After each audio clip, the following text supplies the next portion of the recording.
Quest Audiobooks presents an unabridged recording of A Body at the Farmhouse by P.F. Ford, narrated by Andy Creswell. Chapter 1. Detective Constable Katrin Morgan pointed up ahead. "We need to take a left just there." Beside her, Detective Sergeant Norman slowed the car and turned off the main road as she had directed. A massive pair of wrought iron gates opened onto a long driveway that disappeared around a group of distant trees. A police car was parked inside the gates, and a barrier had been erected across the drive. As Norman slowed the car to a halt, a uniformed PC asked for their IDs, signed them in, and raised the barrier. "So this is where Tilly Rotherby lives. Geez, this place looks massive," said Norman, setting the car in motion again. "It used to be even bigger," said Morgan. "Years and years ago, it was one of those ginormous old country estates, but somewhere along the line the owner developed a keen interest in horse racing. He had to sell off half the land to finance his hobby, but he did develop a successful racing stable, so I suppose he knew what he was doing." "Is he still around?" "That was years ago.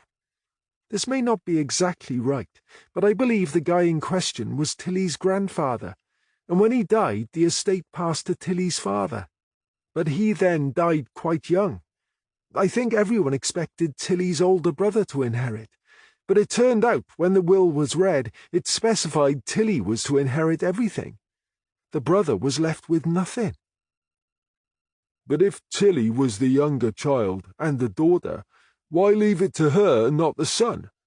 I thought it was always the son, or at least the oldest child." "I can't tell you for sure. I think the brother was the black sheep, you know. Whatever, his father didn't seem to think he was up to the job." "How old was Tilly at the time?" "She must have been 21, maybe 22. "And the brother?" "I think he's a few years older." "Geez, I bet he was well pissed off about that." "I can only vaguely remember meeting him, but I doubt he was happy about it." "Early 20s seems a bit young to start running an estate." "I think they had an estate manager." "So young Tilly's worth a few quid then?" "I don't know about that. From what I hear, a lot of the people who own these places only look well off. Behind the facade, they're struggling to make ends meet." "I've never got into horse racing," said Norman. "It seems to me there must be a heck of a lot of horses that never win a thing." "I think the real money is in the stud fees," said Morgan. "If you can produce a winning horse, people pay a fortune to breed from him."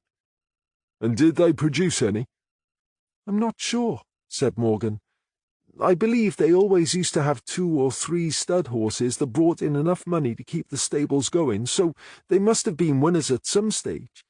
I've no idea if they still have any." "How do you know all this?" "I knew Tilly when we were kids. She was a few years older than me, so I wouldn't say we were ever friends as such. In fact, I haven't seen her since I was about 14. The only reason I know any of this is because I had a pony back then, and I used to enter all the local pony club shows. It was pointless, really, because Tilly's family had the money to buy the best pony, so she used to win everything." "So there's a racing stables right on our doorstep, and I never knew," said Norman. "As I said, I'm not sure they still have racehorses. Tilly was far more interested in dressage and show jumping, so I wouldn't be surprised if they don't have any racehorses now." They were driving alongside a red brick wall, and as they reached the end, Norman stopped the car. They could see a large white marquee in the middle of a field to the left. A couple of small vans were parked close by. "That must be where the main event was supposed to be taking place," said Morgan.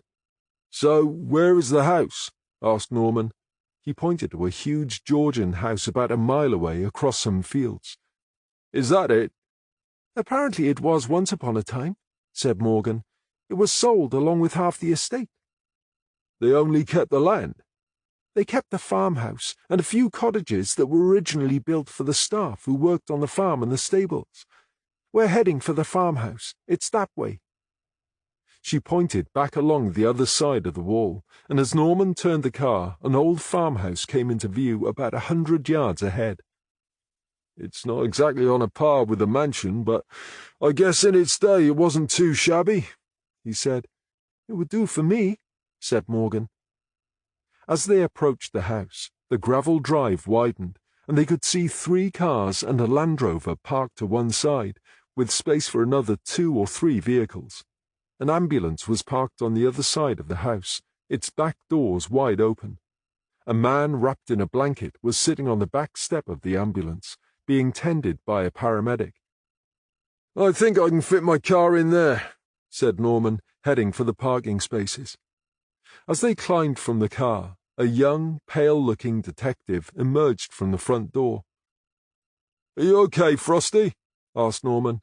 "Only you look a bit peaky." "I'll be okay," said Detective Constable Winter.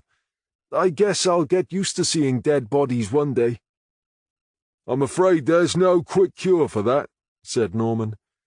He nodded across to the ambulance. "Who's the guy?" "David Griffiths," said Winter. "He's the groom.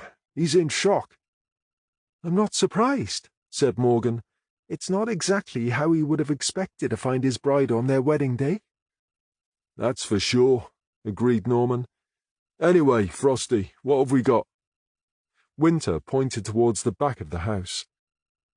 "The body is in the barn. D.I. Southall asked me to make sure Mr. Griffiths stayed here until she comes back. Then I've got to go to the marquee and start taking statements from the catering staff." "Did you say the boss is here already?" asked Morgan. "She arrived a couple of minutes after the pathologist," said Winter. "He's examining the body as we speak." "Fancy them arriving so close together," said Morgan. "I mean, what are the chances?" "How many catering staff are there?" asked Norman, ignoring Morgan's inference. "Not many," said Winter. "Maybe half a dozen. There were supposed to be a few more coming to wait on tables, but most of them hadn't arrived before the body was found, and now they can't get down the drive anyway." "Catherine can give you a hand when you go up there," said Norman. Morgan looked inquiringly at him. "It'll be a distraction and stop your mind from leaping to conclusions," said Norman. Morgan smiled. "I'm afraid it's too late for that," she said. "Don't tell me you aren't thinking the same thing." "Right now I've got better things to do than speculate about other people's private lives," said Norman. "And you should have too." "What's this?" asked Winter. "Am I missing something?" "Take no notice," said Norman. "D.C. Morgan has a vivid imagination." Morgan winked conspiratorially at Winter. "I'll tell you later, on the way up to the marquee," she said. "Okay, Frosty, you keep an eye on the groom. Catherine, take a look around inside the house. I'm going to the barn," said Norman. "Which way is it?" "Down the side of the house and across the garden," said Winter. "You'll see a gate in the hedge." Norman followed a path down the side of the house, peering through the windows as he walked. The garden was bordered on one side by a dense yew hedge, which had been encouraged to form an arch over a wooden gate. The hinges of the gate creaked ominously as he pushed through it. Once through, he walked between 2 stables and found himself in a large yard. A dozen stables ran the length of each side, with a long American barn across the far end. The top halves of some of the stable doors were open, the odd, inquisitive, horsey face proof some of them were occupied. The barn doors were wide open. Norman stepped gingerly inside and peered around. There was a wide passage down the centre, with either side divided into 6 stalls for horses. "It's me," he called. "Where are you guys?" A couple of horsey heads appeared over the doors at the sound of his voice. Then a familiar human figure appeared from the end stall on the right. "Down here, Norm," called the familiar voice of his boss, Detective Inspector Sarah Southall. Norman made his way down to the end of the barn to join her and peered into the stall. The pathologist, Dr. Bill Bridger, was kneeling by a body that was stretched out on the floor. A noose was around her neck, and a cut rope was hanging from a beam above the body. Bridger nodded to Norman. "I'm glad it's not just my Sunday that's been ruined," he said. "Hi, Bill," said Norman. "It's good to see you, too." "This," said Southall, "is, or rather was, Matilda Rotherby, known to her friends as Tilly. She was supposed to be celebrating her marriage at 1 p.m. today." "Is it suicide?" asked Norman. "At first glance," said Southall. "But you're not convinced," said Norman. "Bill's not persuaded yet." Norman turned to Bridger. "Is there a reason for your doubts?" "There's a suspicious cut to her head," said Bridger. "Suspicious how?" "It's quite deep, but there's nowhere near the amount of blood I would have expected from a wound like that. Scalps usually bleed a lot, even from small cuts. It doesn't seem to fit with what appears to have happened." "Maybe it's not connected," said Norman. "Perhaps she cut her head somewhere else before she came out here." "Yes, maybe," said Bridger. "But you don't think that's what happened," said Norman. "I would still expect to see more blood around the wound if that was the case. I'll have a much better idea when I get her back to the lab." "Any idea what time she died?" "Rigor mortis is well established, so I'm guessing she's been dead around 10 to 14 hours, but I must stress that is a guess at this stage. I'll know more when I get her back to the lab." Southall looked at her watch.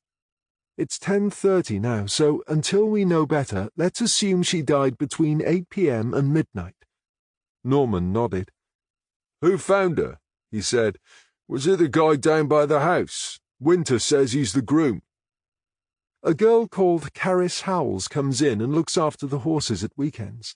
She lives with her mother in one of the cottages across the other side of the estate. She came in at 6:30 this morning as usual and found Tilly hanging there." "Jeez," said Norman. "Is she okay?" "She's only 16 years old. From what the first responders say, she was seriously freaked out. She ran home to her mother, and she was the one who called it in." "Poor kid," said Norman. "Where is she now?" "The paramedics couldn't do anything for Tilly when they got here, so they treated Caris for shock instead. She's at home with her mother now. I said we'd call in to speak to them later." "Who got the body down?" Southall pulled a face. "According to the first responders, the groom says he got here before them, couldn't find Tilly in the house, and guessed she would be down here with the horses. When he found her, he panicked and cut her down, thinking he could save her." "I suppose that's what anyone might have done, but you don't sound so sure." "It's all a bit convenient, isn't it?" said Southall. "If this is a crime scene, he's effectively ruined it." "Yeah, but if he's for real, I don't suppose ruining your crime scene would have been the first thing on his mind. And we don't know if it is a crime scene yet. Or is there something you haven't told me?" Southall sighed. "I don't know what it is. I just feel something's not right." "You should never ignore your gut feelings," said Norman. "Isn't that what we always say?" "Yes, I guess it is." "To my mind, any death is suspicious," said Norman. "So, until we know different, we should consider the possibility there's more to this than meets the eye." 2 men had arrived to recover the body and were waiting for Bridger to give them the word. "I can't do any more here," said Bridger, looking across to Southall. "Is it okay if my guys take her away?" "Yes, of course," said Southall. The body was quickly and efficiently recovered, and within minutes a forensic team were hovering outside, waiting for permission to get started. "Did you call these guys in?" asked Norman. "Yes, I know. If it is a suicide, I'm going to have to explain why I wasted some of my budget on forensics. But I'll worry about that when the time comes." "Geez, all this talk about budgets is driving me crazy.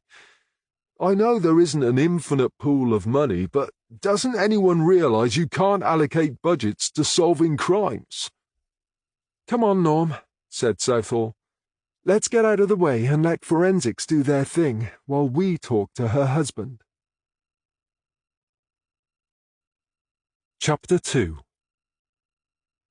As Southall and Norman walked back to the house, Catherine Morgan emerged to meet them. "Find anything?" asked Norman. "Nothing that says a crime was committed in there," said Morgan. "Do you still want me to go up and interview the caterers?" "I think Frosty can probably handle that on his own," said Norman. "You can carry on poking around in the house." "It might be nothing, but there is one thing that seems a bit odd to me," said Morgan. "I haven't seen Tilly in years, but I know for a fact she's not the sort who would skimp on her wedding day." "You saw the size of that marquee," said Norman. "I don't think you could call that skimping. A marquee that size doesn't come cheap." "Exactly," said Morgan.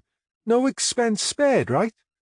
And even when we were kids, she would insist her parents pay a fortune to have her looking her best." "I'm not following," said Norman. "What I mean is, where's the hairdresser? And the makeup artist? They should have been here by now." "Maybe that's a sign of the state of her mind," said Norman. "And don't forget there are uniforms down there making sure no one comes through the gates." "I thought of that," said Morgan. "So I checked with the guys at the gate. They haven't turned anyone like that away. So far, all they've turned away are a couple of teenagers who are supposed to be working as waiters. It's approaching 11 o'clock now. That's just 2 hours before the ceremony. No one leaves it that late to get ready on their wedding day." "You're right," said Southall. "When I got married, I had hair and makeup done at home. They were there by 9 a.m., and I wasn't getting married until 3. Well done, Catherine.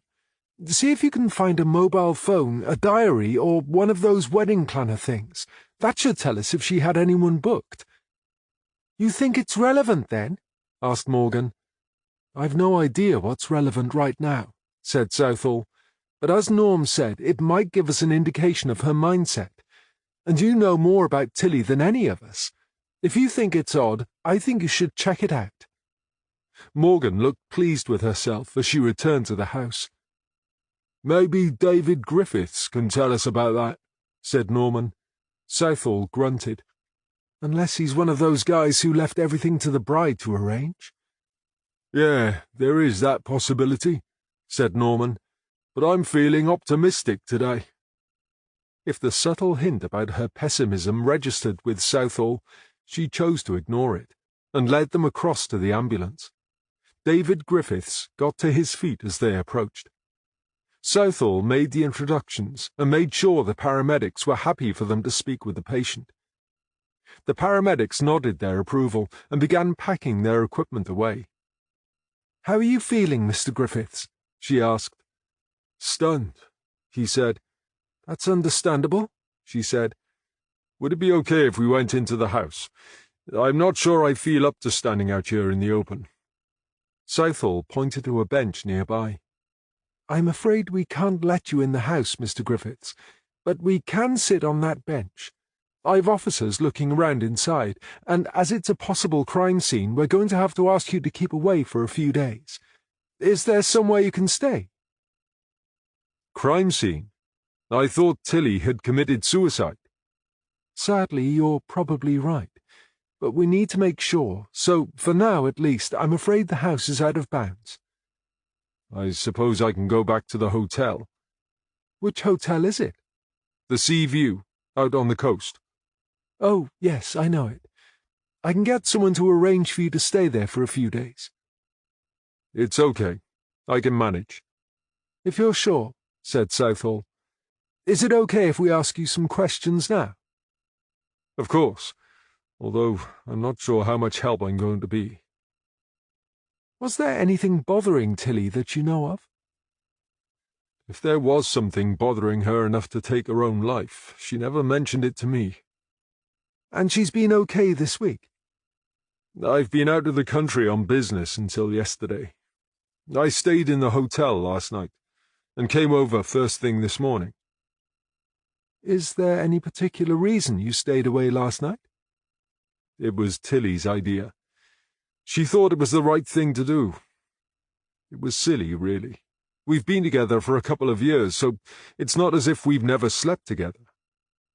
Did you live together? On and off. I have my own house down by the coast, and I'm down there or out of the country a lot for work. But I come and stay here when I can. Can I ask what you do for a living? Asked Southall. I own an offshore wind business. We build and install wind turbines out at sea, around the UK and Europe. That's why I'm away a lot. You must be in high demand at the moment. We make a living. I'm sure you do, said Southall. Isn't being apart on the night before a wedding one of those old superstitions? Suggested Norman. Don't some people think it's bad luck for the bride to see the groom on the night before the ceremony? Actually, this wasn't a wedding ceremony, said Griffiths. The fact is, we got secretly married 2 weeks ago in a register office. This was more of a reception to celebrate the wedding. Is there any reason you got married in secret? Tilly didn't want to upset any of her friends by choosing bridesmaids or a maid of honour. Then you've got all these people who think they should be sitting at the top table. And I'm not a big fan of church weddings anyway, so in the end we decided it would be better to please ourselves and disappoint everyone else. We booked the local register office, kidnapped a couple of witnesses from the wedding before ours, and then went down the pub for a quiet lunch afterwards. Today is, or rather was, intended to be a peace offering for all the friends and relatives who weren't at the real wedding. So, Tilly wasn't the type to offend anyone? Asked Norman. She was the sweetest person, with a heart of gold, said Griffiths. Yes, she was a fierce competitor on a horse, but outside of that she'd do anything for anyone. She even hooked up with a local charity so she could give free riding lessons to disadvantaged teenagers. That really is having a heart of gold, said Norman. I know this is going to be hard, said Southall, but can you walk us through what happened when you got here this morning? Griffiths licked his lips and stared at some distant point, as though it would help him remember. I left the hotel at around 6:15 and arrived here at about 6:30. As I said, it seems crazy to be staying in a hotel that close, but that's what Tilly wanted. Anyway, when I got here, I went around the back and found the back door wide open. I went upstairs, but there was no sign of Tilly, so I guessed she would be down with the horses. The back door being left wide open so early didn't bother you? Asked Norman. Tilly is an early riser, and she was always leaving doors open. Anyone would think she'd been raised in a barn. Right, I see, said Norman. Sorry, didn't mean to interrupt. Please carry on. I went down to the stables and called out, but there was no one around. That surprised me, as there's a girl who usually comes in and does the horses at the weekend. And you thought she would be there? She's usually here not long after 6, but there didn't seem to be any sign of her. Then I found Tilly in Henry's stable. I got Henry out of the way, cut the rope and lowered her down. I know CPR, and I tried to save her. But I think she must have been already dead, and I was too late. And then the next thing I knew, there seemed to be police officers and paramedics everywhere. He bowed his head and sobbed quietly. I'm so sorry, said Southall. It must have been a terrible shock. Roughly how long was it between you arriving here and getting to the stables? Asked Norman. I don't know, said Griffiths. Probably no more than 5 minutes. Would it be possible for me to go now? I'm not feeling too good. Just a couple more questions, said Southall. You said you found Tilly in Henry's stable. "Henry's her favourite horse," said Griffiths. "She's had him for years." "Where is he now?" "I put him in the stall opposite." "And he was definitely in with Tilly when you found her?" "Yes." "And the gate to the stall was closed?" "Oh, yeah, he couldn't have got away if he wanted. The poor old thing was a bit spooked. But then so was I when I saw her hanging there like that. Now, please, can I go?" "Of course," said Southall. "But we need to speak to you again." "I'll do anything I can to help, but right now I need—" "Of course," said Southall. "We'll speak again tomorrow." Griffiths got to his feet. "One more question," said Norman. "Do you know if Tilly had booked anyone to do her hair and makeup?" "Without a doubt. She wouldn't be seen dead at something like this without getting glammed up first. There are 2 girls she uses for that sort of thing.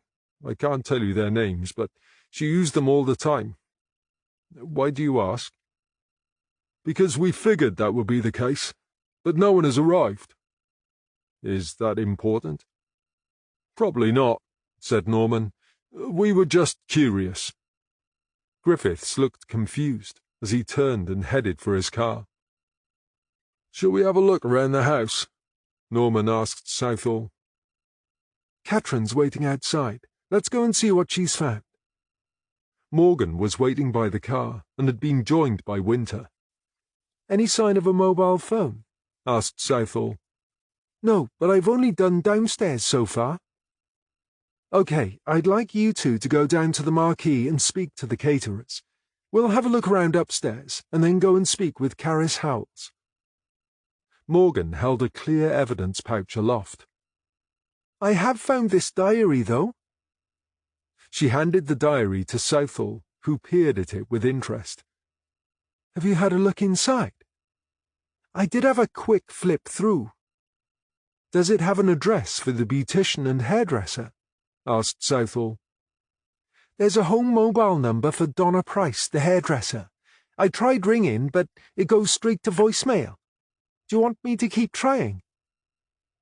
"If it's a business number, I don't suppose you'll get an answer, as it's Sunday," said Southall. "But you could leave a message asking her to call you back. We need to know why they missed their booking, and where they were on Friday evening." "OK," said Morgan. "When you've finished speaking to the caterers, get off home and get some rest. I want you all wide awake in the morning." "Come on, Frosty," said Morgan.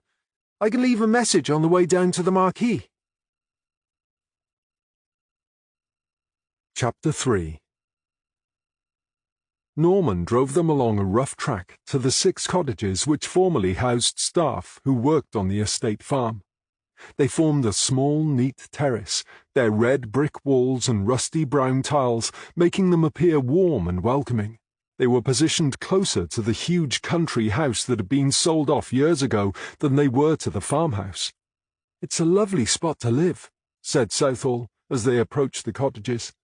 "I don't think I'd want to live out here if this track was the only access," said Norman. "Isn't that the price you have to pay for rural living? You're not one of those people who wants to cover the country in concrete and tarmac, are you?" "Of course I'm not," said Norman. "But it wouldn't hurt to level the track and put some gravel down, would it? I'm not asking for a motorway. I just want to get there without having my car shaken to pieces." "Once a city boy, always a city boy. Is that it?" asked Southall. "No way. I wouldn't go back to London in a million years. I'm just saying it doesn't need to be this bad." Cottage number 1 had a small wooden front porch which had seen better days.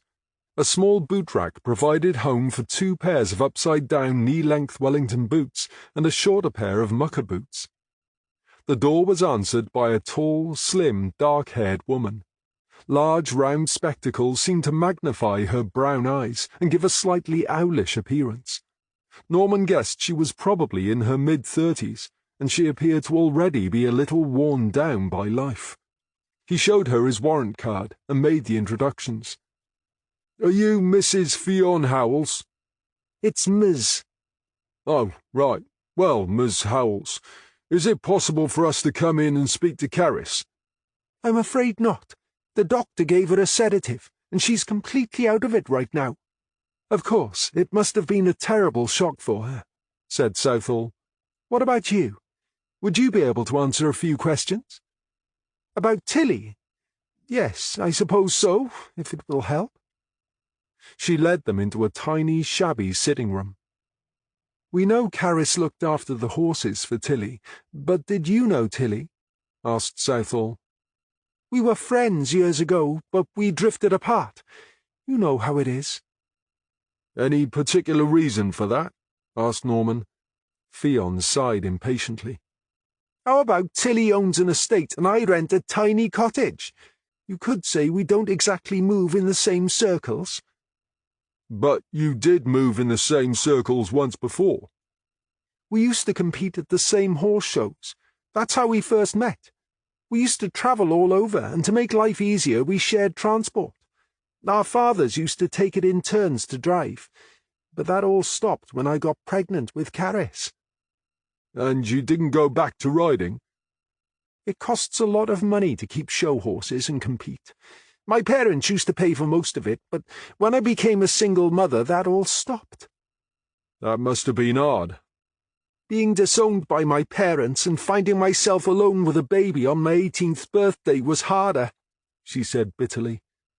That must have been difficult, said Southall. Fionn grimaced. It certainly wasn't plain sailing, but I was lucky. My employers were fantastic. They gave me lots of time off and even found me somewhere to live. Looking back on it, I can honestly say that was when I found out how strong I was. And of course I've got my lovely Caris, so it wasn't all bad news. How long have you lived out here? About 6 years now. It must be a great place for Caris if she loves horses. Oh, she doesn't love horses. She never had any interest in them at all until about a year ago. She's not a budding show jumper, then? Good heavens, no. We couldn't afford it anyway. She wanted a weekend job, and Tilly was seeing David Griffiths and fancied a lie-in every weekend. As far as Caris is concerned, it's just a way of making a few pounds on her own. It's handy, though, with you living so close to the stables. It's just a pity the landlord didn't keep her promise to spend a bit of money and do the place up. Hopefully the new landlord is going to bring these houses up to date. I thought these cottages were part of Tilly's estate, said Norman. They were, until a couple of months ago, when the people who owned the big house bought them. Do you know why Tilly sold them? No idea, said Fionn. Maybe she got fed up with her tenants complaining about the run-down state of them. Can I ask how you came to live here? Asked Southall. Much as I love Caris, daughters are expensive to keep, said Fionn. I needed to cut costs, and that included finding somewhere cheaper to live. I saw this place advertised and thought it would be nice to be out in the country. I didn't even realize it was one of Tilly's cottages until I came out here to see it for the first time. It sounds like it didn't rekindle your friendship. As I said, we move in different circles. She barely recognized me. So you didn't get on? We didn't have anything to do with each other. I paid the rent and asked for the improvements she had promised. She took my money and ignored my requests. But doesn't that make it awkward for Caris? Caris may only be 16, but she's her own person, and she makes her own decisions. She's a bit wild. That's not what I meant, said Fionn indignantly. I believe in letting her make her own mind up about her life, but she knows she can always come to me if she wants a second opinion. Can I ask where you were this morning? Say between 6 and 6:30? Asked Norman. I was here, in my bed. Caris is quite capable of getting up without my help. On your own? Yes, on my own. Or at least I was until Caris came screaming through the back door. What time was that? About 6:30. Your call centre will be able to tell you what time I called them. Caris came back about 5 minutes before that. It took me a good 5 minutes to calm her down and find out exactly what she'd seen. And you didn't go down to the stables yourself? I was more concerned with trying to calm down my daughter. In my world, Caris comes before anything else. And she's okay now? The doctor said she's as well as can be expected, but she'll probably be having nightmares for years to come, poor kid. We're still going to need to speak to her, said Southall. We'll be back at the farmhouse tomorrow morning. Will it be okay to come over and speak to her then? I suppose so. But if you upset her— Fionn, I promise you, we'll do our very best not to upset her. But you must understand she was the person who found the body. She might know something vital to our investigation. All right, but I want to be there too. Of course, said Southall. We'll come here. As she's only 16, we wouldn't dream of questioning her without you being there. Where to? Asked Norman when they got back in the car. Let's go and see if forensics are finished with the barn. I'd like to take another look around if we can. Southall's phone pinged to announce a text message. She looked at the message, then turned to Norman. Are you doing anything tonight? Are you asking me on a date? I thought you and Bill Bridger were an item. No, I am not asking you on a date. Dr. Bridger is doing the autopsy this evening. Norman scowled. I actually have a prior engagement, and, to be honest, I can't think of anywhere I'd rather not have to be. Southall ignored his protest. He wants to know what time we'll be there. Sarah, I'm serious. I really do have something else on. You know I wouldn't normally ask, but just this once I'd like to miss out on all that slicing and dicing. Southall stared at Norman, but she could see he was adamant. Are you sure I can't tempt you? You're not going to insist, are you? He pleaded. I suppose I could let you off just this once. She tapped a reply to Bridger, then slipped her phone into her pocket. Does everyone think that? She asked. Think what? About me and Bill Bridger. Did he think no one knew? You arrived at my house arm in arm with him, remember? You mean for your housewarming? Yeah. You must admit it was a bit of a giveaway. And then this morning I hear you and him arrived within 2 minutes of each other. That doesn't prove anything. No, but it's enough to feed the rumour mill. Catherine Morgan is a gossip. She likes to think there's a bit of spice mixed in here and there. And if there isn't any, she'll invent it. Whatever happened to privacy? Are you denying there's something going on between you two? Southall said nothing. So you're not denying it then? I don't need to be judged by you or by her. No one is judging you, Sarah, especially not Catherine. I think you'll find she's happy for you. I don't need her to be happy for me. Oh, come on, lighten up. There's no need to get shitty about it. It's not a big deal. There was an uncomfortable silence for a minute or two, until Southall spoke again. Talking of your housewarming, how did it go with Faye? What do you mean, how did it go with her? Well, you know. No, sorry, I have no idea what you mean. Yes, you do. When we left, there were just the two of you. That's because you all went off and left her.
Morgan that knowing smile again, but this time Morgan ignored it.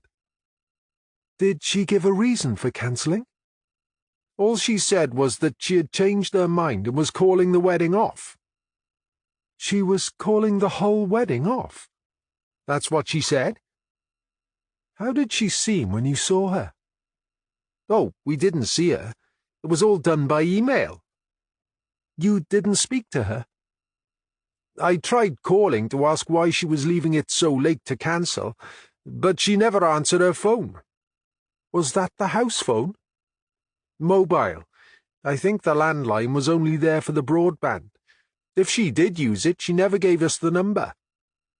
So you have no idea why she was calling the wedding off?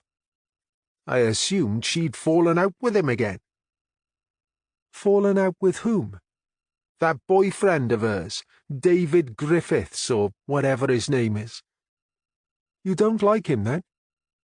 I really don't know him, but I've heard stories about him, and I've been told he's not what he seems. What does that mean? Apparently he's a liar, a bullshitter, and a cheat. I know they had a stormy relationship, added Glynis. Tilly told me so on more than one occasion. She never said as much, but I got the impression he sometimes might even have knocked her around. You must have been angry with it being called off so late, said Morgan. Donna smiled. Normally I would have blown a fuse getting a cancellation at such short notice, but Tilly paid anyway, for messing us around, so we haven't lost any money. In fact, a day off with pay isn't something that happens very often when you're self-employed, so it turned out to be a bit of a bonus. And she has actually paid, even though you didn't see her. She always pays by bank transfer, and that's what she did this time. You don't seem particularly surprised that she called the wedding off at short notice, said Morgan. She's been talking about getting married for a year or more, but she never convinced me she really wanted to go through with it. Why do you think that was? I dunno. Perhaps underneath it all she knew he was full of shit. Then why would she have stayed with him so long? If I had £1 for every woman who stuck with a man for all the wrong reasons, I could retire tomorrow. You know what it's like. You must come across them all the time in your line of work. Morgan knew it was true enough. Can you tell me where you were late on Saturday afternoon and that night? We were here, said Donna. Can I ask why you're asking all these questions? Has something happened? I'm afraid Tilly was found dead yesterday morning. Oh, my God! Gasped Glynis and burst into tears. Donna quickly enveloped her in a hug. She was very fond of Tilly, she explained. She'll be okay in a minute. You don't look surprised at the news, Donna, said Morgan. I'm sorry, of course I am. But I've been around long enough that not much surprises me anymore, she said. What was it? Suicide? What makes you say that? Asked Morgan. Well, you didn't say she'd been murdered or had an accident, did you? There isn't much left after that, is there?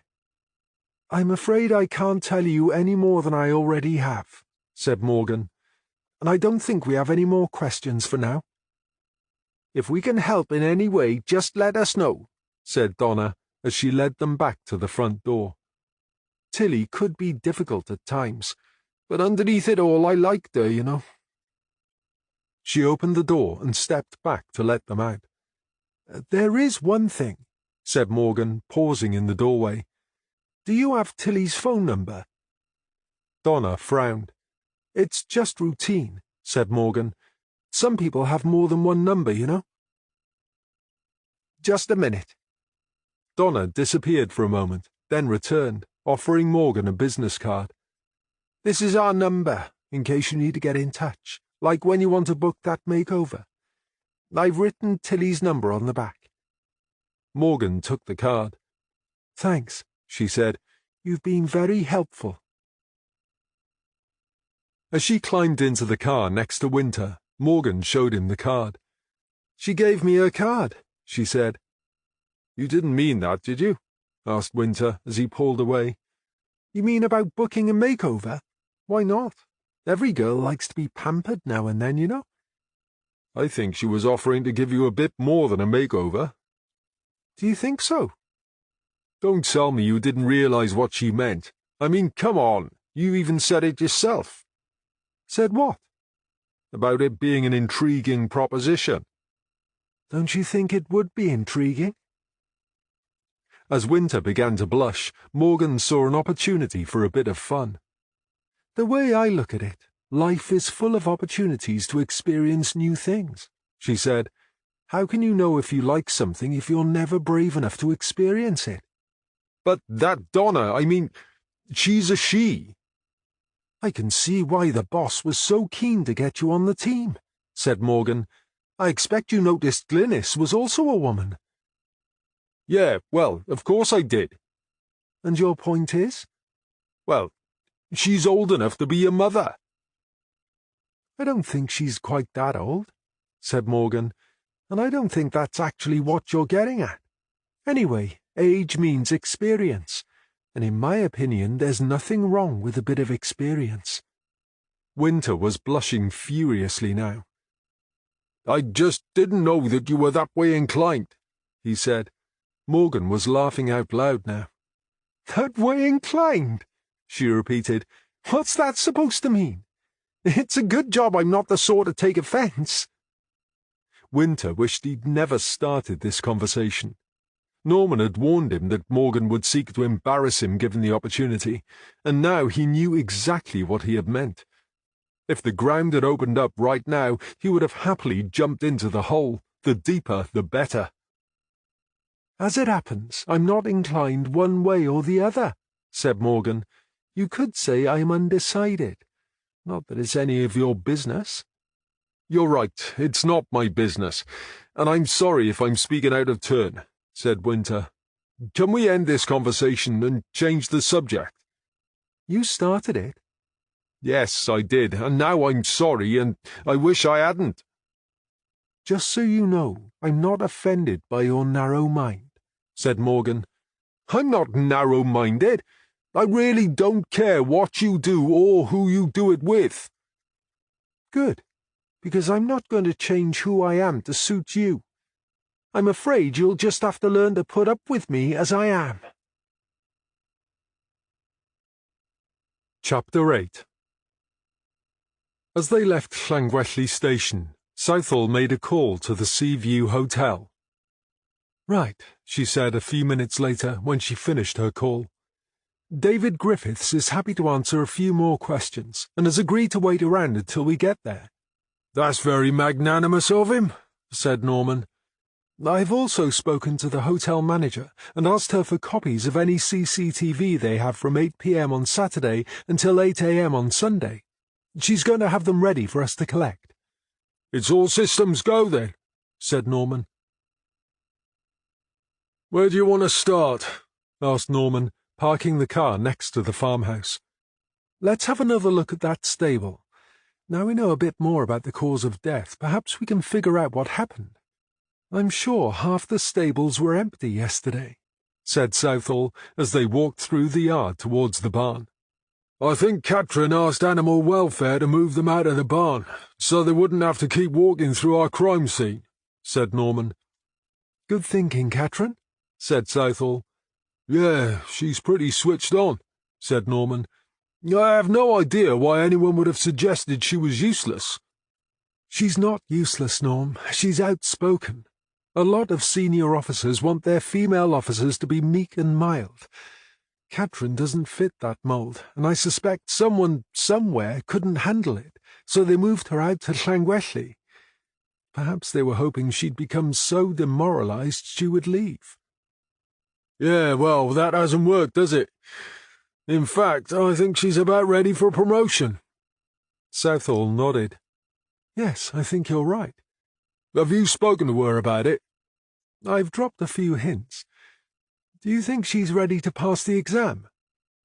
There are a few areas where she lacks specific knowledge, but I'm pretty sure she'd be prepared to do whatever it takes to fill in those blanks. Then perhaps it's time I had the conversation with her. It would be a shame to lose her. But we came here to help people develop, not to hold them back. You're not going to recommend they get rid of me to make way for her, are you? Southall stopped in her tracks, mouth agape. Don't be ridiculous, Norm, she said finally. That's not even up for discussion. Really? Really. And I can assure you Superintendent Bain wouldn't entertain the idea. You've spoken about me, then? We speak regularly about everyone on the team, as you know. And as I think I've mentioned before, he values you very highly. Yeah, but are you sure he means it? Come off it, Norm.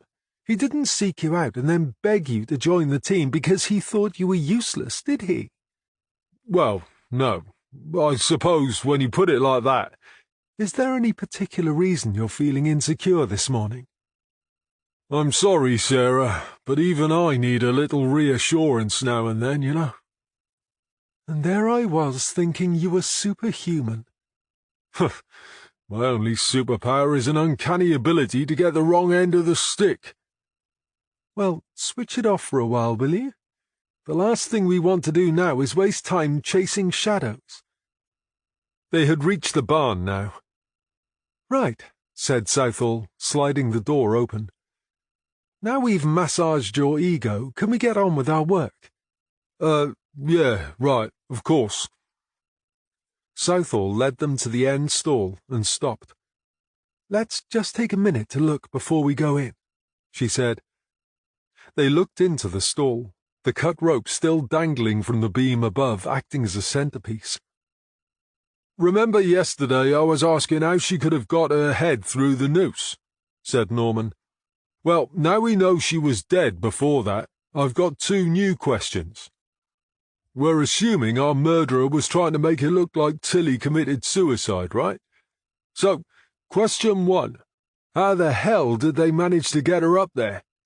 I mean, even though she wasn't a big woman, it would have taken a lot of strength to get her up that high. That's a fact, said Southall. Question two, how the hell did Griffiths cut her body down? I mean, that loose end is dangling 8 or 9 feet in the air. He didn't seem tall enough to reach that high when we saw him yesterday. I'll leave it to David Griffiths to explain how he managed to cut Tilly down when we speak to him later, said Southall. But I might have an idea how Tilly was raised up there in the first place. You have? OK, let's hear it, said Norman. David Griffiths said there was a horse in here when he arrived. Yeah, but we've only got his word for that. I don't think he's lying about that, said Southall. Don't forget, Carris found Tilly first. She would know if there was a horse in there. But does Griffiths know Carris was here before him? He says he thought she would be here, but he didn't see her. Southall beamed. My, you are on the ball this morning, she said. Whatever you were doing last night, I think you should keep on doing it. Yeah, I plan to. But let's not stray from the subject at hand, said Norman evasively. You were going to explain your theory. Oh, yes, so I was. OK, for now, let's assume there was a horse in here. What if our villain used the horse to raise Tilly in the air? Seriously? Said Norman. Why not? You could throw the rope over the beam so the noose reaches the ground, then drag Tilly in here and slip the noose around her neck. You put a saddle on the horse, tie the rope to the saddle, and make the horse walk forward. The horse pulls the rope and raises Tilly's body. Then you slip the end of the rope through that ring on the wall and tie it off.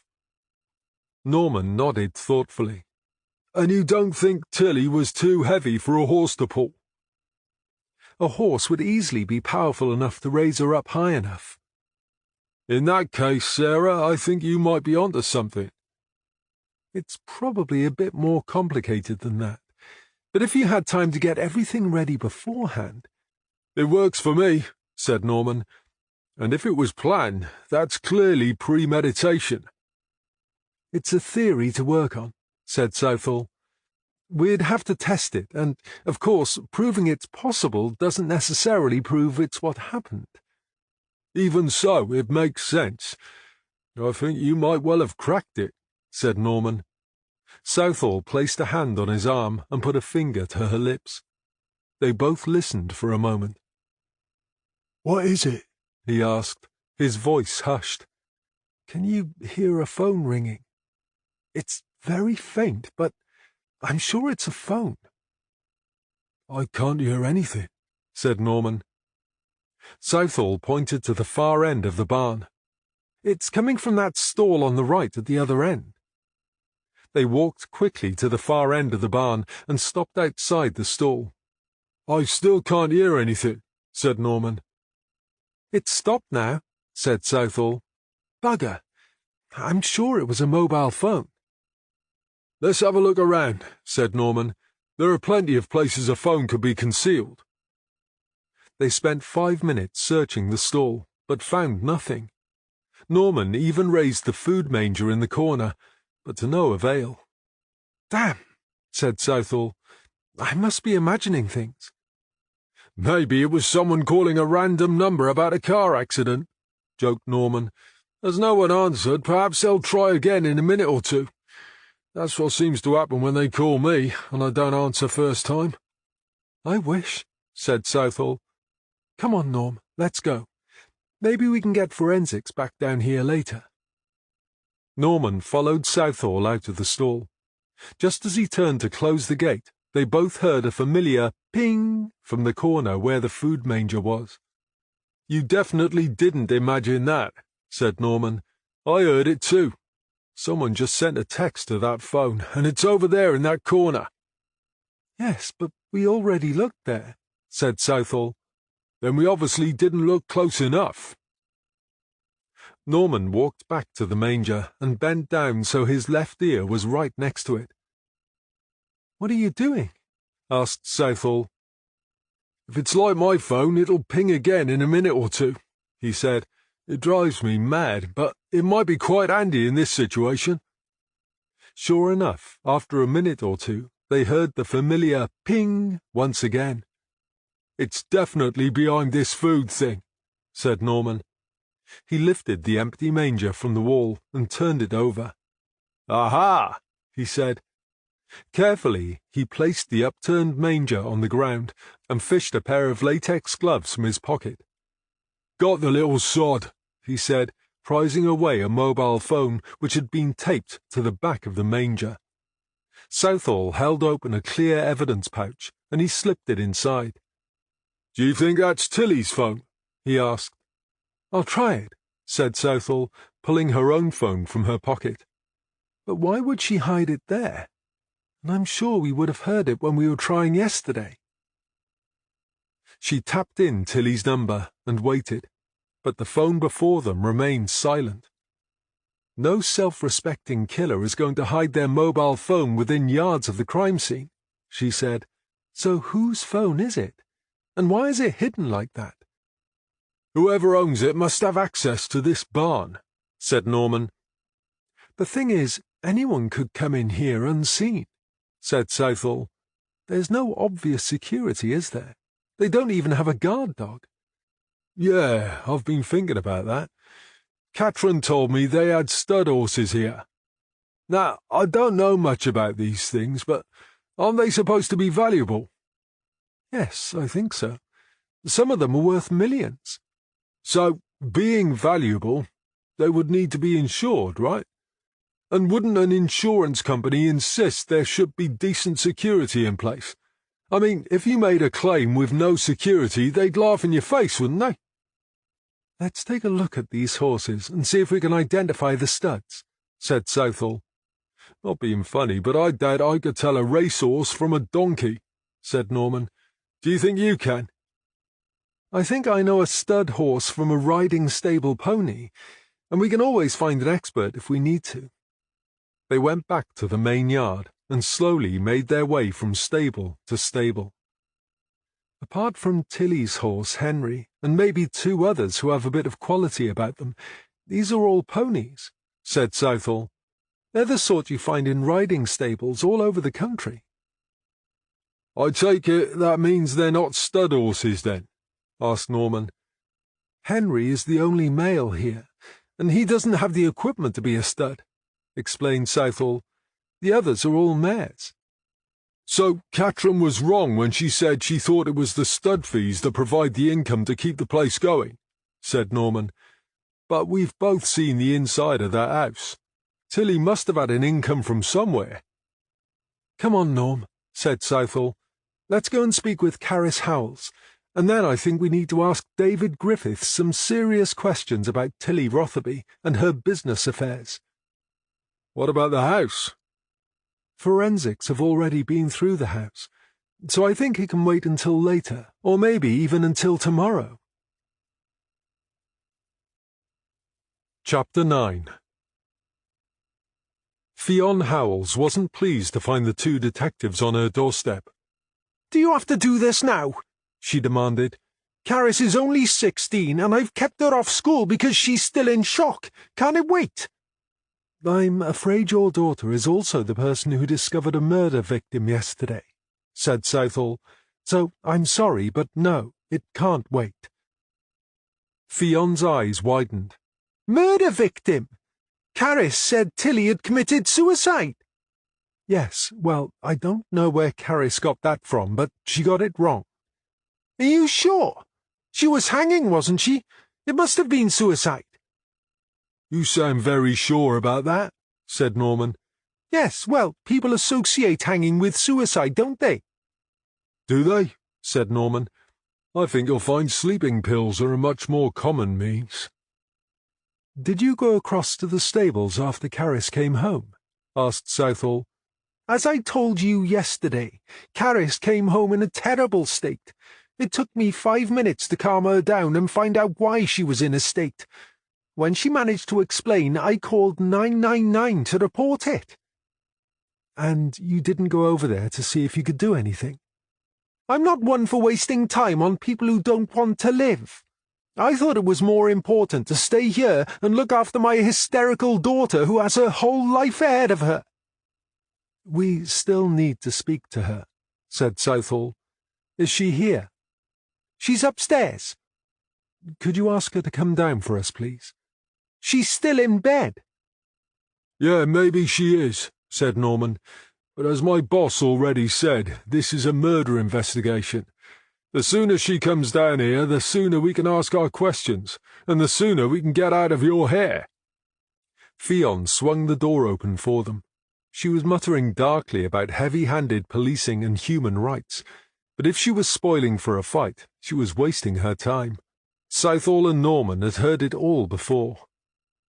"I'll go and wake her, but I think it's all wrong." "It's all right, Mum." Carys was standing at the bottom of the stairs. "They've got their job to do. If I can help, I think it's only right I should." Tall and slim like her mother, Carys even had the same dark hair, but wore hers tied back in a ponytail. Her face was a deathly shade of white, but even so she was strikingly pretty. "Hello, Carys. How are you?" asked Southall. "How do you think she is?" snapped Fionn. "Mum, it's okay," said Carys soothingly. "I'm fine. I can handle this." "Is there somewhere we can sit down?" asked Southall. Carys seems to have taken control of the situation from her mother, and now she led them through to the small, scruffy lounge, where they sat down, Southall and Norman on one side of the room, Carys and Fionn together on a small settee opposite them. They had decided beforehand that Southall would ask the questions, and Norman would take notes. "I understand this isn't going to be easy for you," said Southall, "but we need you to tell us what happened yesterday morning." Carys took a deep breath. "Right. Well, I usually get up at 5:45, but I must have dozed off after the alarm went off yesterday, so I was a bit later than usual.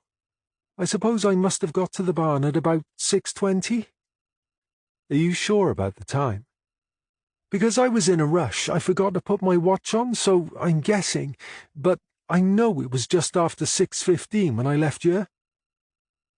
"Okay, so you reached the barn at 6:20, and then what happened?" "I always grab a bucket of food on the way to the barn for Henry.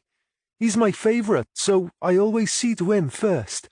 When I opened the barn door, I could hear him freaking out, so I ran down to see if he was okay, and that's when I saw her, just sort of hanging there." She reached towards Fionn, who put an arm round her shoulder and pulled her close. "It was horrible," said Caris, "and I can't stop seeing her every time I close my eyes." "What happened after you saw Tilly?" asked Southall. "Nothing at first. I just couldn't stop staring. And then I remember screaming and running as fast as I could back here to Mum." "She was in a terrible state when she got back here," said Fionn, "and I don't want her to go through that again, do you hear?" "Believe me, we do understand, Fionn, but we have to ask these questions." "It's okay, Mum, honest," said Caris. "I want to help if I can." "Just a few more questions for now," said Southall. "Are you quite sure Henry was in the stall?" "Oh, yeah. Poor old thing. I probably should have let him out, but I didn't think. I just panicked and ran." "That's understandable," said Southall. "I probably would have done the same at your age. What happened to the bucket of feed?" "Sorry?" "You said you were carrying a bucket of feed. What happened to it?" Caris looked puzzled. "Do you know, I can't remember," she said. "I suppose I must have dropped it. I'm not sure." "Okay," said Southall. "Did you see anyone else around?" "No," said Caris, "but then I don't usually see anyone. The whole point of me seeing to the horses at the weekends was so Tilly could have a lie-in." "How did you get on with Tilly? Was she a good boss to work for?" "I hardly ever saw her. She used to leave my money in the tack room, and she'd leave a note in there if she wanted to tell me anything." "Your mum told us you were never interested in horses before." "I'm not mad about them.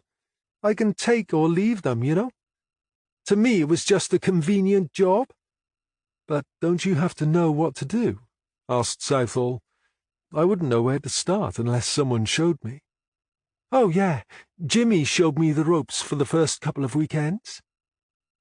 "Jimmy? Who's Jimmy?" "He does the horses in the mornings from Monday to Friday." "He's a stable lad." "I suppose that's what you'd call him. Or at least it wasn't till last Friday." Norman and Southall exchanged a glance. "What happened on Friday?" "It was his last day. He told me he was only doing the horses part-time while he found a proper job." "And did he find a full-time job?" "As I said, he left on Friday, so I suppose he must have." "Did he tell you what his new job is?" "No, I haven't seen him to speak to. I only know he left because Tilly left me a note asking if I knew anyone who could take his place." "Does Jimmy have a surname?" asked Norman, pencil poised over his notebook. "I think it's Denman."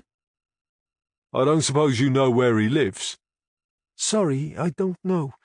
It can't be far, though, because he rides in on a mountain bike, if that's any help." "I think that's enough questions for now," said Fionn, her face like thunder. "We'll need you to come to Llangwelly police station and make a proper statement, Caris. Can you do that?" "Yes, of course. Do I have to come today?" "No, but I'd like you to come soon, while your memory is still fresh." "Do I have to ask for you?" "If I'm not there, ask for a nice young detective called Judy Lane. She'll look after you." "What's going to happen to the horses?" asked Caris. "Our animal welfare people have moved them all from the American barn, and they're looking after them for now," said Southall. "But longer term, I don't know what's going to happen." "I'd like to help. I could feed them before I go to school." "I don't think that's a good idea, Caris," said Fionn. "I'll be all right as long as I don't have to go back into that barn, Mum, honest. I won't have time to muck them out, but I can go over and feed them before I go to school." Fionn looked as though she would have liked to argue the point further, but instead she heaved a petulant sigh and waved a dismissive hand. "I really don't think you should, but I'm too tired to argue," she said. "I'll have to check with animal welfare," said Southall, "but I would imagine they'll appreciate your help." "Yes, great, thank you so much," said Fionn between gritted teeth. She was already on her feet, angrily leading the way to the front door. "Now I think it's time you left." The two detectives took the hint and followed her. As she was about to close the door behind them, Southall turned to her. "Did Tilly tell you she was pregnant?" For the briefest moment, Fionn's eyes widened, and the anger was replaced by what could have been shock. She seemed lost for words, but then the angry face took over again, and she spat a reply. "What makes you think she would tell me something like that? I already said she had no time for me, and we didn't speak." "I wondered if perhaps she had mentioned it to Caris, and she had told you." "She had no more time for Caris than she had for me, so she's not likely to have told either of us anything like that, is she?" "No, I suppose not," said Southall. "Now, if you don't mind," said Fionn, beginning to close the door as if her meaning wasn't already crystal clear. Southall and Norman said their goodbyes as the door closed in their faces, and made their way back to the car. "I was watching Fionn's face," said Norman as he started the engine. "Geez, that woman did not like Tilly one little bit." "Yes, I could feel the bad vibes whenever her name was mentioned." "And for a moment there I thought she was going to explode when you asked if she knew Tilly was pregnant." "Yes, that was an interesting reaction, wasn't it?" "Maybe it goes back to when Fionn got pregnant all those years ago," said Norman. They were parked facing the cottage, and as Norman popped the car into reverse, Southall was studying the house. "Do you think a house like this would have an underground telephone line?" she asked. Norman began turning the car around as he answered. "Out here in the sticks? No way. It would be much too expensive to lay an underground cable all the way out here for half a dozen houses. Anyway, why are you asking? Didn't you notice there are telegraph poles along this so-called access road?" Southall looked embarrassed. "Of course I noticed. I was just testing you." "Yeah, right. Sure you were," said Norman with a wry smile. "But you were going to make a point, which was what?" "There doesn't appear to be a telephone cable going to that house, and with no landline, Fionn would have used a mobile phone to place the 999 call." "Does that matter?" "Probably not." "You're not happy with her answers, are you?" For a kid who just had the heebie-jeebies scared out of her, Caris is very calm and collected, whereas her mother seems to be the one having trouble dealing with what's happened. And was it me, or does Caris seem to have remarkably good recall? "Yeah, she was quite precise, wasn't she? Fionn didn't convince me either. I get the protective mother thing, but there's something about her demeanour that's not quite right." It was a bit strange, wasn't it? Almost as if Caris was the one in charge. "She was definitely more in control of her emotions than her mother was." "Well, as you've already pointed out, Fionn really didn't like Tilly, and it all seems to have gone bad after she got pregnant with Caris." "Yeah, but if her daughter means so much to her, would she really involve her in a murder?" "I don't know, Norm. But I think we need to have a good look into her background. We need to find this Jimmy Denman, too. I want to know where he fits into the grand scheme of things." "We're only a small team, you know," said Norman. "Yeah, I know that, Norm, but it's never stopped us before." "How do you want to play it with Griffiths?" "What have you got in mind?" "I thought I might try and wind him up a bit and see if he's got a short fuse, if that's okay with you." "Yes, that's fine. I can work with that." Chapter 10. Perched above a cliff, looking out to a horizon that seemed a million miles away on a clear day like today, the Seaview Hotel was appropriately named. Southall headed straight for reception. "I'm D.I. Southall, and this is D.S. Norman," she said, showing her warrant card. you have some CCTV footage for us?" "One moment," said the receptionist, picking up the telephone handset. "The manager wants to speak with you." She made a quick call. "She'll be just a moment. She's on her way." Almost immediately, a smartly dressed 40-something woman appeared. "DI Southall, can I just check her ID, please? I'm sorry, but what with data protection rules and what have you?" Southall handed over her warrant card. "We'd be disappointed if you didn't check," said Southall. "This all seems to be in order," said the manager, "but I'm still not sure." "As I said when I called, this is a murder inquiry," said Southall. "I can get a search warrant if you prefer, but then you'll have a car park full of police cars and police officers everywhere. I don't think you want that, do you?" The manager reached into her pocket and produced a small memory stick. "It's all on here," she said. "Room plan, guest list, and footage from every camera we have for the full 12 hours. "Thank you. That's very helpful," said Southall. "I'm happy to help if it means we can avoid a major disturbance." "Can you tell us where we can find David Griffiths?" "I believe he's having a coffee out in the side garden." "Do you know him? Is he a regular visitor?" "No, he's never stayed before this weekend, but we don't get many visitors who ask if they can rebook their room because their house has become a crime scene. It kind of sticks in your mind." They found Griffiths sitting out in a neat, tidy garden at the side of the hotel, gazing out to sea. "Morning, David," said Southall. "How are you today?" To be honest, I'm still trying to get my head around what's happened. "I can understand that. Is everything okay with the hotel?" Yes, it's fine. My room even has French doors onto a private patio. "Good," said Southall. "We'll let you have the farmhouse back as soon as we can, but I'm sure you can appreciate we need to be thorough." I don't really have much choice, do I? Southall offered him a smile. "I'm afraid not," she said. "Are you sure you're up to answering a few more questions?" As I said yesterday, anything I can do to help. Is it about what happened? Only I think I told you all I could remember. "There are a couple more questions about yesterday, and then some more general questions," said Southall, producing a folded sheet of paper from her pocket. "They'll probably seem a bit random because I haven't had time to put them in order." Norman was clearly surprised by this development, but as Southall unfolded her blank sheet of paper, she batted her eyelids and easily kept Griffith's attention, so he didn't notice.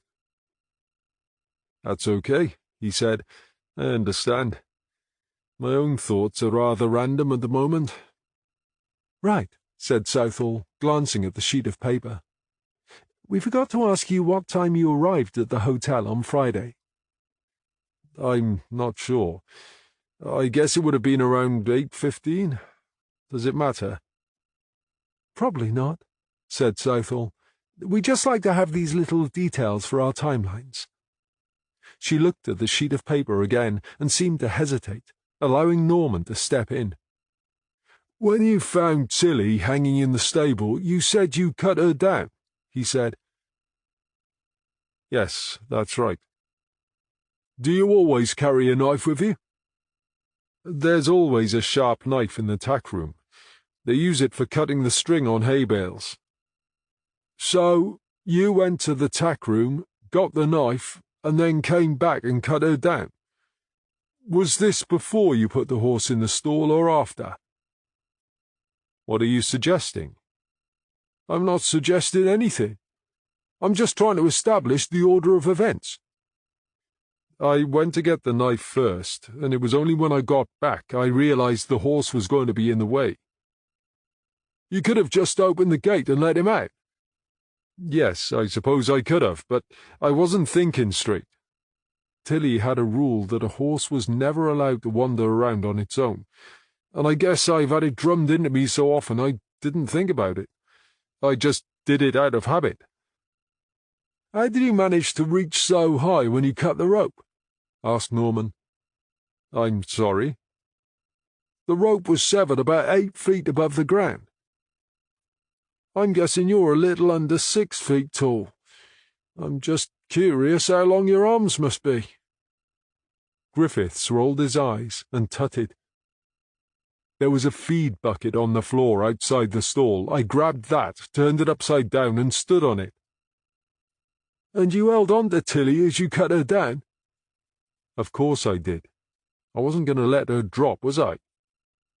"I repeat my earlier question. What exactly are you trying to suggest, Sergeant?"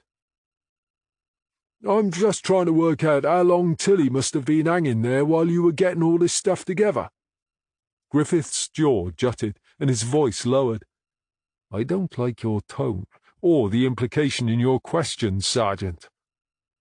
Norman stared at Griffiths, unmoved by his sudden belligerence. "Look, I'm sorry if you don't like my questions, Mr. Griffiths, but in case you've forgotten, we're trying to find out who killed your wife. Sometimes that involves asking questions people don't like." Griffiths sat back. "Yes, well, I understand that. But can't you imagine how I was feeling at that moment? I was terrified." "Yeah, I imagine most people would be scared in that situation," said Norman. "But most of them would have been running around like headless chickens, not staying cool and thinking straight like you seem to have done." He stared impassively at Griffiths, who swallowed once or twice, but said nothing. It was Southall who broke the tense silence. "When we were in the tack room, we were surprised to see 3 shelves stacked with trophies." "They're Tilly's. She used to win a lot in her heyday." "Oh, right. I didn't realize she was that good," said Southall. "Apparently there was even talk of her going to the Olympics at one time." "Really? Wow, she must have been good. Anyway, in the center of the lower shelf, there's a top hat." "That's right. It's Tilly's top hat," said Griffiths. "I'm sorry, did you say her top hat? Why did she have a top hat?" "Years ago, riders were allowed to wear a top hat when they were competing in dressage events. It's banned now on safety grounds. Tilly told me her success began to fade after the ban. She believed the top hat must have been bringing her luck before the ban, so she felt it deserved pride of place amongst her trophies." "That would explain it, then," said Southall. "Is it important?" "I shouldn't think it's important, or even relevant. We were just curious because neither of us know much about dressage. On a more serious note, we haven't managed to find Tilly's mobile phone. Do you know if she kept it anywhere special?" Griffiths shook his head. "No, she usually had it on her, or at least close by." "Have you got her number? I just want to make sure we've got it right." "Yes, sure." Griffiths picked his phone up from the table, found the number, and passed it over to Southall. She placed it in front of Norman so he could make a note, then handed it back to Griffiths. "What can you tell us about Tilly's business arrangements?" asked Southall. "We tended to keep our business separate from our private lives." "You were just married," said Norman. "Presumably you were planning on living together at least some of the time. Surely you must have spoken about finances, like who was paying the bills and stuff." "Not really. We just sort of muddled along, you know." "No, I'm not sure I do know," said Norman. "I can't believe you didn't discuss anything."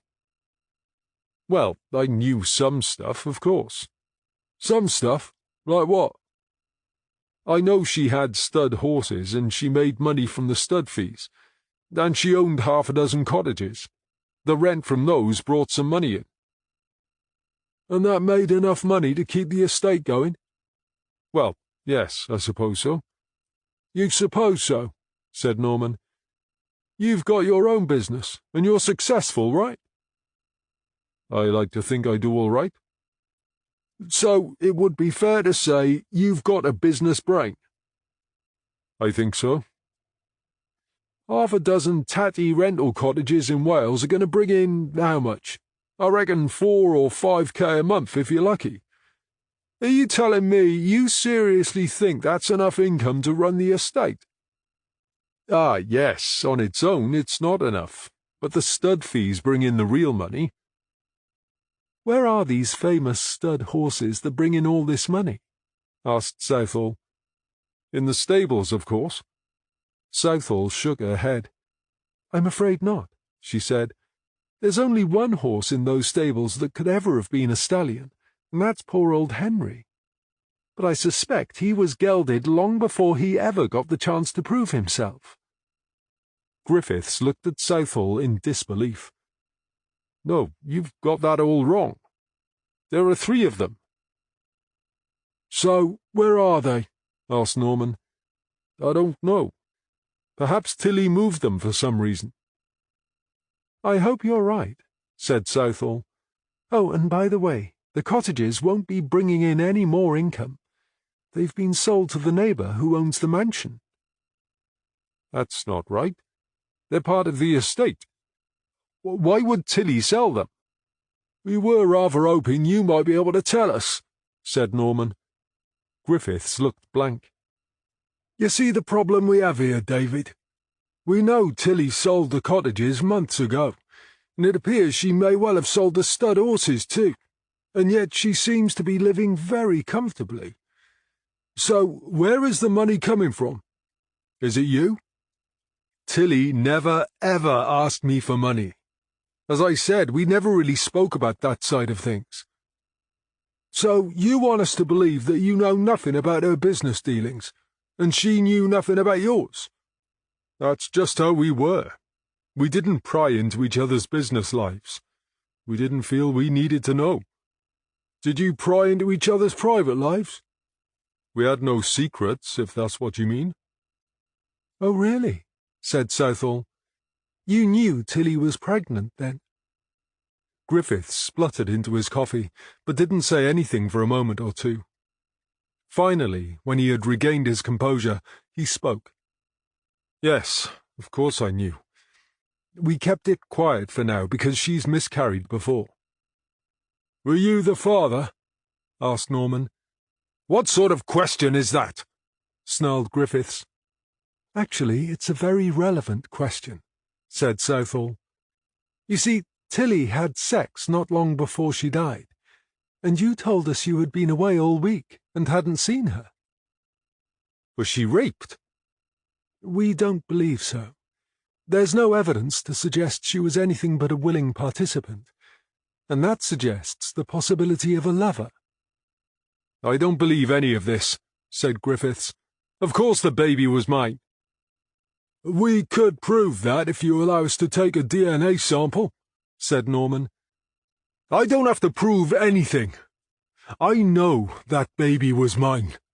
I also know I'm not under caution, which means I don't have to answer any more of your questions. So I suggest you clear off and leave me alone. It's true, you're not under caution at the moment, said Southall, but we seem to be finding more questions than answers where you and Tilly are concerned. So I have a feeling we will be speaking again before too long, Mr. Griffiths. Do you want to go back to the house now? Asked Norman, as he started the car and headed out of the car park. Let's head back to the ranch, said Southall. We need to get this mobile phone to the tech guys, and we need to start going through the CCTV footage. I'd also like to see where we are with the background check on David Griffiths. You don't like him, do you? Asked Norman. He's the sort of man who makes my skin crawl. I wouldn't trust him as far as I could throw him. What was all that jazz with a blank sheet of paper? Asked Norman. And did I see you batting your eyes at him? Look, I probably wasn't very good at it, but I was playing soft cop to your hard-nosed cop, said Southall. I just wanted to see how he would react if I appeared a bit scatty. Well, I have to say your simpering woman act wasn't very convincing. Yes, well, I've told you before that people think I'm a hard-nosed bitch. Being a tough, independent woman doesn't make you a hard-nosed bitch, Sarah. Some people think it does. Yeah, well, maybe those people don't know the real Sarah Southall. Southall stared out of the car window and absorbed the compliment without comment. Not for the first time, she said a little thank you in her head for Norman's support. Good act or not, did you see the way he was looking at me? She said. I'm pretty sure he thinks I'm clueless and that I'd be a pushover. Yeah, I did clock that, said Norman. He's a predator, all right. But putting aside the fact you think he's a creep, what else did you make of him? He looked genuinely shocked when you told him the stud horses were gone and the cottages had been sold. Yes, but was he shocked to think Tilly had sold them, or shocked to think he wasn't going to inherit them? That's the million-dollar question, isn't it? Said Norman. But if his business is doing as well as he says, I can't see why he'd be bothered about what Tilly was making from those cottages. It would be like loose change, wouldn't it? Yes, I smell a rather large rat where Mr. Griffiths is concerned, said Southall. I can't wait to see what the search into his background uncovers. And I'm sure he lied about knowing Tilly was pregnant, said Norman. He almost choked on his coffee when he told him. Yes, it wasn't difficult to see it was an act, but I couldn't decide why. Was it because he genuinely didn't know, or was it because he didn't think we'd find out? Do you know, I hadn't thought of it like that, said Norman. I was thinking he was all about the money. But if he already knew she was pregnant and he knows he's not the father, that's a perfectly good motive for murder. Money or jealousy, take your pick. Or maybe there's something else we don't yet know about, said Southall. Whatever, he's definitely in the frame. Chapter 11. As Southall led Norman back into the main office, she was surprised to find Morgan and Winter were back already and working at their desks. I didn't think you'd be back yet, she said to Morgan. We only got back about 10 minutes ago. How did you get on with Donna and Glynis? They said they weren't there yesterday morning because Tilly cancelled on Friday morning, but she paid the full amount anyway, because it was such a short-notice cancellation. That bit makes sense, said Norman. According to David Griffiths, Tilly hated to offend anyone and had a heart of gold. That's at odds with what Donna and Glynis say. According to them, Tilly was a good customer, but she could be difficult and would fly off the handle for no reason. What else did they have to say? Asked Southall. They said they were half expecting Tilly to cancel the wedding. Apparently she was undecided and had talked about calling the wedding off. That's odd, said Southall. According to David Griffiths, they were already married. He said they got married 2 weeks ago in a register office. This thing yesterday was just a party for all those who didn't attend. Donna and Glynis say David Griffiths isn't what he seems, said Morgan. Maybe they're right, and he's feeding us a load of bullshit. Did they say why they think that? Asked Southall. They've heard rumours suggesting he's a liar and a cheat. If you keep your ears open, you can hear rumours about anyone, said Norman. It doesn't mean they're true. There is one more thing the girls mentioned about Tilly, she added. It may not be relevant, but apparently she was happy for them to go the extra mile with her. Norman frowned. They're gay, Norm. For a consideration, they were willing to... Oh, gotcha. You mean Tilly didn't really have a preference? It seems not, said Morgan. As I said, it's probably not relevant, but you never know. I suppose some guys might take umbrage at that and feel it questioned their performance, said Norman. But would it be enough to become a motive for murder? Nothing would surprise me with some men, said Morgan. How did it go for you two? Well, we've upset Fionn Howells and pissed off David Griffiths big time, said Norman. So I think you could say we've done okay. According to Caris Howells, there's a part-time stable lad called Jimmy Denman who looks after the horses during the week. We need to find him and speak to him. said Southall. She produced the evidence pouch containing the mobile phone. And we found this mobile phone hidden in one of the stalls inside the barn. Luckily, someone sent a text to it while we were standing there. We can't get into it, of course, but that's what we have a tech department for. And we've got this, said Norman, holding the memory stick aloft for them all to see. It's CCTV footage from the Seaview Hotel where David Griffiths was staying on Friday night. With a bit of luck, it will show us if he was telling the truth about what time he got to the farmhouse. Do you think he's lying? Asked Morgan. Let's just say I don't trust every word that leaves his mouth, said Southall. She turned to Judy Lane. What about you, Judy? Anything of interest in Tilly's diary? Unfortunately, she wasn't one for pouring her heart and soul onto the pages. It seems to consist mostly of times and initials, as if she was recording when and whom she met. But unless you know who the initials belong to, it's difficult to make any sense of it. Does she mention locations? Asked Southall. Not that I've noticed. So I'm assuming most of these meetings took place on the estate. The initials that crop up most often are BR, AT, FN, JY, and DD. And there's one person she refers to as the Snake. On the last Friday of every month, D and G are booked in. But as that same booking was made for yesterday, I'm assuming that refers to Donna Price and Glynis Jenkins. Was that Sunday meeting scratched out? Asked Southall. Only we know Tilly cancelled the appointment. No, it's still in the diary, and not been altered in any way. That's interesting, said Southall. Were any meetings arranged for Saturday? Lane flipped open the diary.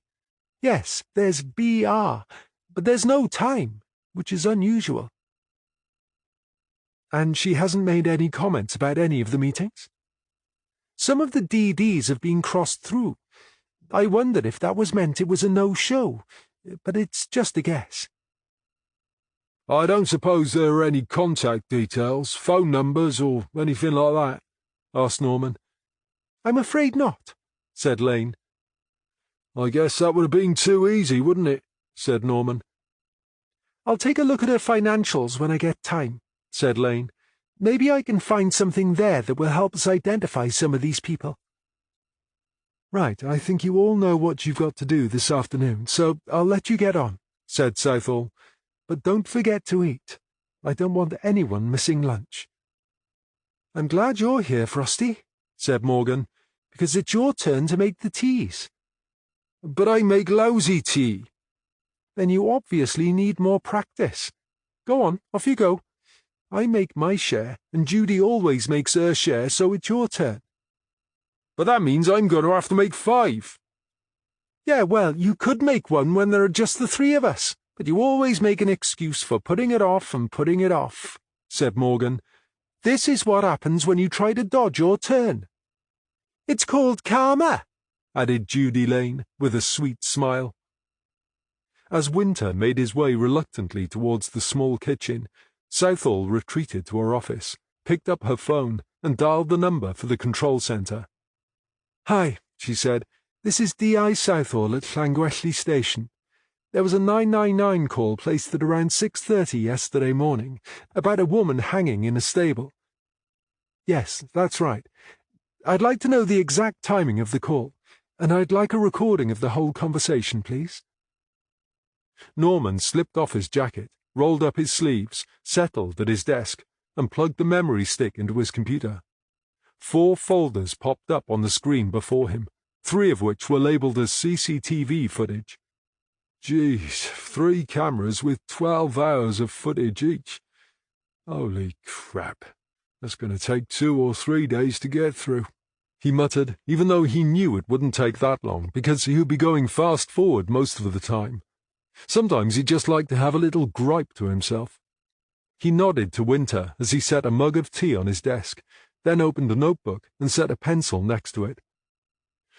Okay, he muttered, clicking the first file. Let's start with the guest list and room plan. He could see Griffiths had stayed in room 2, and it didn't take him long to find it on the plan. Of course, he said he had a room with a private patio, he said, making a note. Now, let's take a look at these videos. Let's start with this one from reception. He set the file scrolling at double speed, and almost immediately had to slow it down as a man appeared, carrying a small holdall.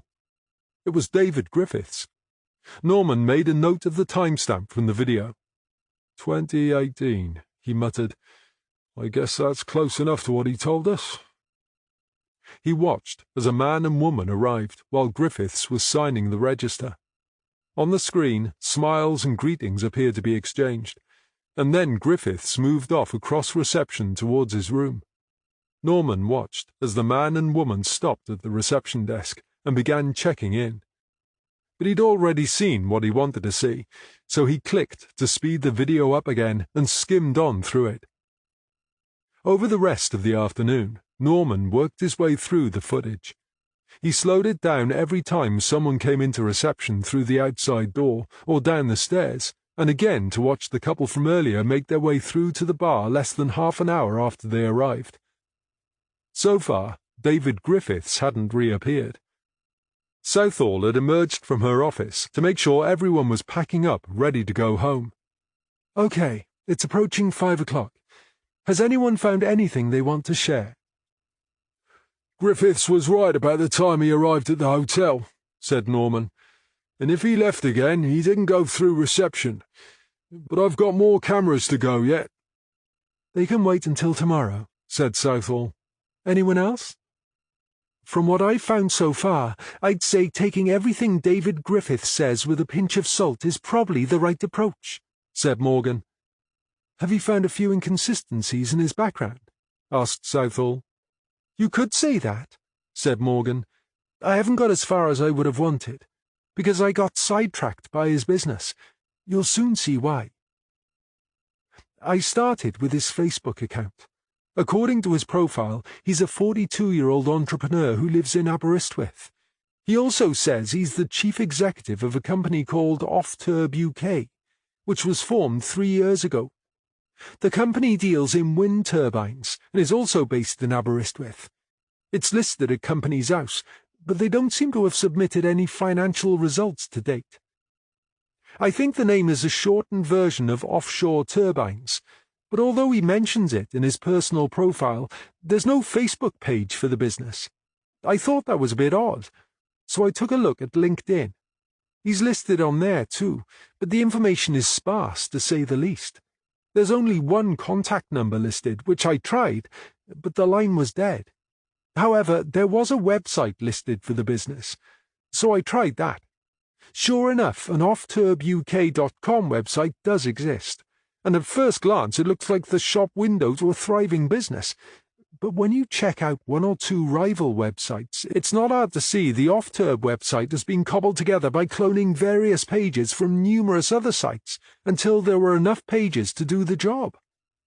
Someone has edited the text here and there to reflect the company name, and if you didn't look at any of the other sites, you'd never know.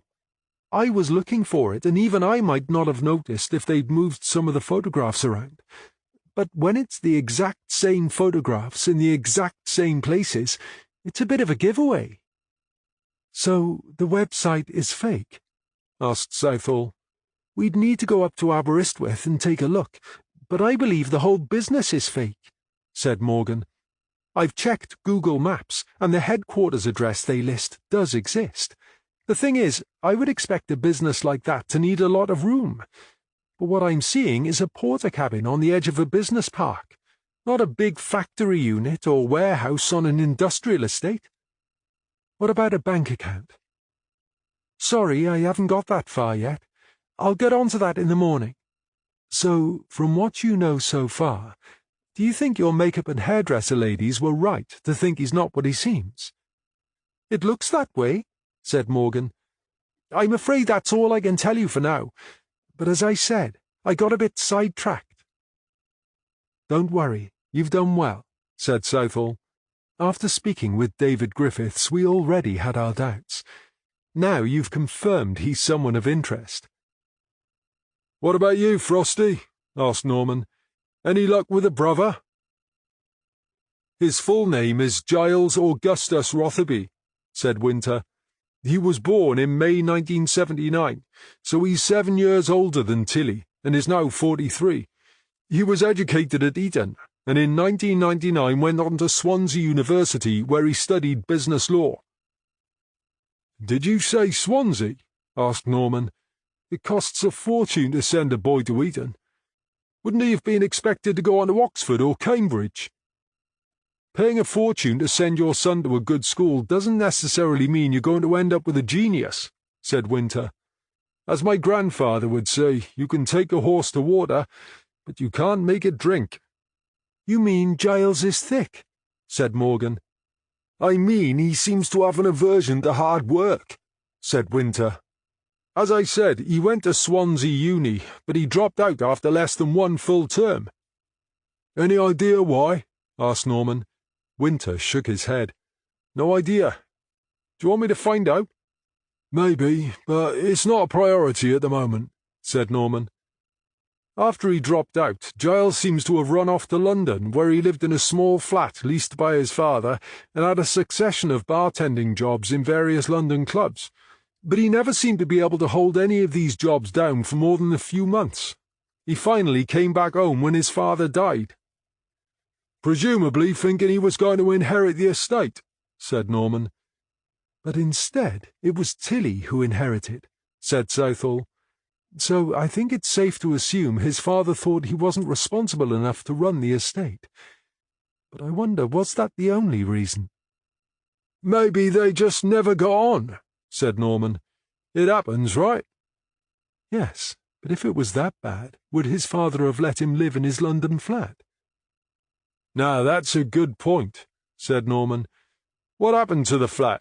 Is he still living there? As far as I can make out, the lease was terminated when the father died, said Winter. Terminated by whom? I haven't been able to find that out. So, where's he living now? I haven't been able to find that out either. He seems to have spent the first 10 years after his father's death living on the family estate with Tilly, but after that he went off the radar. I'm assuming he's either living rough or maybe sofa surfing and sponging off his rich friends. So, currently of no fixed abode, said Southall. I can't imagine he would have been very happy losing his inheritance, and his home in London. If that didn't foster resentment, I don't know what would. That would be a powerful motive for murder, said Norman. Yeah, but why wait until now? Asked Winter. He tried to make a legal challenge immediately after the will was read, but he didn't take it all the way. Do we know why he stopped? Asked Southall. My first guess was that he didn't have the money to pay for it, said Winter. But then he ended up living on the estate for 10 years, so maybe he struck some sort of deal with Tilly. The thing is, if he was that resentful about the will, then surely in the 10 years he was living there, he would have had plenty of opportunities to bump her off. Yeah, but he would have been the obvious suspect, said Norman. Much better to go off the radar for a while, and then strike. From what I've found out so far, I don't see him as the type of person who would think that far ahead, said Winter. Maybe the reason he left after 10 years was because they fell out and Tilly had him evicted, said Morgan. If he wasn't resentful enough to kill her before, he would have been after that. Frosty, you won't be able to do this until tomorrow, but can you get hold of the solicitor he used and find out why he dropped the legal challenge? Okay, I think you've all done very well, said Southall. And now, if you want to get off home, I'm not going to stop you. I'm going to stay, said Judy Lane. I want to get the board set up, draw up a to-do list, and start getting everything booked and catalogued. I'm miles behind, said Morgan. It'll be easier to do the financials tomorrow, but I need to catch up with this background stuff, so I'll stay. I'm in no rush to get anywhere, so I'll stay too, said Winter. Southall looked at Norman. I've already made a start on that CCTV footage, he said. None of us are robots, guys, said Southall. We all need rest and sleep.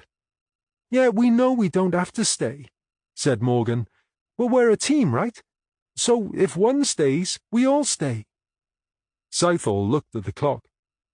"Only until 7 p.m., she said. "At 7 p.m. every member of the team goes home." "I've just found more proof Griffiths is full of bullshit," said Morgan. "The house he says he owns down by the coast isn't a house at all. It's a holiday chalet. I'm going to trace the owner in the morning." "Nice work, Catherine," said Southall. "Perhaps the owner will be able to tell us more about him." "It's not looking good for Griffiths, is it?" said Norman. "That hole he's digging just seems to get deeper and deeper." "Right, guys," said Southall. "Don't forget I want you all to go home at 7 p.m. We'll start again at 8 in the morning." Chapter 12. By the time Norman had driven home, made himself dinner in the form of a bacon sandwich washed down with a cup of strong coffee, it was 8 p.m. He made his way into his cosy lounge, settled in his favourite armchair, set his notebook and pencil on the table by his side, opened his laptop, and plugged in the memory stick he'd slipped into his pocket before leaving work. "Okay," he said, clicking the folder revealed before him. "I'm on my own tonight, so let's do this." He opened the folder with the CCTV footage. Now, where was I? He flipped his notebook open and read his notes. "I suppose I really ought to watch the car park footage first, and then I can finish the reception footage." Using the same fast and slow process, he watched the first few hours of car park footage. A few cars came and went, but he found nothing unexpected, and by midnight all activity had stopped. He scrolled quickly through the next few hours of footage, but boredom had set in by the time the 4 o'clock timestamp, and he stopped the video. He made a note of where he'd got to, and closed the file. He could come back to this one later.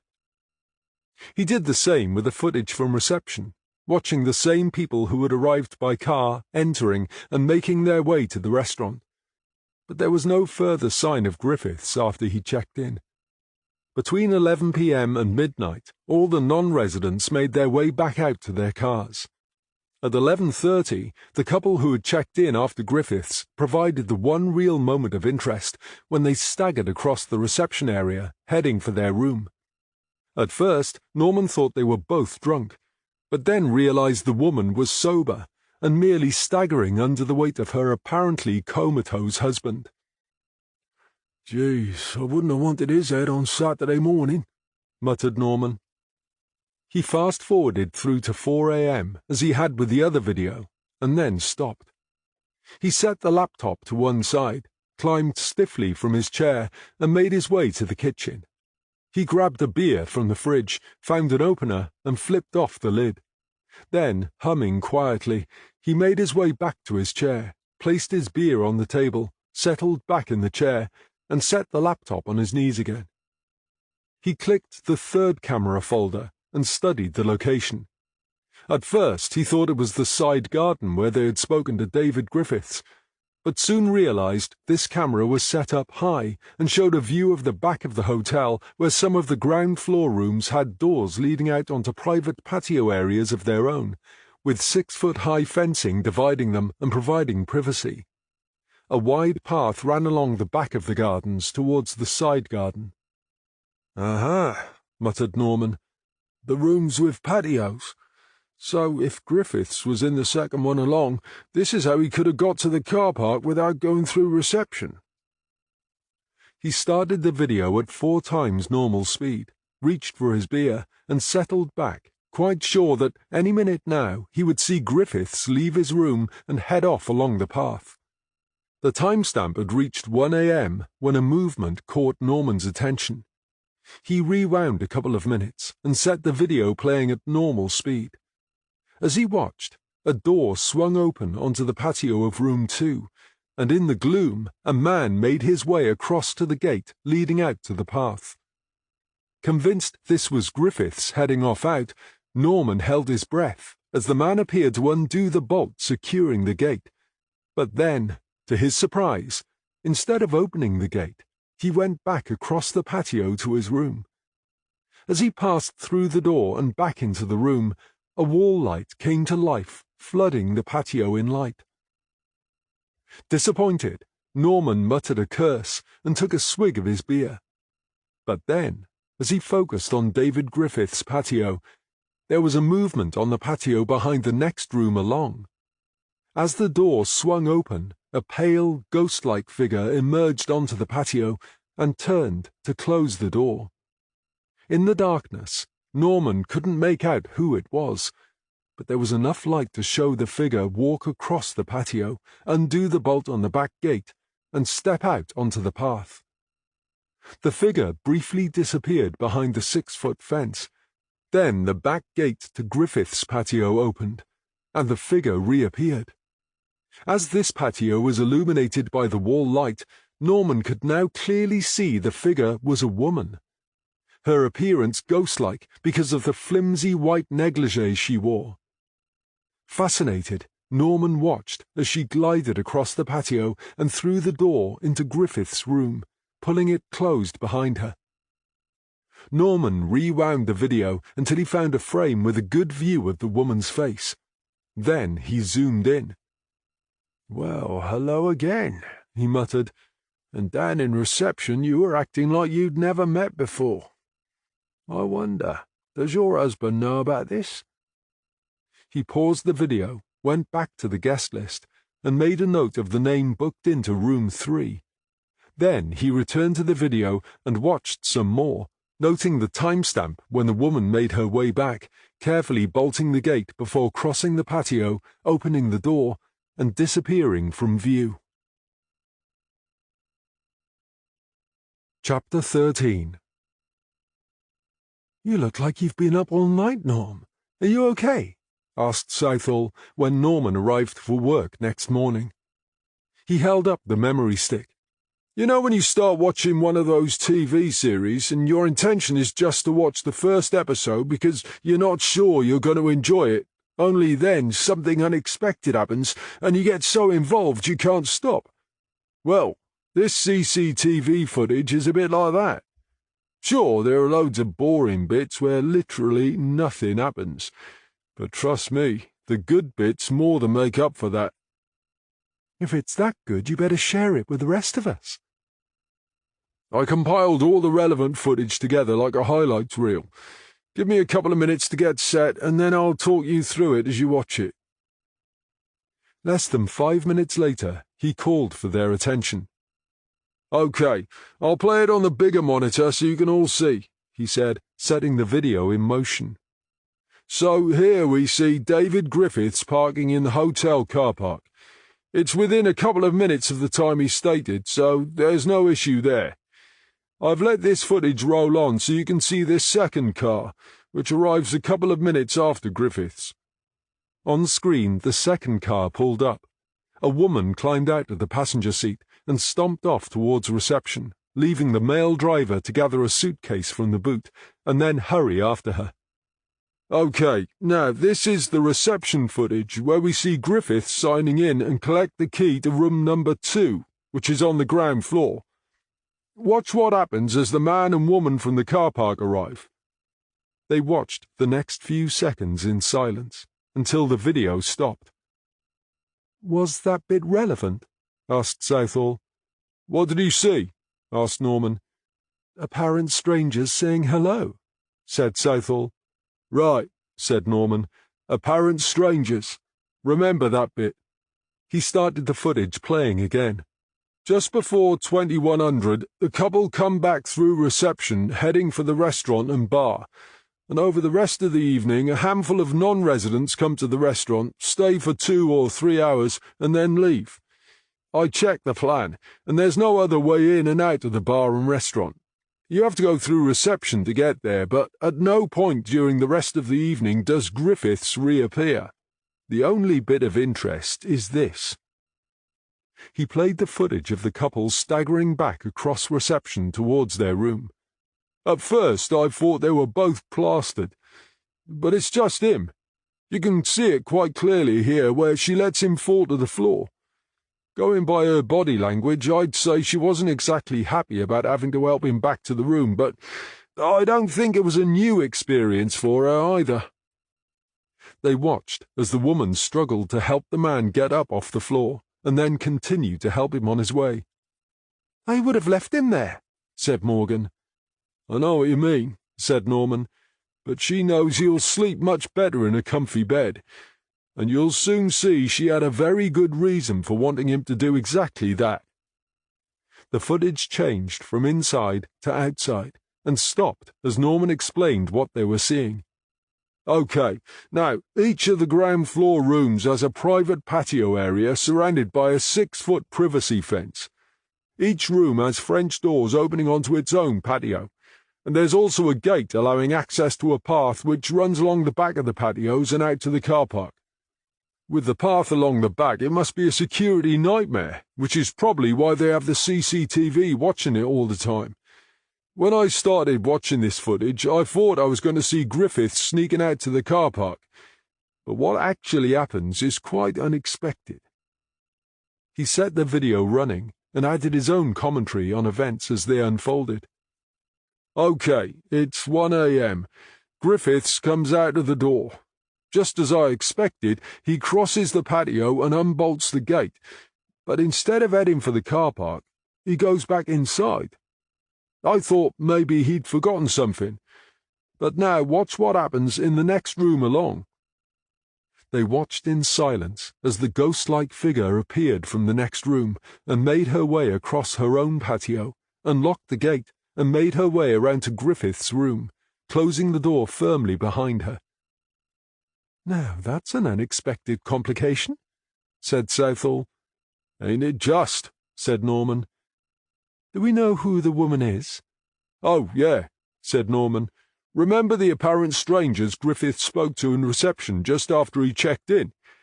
Well, according to the hotel register, this particular stranger is called Rona Pritchard.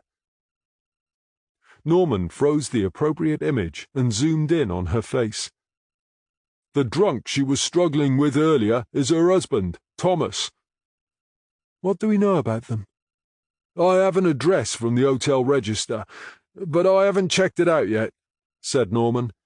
But now you can see why she wanted to get the drunk back to their room and snuggled up in bed. I bet he was sleeping like the dead while all this was going on. Don't you think she looks a bit too old for him? Asked Winter. I don't want to be unkind, but he looks fit enough to be under 40, and she looks nearer 60. Are you sure she's not his mother? Why would his mother be sneaking into his room, barely dressed, at that time of night? Asked Norman.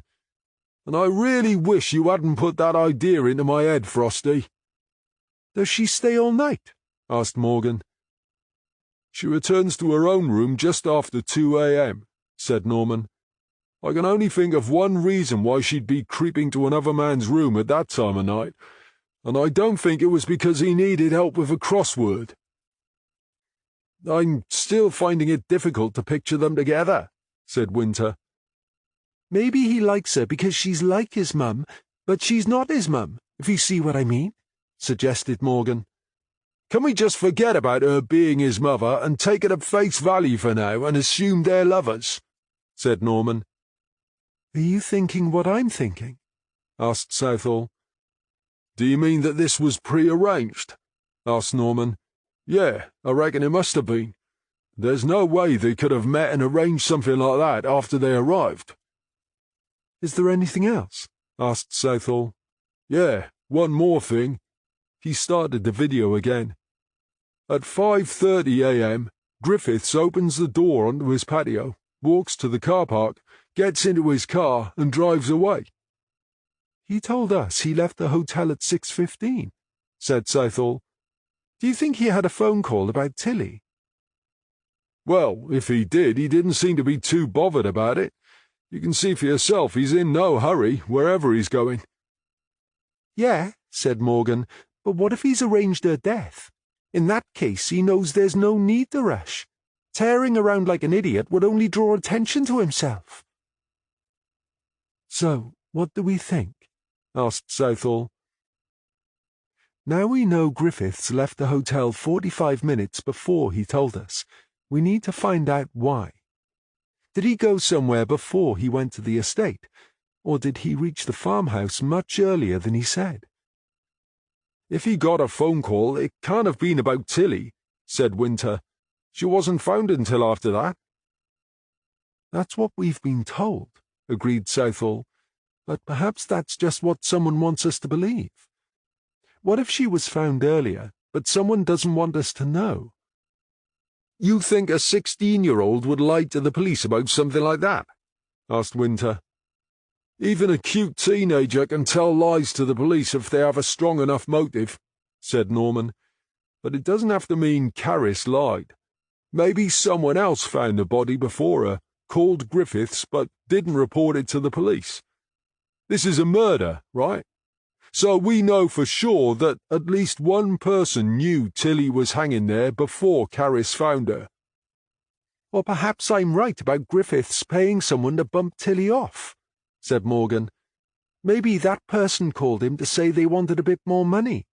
It could be they left some incriminating evidence where we would find it, and he had to get over there and remove it before anyone else saw it. What do you think, Norm? Asked Southall. I'm not saying he has anything to do with Tilly's death, and I'm not saying Catherine's wrong about him employing a third person to murder her, but for me, he's just too calm for that scenario. I reckon he had arranged to be somewhere that morning before he went to the farmhouse. You mean he had an appointment with someone? Mused Southall. I don't know where, and I don't know why, said Norman. Paying the killer? Suggested Morgan. Do you want us to bring him in?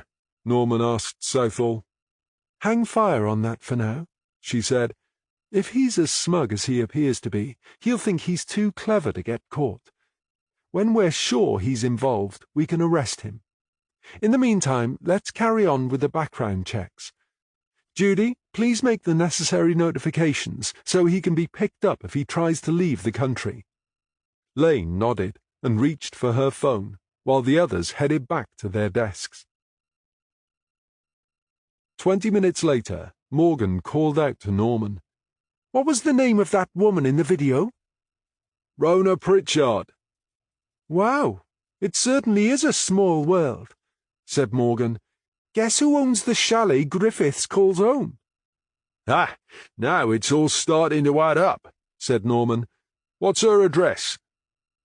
As Morgan read aloud from her screen, Norman checked the address listed on the hotel register. One and the same, said Norman. So we were right about them knowing each other before Friday night. I wonder how often she calls in to check on her tenant. She could well be a frequent flyer, said Morgan. According to this street map, her house is only a couple of minutes from the chalet. Do you still think you need a run up to Aberystwyth to check out his business? Asked Norman. Definitely, said Morgan. And if you like, while we're up there, we could check out the chalet and call in on Rona Pritchard. Let me have a word with the boss. Norman made his way across to Southall's office and leaned against the doorpost. Someone needs to go up to Aberystwyth, he said. We need to see if Catherine's right about this bogus business. And it turns out the woman in the video owns the chalet Griffiths lives in. I thought we could kill two birds with one stone. Okay, that makes sense, said Southall. Are you going now? I was thinking Catherine and Frosty should go. Southall raised her eyebrows. Catherine did the groundwork in finding the business and tracking down the owner of the chalet, so it's her job, said Norman. And anyway, if we're going to recommend her for sergeant, she needs to demonstrate she can take the lead when necessary. And Frosty's stuck in front of a PC monitor when he'd be much better out on the street gaining experience. Southall nodded slowly. If you're happy they can handle it? They'll be fine. Okay, let's just have a quick catch-up, and they can get going. She made her way to the front of the office. Right. Norm has just informed me Catherine has found an address for Rona Pritchard, and that she owns the chalet Griffiths lives in. Well done, Catherine. How are you doing, Frosty? My head's aching from staring at this computer screen, said Winter. Yes, I can imagine, said Southall. It doesn't do any of us any good. But what about Giles Rotherby's bank account? Has he even got one if he hasn't got a fixed address? Oh, he's got one all right, said Winter. He's had the same account for over 20 years. He just hasn't told the bank he no longer lives on the estate. If he's moving around, maybe he finds it easier to have his mail sent there, suggested Norman. Do the statements tell us if he has an income from a job? Asked Southall. He doesn't appear to be earning what you call a regular salary. He gets varying amounts transferred into his account at various times. He held up a sheet of paper. I've printed out a list of payments and dates. Do you know where the payments are coming from? I can tell you they're always from the same account number, but I haven't got as far as tracing it yet. Well, you can leave it for now. One of us can do that. Winter's face fell. Don't look so worried. I've something more important for you to do. Winter's smile returned.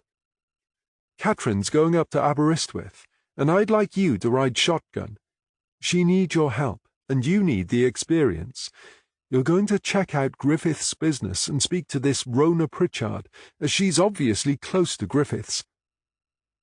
Winter looked nervously across at Morgan, then at Norman, who smiled and nodded reassuringly. Trust me, said Norman. Despite how it seems at first, Catherine's bark is much worse than her bite, and you'll find she's surprisingly good at her job. Do I tell her we have CCTV footage of her going into Griffith's room? Asked Morgan. You can guarantee she's going to call him as soon as you leave, so I'd rather he didn't know we've got CCTV footage if you can help it. However, you're going to be in the driving seat for this one, so it's your call. If you think it's a way to get her to talk, then it might well be worth it. Come on then, Frosty. Let's get going, said Morgan, jingling her car keys. You can navigate, but I'm driving. Southall waited until they'd left, before turning to Judy Lane. How are you getting on, Judy? I worry we sometimes take you for granted and dump far too much work on you. Lane smiled sheepishly. It's okay, she said. It's nice to know you trust me. I'm sure you wouldn't ask me if you didn't think I could handle it. Yes, but you ought to get out on the streets more often. I'm happy being here in the office. I might be in the background, but the way I see it, I'm at the hub of the team, and for me that's a privilege. But you must say if we're putting too much on you, insisted Southall. We're supposed to be here to help develop your career, not break you. There was an awkward silence, which Norman quickly filled. Which one of your many jobs have you been doing this morning? I've been looking at Tilly's bank account. I was hoping I might be able to work out who the initials in the diary belong to from payments she's made. All I've managed to do so far is confirm D and G are Donner and Glynis, but we already knew that. It was always going to be a long shot, said Norman. Have you found out where her money comes from? Asked Southall. At this stage I can't tell you where it comes from, but I can tell you she pays in large amounts of cash. But it's rarely the same amount twice, and although there seems to be a payment most weeks, it's never the same day 2 weeks running. What sort of amounts are we talking about? Asked Southall. Usually between 2,000 and 5,000, but sometimes as high as 10. At first glance, everything about her finances appears to be a bit random, but if you look carefully, there is a pattern within the apparent randomness. It took a while to spot it, but she goes supermarket shopping every week. So do half the people in the UK, said Norman. Yes, agreed Lane. But most people go shopping on the same day to the same store every time, or at least if they go to different stores, they're within the same town. Looking at Tilly's bank account, she never pays at the same store more than once in any month, and she never shops in the same town more than once in any month. She uses stores all over the area, some of which are miles from home. That's definitely not normal behavior, said Southall. "Everyone I know uses the same store every week. They do it for convenience because it's near home and because they know where they can find everything in the store." "Exactly," said Lane. "And the other thing with Tilly is every time she goes shopping, the very next day she pays cash into her account. And there's one thing that's not so random. Every time she pays cash in, she also transfers half that amount back out." "Who to?" "From what Frosty was saying a few minutes ago, I think it could be her brother." "Her brother?" echoed Southall. "We can soon check that out," said Norman. "Let me get that list Frosty was working on." Luckily, Winter had left the list on top of his desk. Norman grabbed it and handed it to Lane, who quickly compared it with her own list. "No doubt about it," said Lane. "It's a perfect match for my list. He's getting half of everything." Southall frowned at Norman and shook her head. "What do you think, Norm?" "You don't bring in that sort of cash selling Tupperware," said Norman. "My guess is sex, drugs, or money laundering. But with Tilly dead, the only person who can really tell us what's been going on is Giles Rotherby." "You're right," said Southall. "We need to find him ASAP." Chapter 14. It was early afternoon by the time they neared their destination. "Do you know your way around Aberystwyth?" asked Morgan. "Not really. My parents brought me here a few times when I was a kid, but that's about the extent of my knowledge. You?" "The same," said Morgan. "We did a few day trips on the steam train, but that's all. So we can use the sat-nav or you can navigate. Take your pick." "I hate the voice on the sat-nav. I'll use online maps and navigate." He found a map on his phone and studied it for a moment. "Does it matter if we go to the business park or the house first?" "I don't think it matters. Why?" "We're going to go past Rona Pritchard's house on the way in, and the business park is at the other end of town." "It's a no-brainer then," said Morgan. "We'll start with the house." Following Winter's instructions, she was soon driving through a relatively new housing estate. "It's a bit posh," said Morgan. "Why, what were you expecting?" "I dunno, but nothing this grand, that's for sure. What number did you say she lives at?" 53, said Winter. He glanced at the nearest house number and then pointed ahead. "It must be down towards the end of this cul-de-sac." "I bet there's no one at home," said Morgan, as she identified the correct house and pulled up on the drive. "Norm said you were quite good at this, but he didn't tell me you were psychic," said Winter. "I don't need to be psychic. There's no car on the drive." "It could be in the garage." "Most people fill their garages with so much junk there's no room for cars." "Not everyone does that," argued Winter. "We'll see. If I'm right, you can buy dinner." "But I bought lunch," protested Winter. "Roadside burger bars don't count." "Who made up these rules?" Morgan offered him a wide grin. "Me, of course," she said. "Try to look at it in a positive way. I mean, how many guys do you think get the chance to buy me lunch and dinner on the same day?" Winter slapped his forehead. "Of course. How did I fail to realize how lucky I am?" "There are plenty who would swap places with you." "Only if they're masochists," said Winter. "I didn't choose to be here, remember? The boss volunteered me." Morgan smiled at Winter. "Now, that's more like it. You're beginning to get the hang of this, aren't you?" "You mean I'm getting better at answering back?" "Exactly. As long as it's all done in jest, it makes the boring bits of the job pass more quickly. Anyway, now you need to stop arguing and go knock on the door. I'll be right behind you." Winter made his way to the front door and rang the doorbell. As he waited, Morgan walked up next to him and hammered on the door with her fist. "Give them a chance," said Winter. "Why? I'm telling you, there's no one at home." After a couple of minutes, Winter had to admit defeat. "Okay, so you were right. There's no one at home." "Never mind. We can come back this way later. said Morgan. "Let's go and see if we can find this business park." Barely 10 minutes later, Morgan turned into a small business park. "I've got to hand it to you, Frosty. You're quite good at navigating." "It's only a question of following an arrow on the screen. It's not rocket science." "And still so many people can't use it to find their way around." Winter looked around. "Is this the right place?" he asked. "It looks like the one I saw online." "I was expecting a wind turbine business to be situated somewhere a bit more industrial. It looks as if this place is just for small local businesses, not big industry." "That's exactly what I said when I viewed it online," said Morgan. "It's why I got so suspicious about it." "Do you know where we're going?" "Unit 21, said Morgan. She pointed to a collection of porter cabins a little way ahead. "It must be one of those."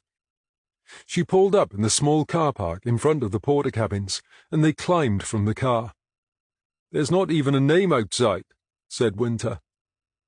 As they approached the door, Morgan glanced in through a window. "Hang on," she said as they reached the door. She retraced a few steps, took another discreet look through the window, and then scuttled back to join Winter. "Change of plan," she said. "If I'm right about this, I'll buy dinner on the way back." "If you're right about what? What's happened?" "You'll see," she said, reaching for the door. "I think we might just have hit the jackpot." As they pushed the door open and walked inside, a small, dark-haired woman sitting behind the only desk looked up in surprise. "Rona Pritchard?" asked Morgan, showing her warrant card. "I'm D.C. Morgan, and this is my colleague, D.C. Winter. We're investigating the murder of Tilly Rotherby, and we'd like to ask you a few questions." Morgan found it difficult to tell who was more surprised out of Winter and the woman. For a moment, the woman said nothing, and Morgan began to think she may have been mistaken. But then the colour drained from the woman's face, and she knew there was no reason to doubt herself. "It is Rona, isn't it?" asked Morgan. The woman nodded dumbly. "Do you think you can answer some questions?" "About Tilly? I didn't know her." "We're more interested in events before and after her death. And just so you know, my partner will be taking notes." The colour was returning to Rona's face as she slowly regained her composure. "I don't see how I can help. I didn't go anywhere near her at the weekend." "But you stayed at the Seaview Hotel on Friday night," said Morgan. "That's not far away, is it?" "My husband and I stayed overnight because we were supposed to be at Tilly's wedding reception, but the police wouldn't let anyone through the gates. I really don't see what else I can say that will be of help to you." "You say you didn't know Tilly, and yet she invited you to her wedding reception. Did she invite many random strangers?" "I was invited by her husband, David Griffiths." "You mean the guy who lives in your holiday chalet?" "It's a temporary arrangement. I'm just helping a friend in need." "Ah, so David's a friend. But this place is listed as his business address, isn't it?" "Yes, it is. Is that a problem?" "The jury's still out on that one," said Morgan. "I'm curious to know where you fit in, though." "I'm David's secretary, and I have a small shareholding in the business like everyone who works for him." "Are there any investors from outside the company?" "Yes, of course. Why?" "I'm just curious, that's all. Can you tell me who they are?" "I don't have a list to hand. David deals with all that stuff." "Now, there's a surprise," said Morgan. She looked around the sparsely furnished office. "Speaking of everyone who works for the business," she said, "where are they all, and how do you fit them all in? It's crowded in here now with just the three of us." "This is a forward-thinking business. Everyone works remotely." Morgan slowly nodded her head. "Right, of course. That's very forward-thinking." She turned to Winter. "Don't you think that's forward-thinking?" "It certainly is," he agreed, looking up from his notebook. "Convenient, too." Morgan turned back to Rona. This is a bit small for a head office, isn't it? I mean, wind turbines are massive things. Where is your manufacturing plant or your warehouse?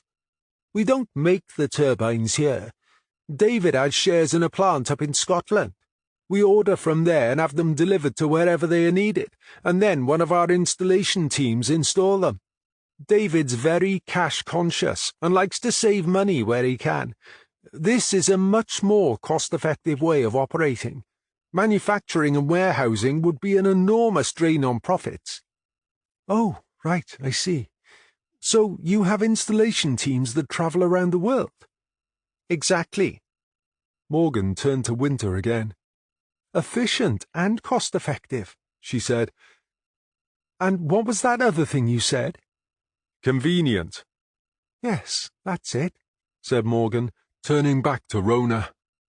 It's all very convenient, don't you think? Rona was becoming a little red in the face. I'm not sure what you mean. Who designed your website? Asked Morgan. David hired a web designer. I hope he didn't charge too much. I wouldn't know. You'd need to speak to our accounts department about that. Have you seen the site? Of course I have. Why do you ask? Because I was looking at your website yesterday, and I compared it with other sites in the same field.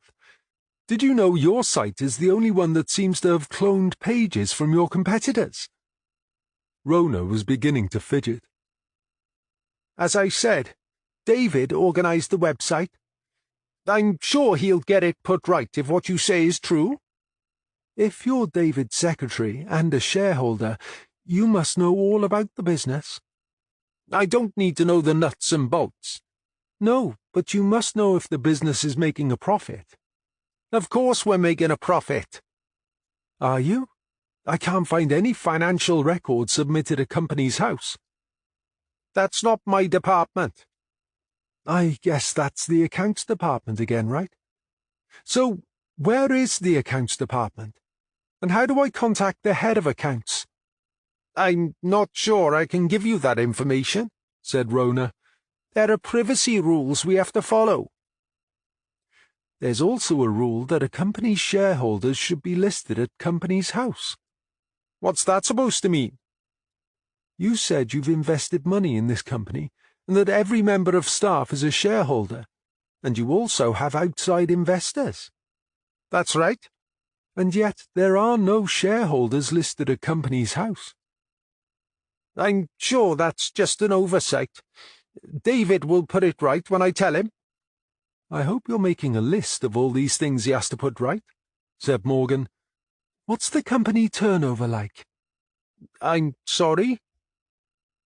Turnover. You know, money coming in, said Morgan. I don't see what that has to do with Tilly Rotherby's death.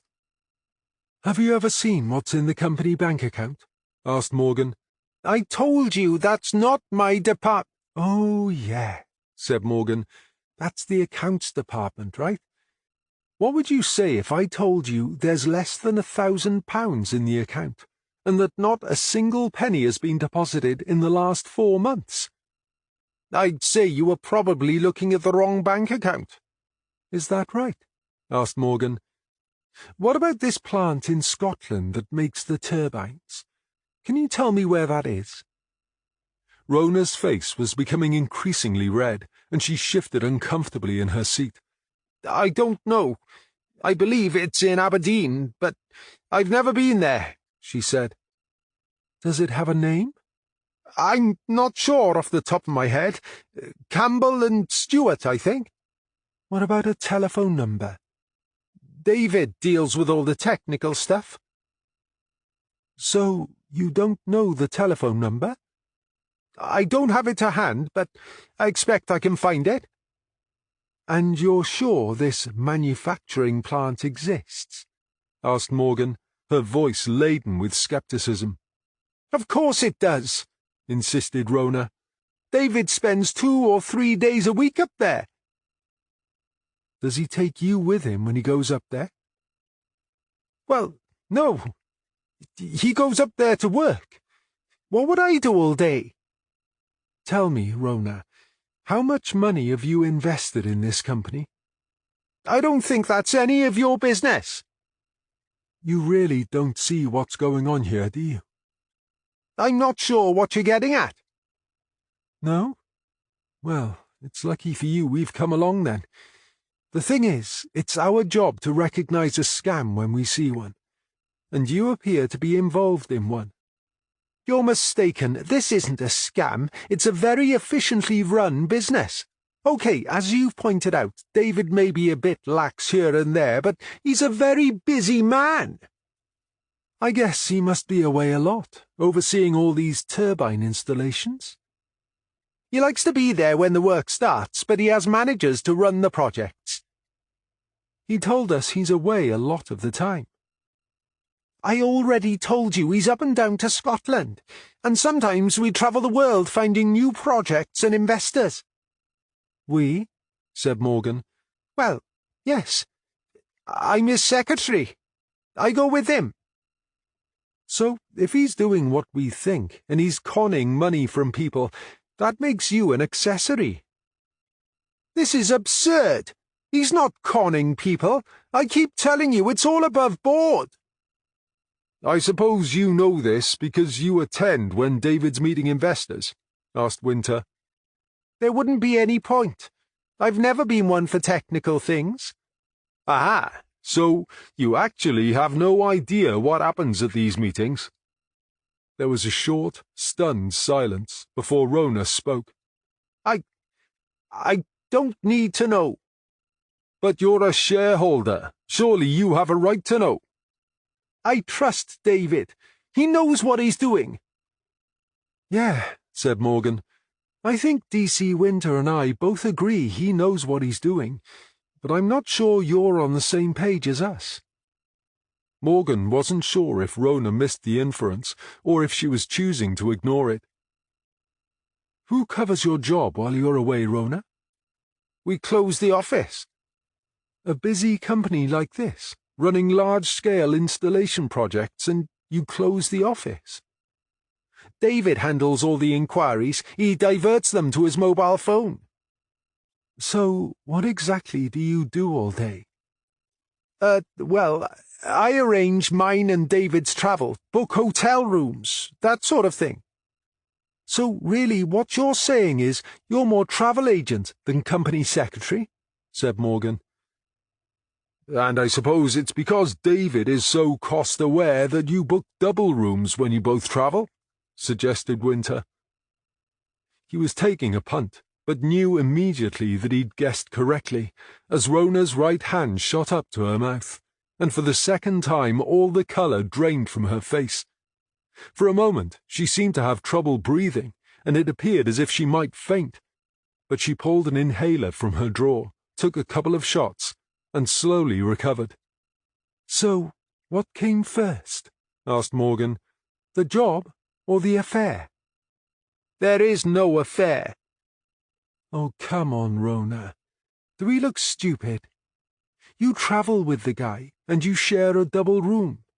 He lives in your holiday chalet, which is 2 minutes from your house. How many times a week do you call in at the chalet to check on him? As he's my tenant, I'm obliged to make sure he has everything he needs. I'd call what you do going above and beyond any normal obligation, suggested Norman. I don't know what you think you're implying, but you've got this all wrong, said Rona. Okay, so if we've got it all wrong, you'll be able to explain why you were caught on CCTV making your way to his bedroom on Friday night, wearing nothing but a negligee and a smile. Rona's face turned a vivid shade of red, and she seemed to sag in her seat, defeated. Oh, you know about that. Please don't tell my husband. Let's forget the scammy business you're involved in for a moment, and consider your other problem, said Morgan. Other problem? What other problem? We're investigating the murder of Tilly Rotherby, who, in case you need reminding, is the wife of David Griffiths. Rona's eyes suddenly blazed. She wasn't his wife, she snapped. They weren't married, and they weren't going to be married. He was going to call the wedding off. According to what he told my boss, they married secretly, in a register office 2 weeks ago. Rubbish, she snapped. You would have told me. If he had told you, it wouldn't have been a secret, would it? Rona took a moment to absorb what Morgan had said before she replied. David and I have no secrets. It's not just about the sex, then? Rona's lip curled in distaste. Trying to make our relationship sound sordid won't work, you know.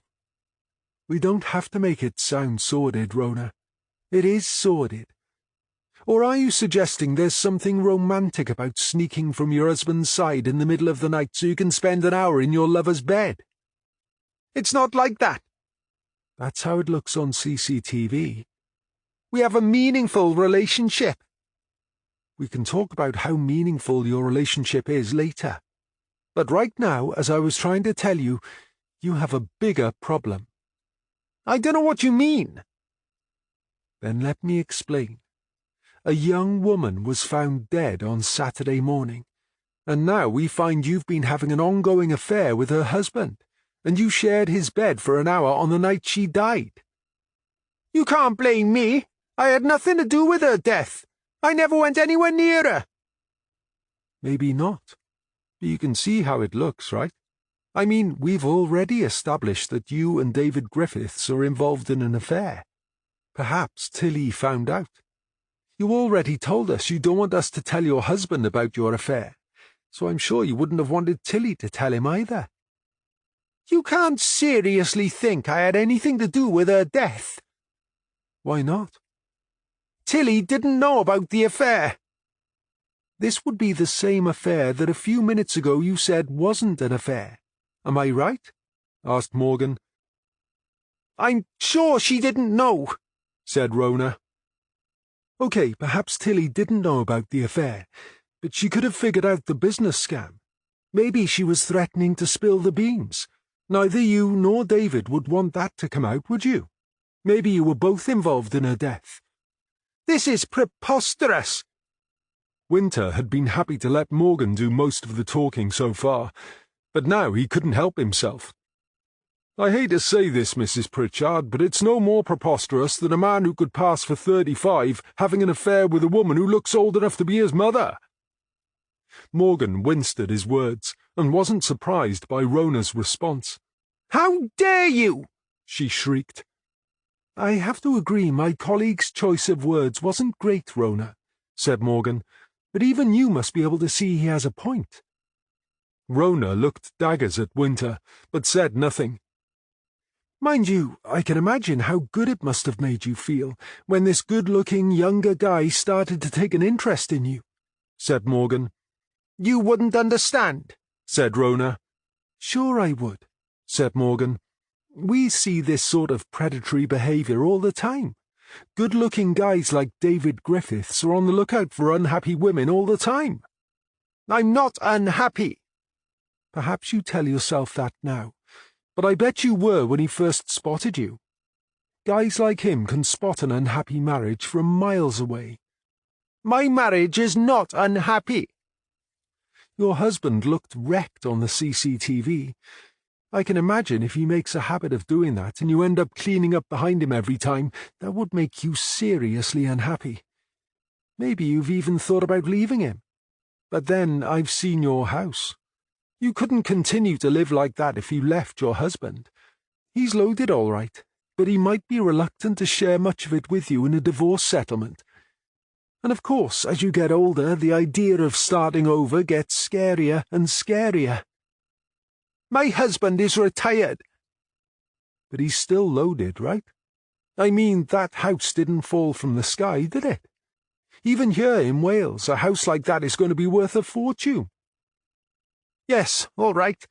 I admit we're comfortable, and I admit we don't always see eye to eye, but I've never considered leaving my husband.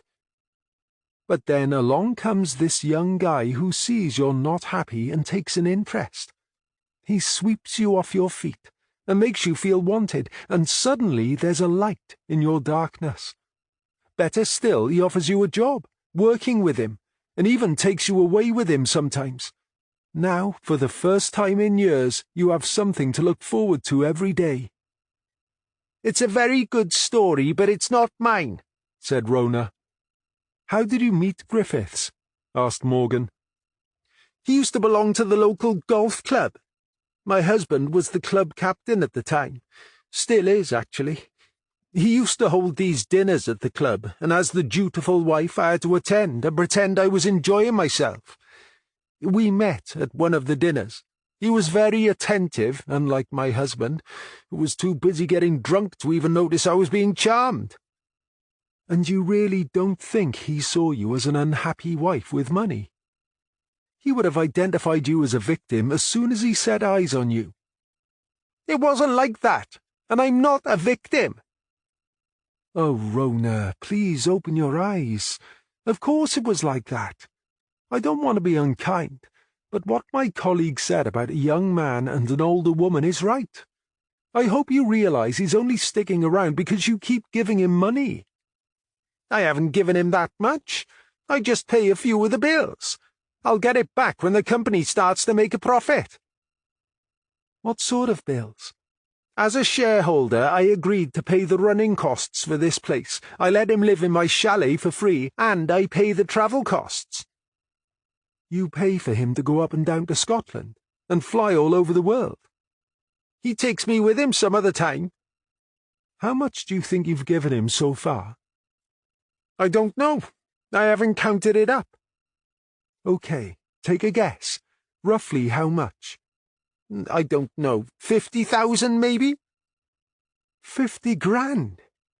Jesus, Rona, have you really got that sort of money to throw around? Technically, it's not my money. It's my husband's. But we've always said whatever we have is ours." "And he doesn't mind that you've lost all this money?" "He hasn't noticed, so I haven't—" "He hasn't noticed? How much money does he have?"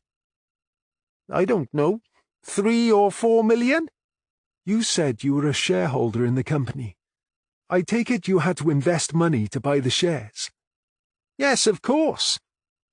"And it's all legal and above board? You have paperwork to back up this shareholding?" "Not yet. There's a delay in the legal department." "Oh, yeah, I bet there is," muttered Winter. "And is that investment part of the 50,000? asked Morgan. "Oh, no, that's separate." "And how much did you invest?" 75,000? There was a sharp intake of breath from Winter. "Hang on, let me get this straight," said Morgan. "You're saying that, in total, David Griffiths has taken 125 grand from you, and you've had nothing back?" "He hasn't taken it from me. I gave it to him. Anyway, I'll get it back when things settle down and the company's making a good profit." "And you really believe this is going to happen?" "I don't know why you keep suggesting this is a scam," said Rona. "Well, let me see," said Morgan. "Where shall we start?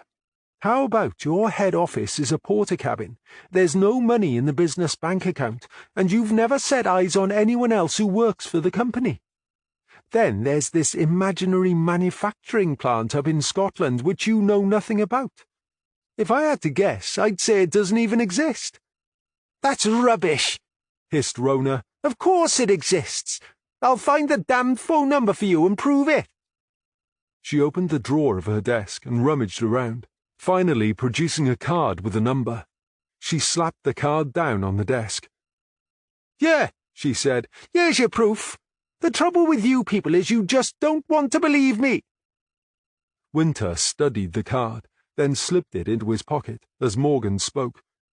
"Trust me, Rona, we really do want to believe you haven't been taken for a ride, but you're not convincing either of us." "What do you mean I've been taken for a ride?" "You've invested 125 grand in a company you seem to know nothing about, and you've never had a penny back. Shall I go on?" Rona flipped open her laptop and began tapping at the keyboard. "I've explained how we operate, but as you won't listen to me, let me show you something that will prove we're legitimate." She spun the laptop so they could see the screen. Morgan and Winter silently watched a 2-minute promotional video that showed a huge wind farm far out to sea, ending with a spinning logo that came to a stop, revealing the name Off Turb UK. "There," said Rona when the video finished. "That's Door the Wind. It's a wind farm we built off the coast of Holland." "Could we have a copy of that video?" asked Winter. "What for?" "Is there some reason we can't have a copy?" asked Winter. No. I suppose you can have one of our spare copies." Reluctantly, Rona opened another drawer, found a memory stick, and handed it to him. Winter took the memory stick and dropped it into his pocket alongside the card. "And you've been there and seen this Door the Wind, have you?" asked Morgan. "It was built before I started working here." "How long have you worked here?" "Almost a year. David promised me a job as part of the deal when I invested." "And you invested when?" 3 months before that." "And you are yet to see any sort of return on your investment?" "That's right. You seem to be far more worried about it than I am." "I just can't understand why you refuse to accept this whole operation is all smoke and mirrors." Rona laughed. "Because it really isn't," she said. "I've just shown you the video. If that's not enough proof, I don't know what is. And at the end of the day, it's my money, and I can spend it however I want to." "Let's hope your husband sees it that way." "Oh, I'm not going to tell him." "We'll have to tell him then," said Morgan. "But you can't." "Rona, we're police officers. If a crime is reported, it's our job to act upon it. And if you and your husband have been swindled out of 125 grand, that's a crime, and he has a right to know." "There we are then. We haven't been swindled, so he doesn't need to know." "Are you serious? You just told us you've given him all that money and you've not had a penny back." "But I haven't reported a crime," said Rona, "and I'm not going to. I don't understand why, but you're trying to put words into my mouth. You may not have faith in David Griffiths, but I have." Morgan sighed. "It's your choice, Rona," she said. "I just hope you know what you're doing." "As you said, it's my choice." "We still need you to make a statement about Friday night." "Why?" "Because a woman is dead, and we need to account for your whereabouts and those of David Griffiths between the hours of 8 p.m. on Friday and 8 a.m. on Saturday," said Morgan. "But you know David was with me. You can't think he had anything to do with Tilly's death," said Rona. "I'm afraid everyone is a suspect until we prove otherwise, even St. David Griffiths. Your statement could help prove his innocence, and it would be better for you if you came down to Llangwelly Police Station voluntarily." "But I have work to do. When am I supposed to find time to come to Llangwelly?"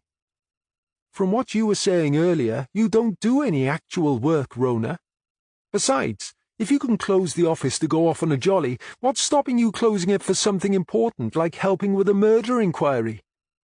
Tomorrow morning would be good." "I can't possibly do tomorrow. I'll come on Wednesday." "Just make sure you do," said Morgan. Chapter 15. "We could have taken her statement there and then," said Winter when they were back in their car. "Yeah, we could have," said Morgan, starting the engine. "But I want Norm or the boss to have a go at her." "And I thought you weren't going to tell her about the CCTV. "I wasn't going to tell her about the secret wedding, but didn't she bite when I did?" "Yeah, she did get into a hissy fit about that," agreed Winter. "But I couldn't decide if she genuinely didn't know about it, or if she was acting like she didn't know." "Me neither, which is another reason why I think we need a second opinion. Did you think the whole thing was an act?" "I doubt it. Acting is a skill, and I think Rona is probably one of the dumbest people I've ever met." Morgan pulled a face. "Don't be too hard on her. A good con man can make an unhappy person believe anything. And going back to the CCTV, the boss said it was my decision to make, so I made it. Are you saying I was wrong? What if she calls Griffiths now, and they make sure their stories agree? The way I see it, that's not a problem, said Morgan as she made her way out onto the road and headed for home. We already have the CCTV footage of what happened in the hotel that night, so they can't deny it. What I'm hoping is that she's going to tell him what we've told her. If I'm right, that will be enough for him to show her his true colours. You think he'll ditch her? But if he does that, then she'll see what a fool she's been, and after having a night to think about how he's conned her out of all that money, she might be a little more talkative. That's why I wanted to get her in front of Norman and the boss. I think she might crack in front of them. I hope you're right, said Winter. She seemed smitten to me. It was like she's under some sort of spell. That's how these guys work, said Morgan. But why don't these women see these guys for what they are?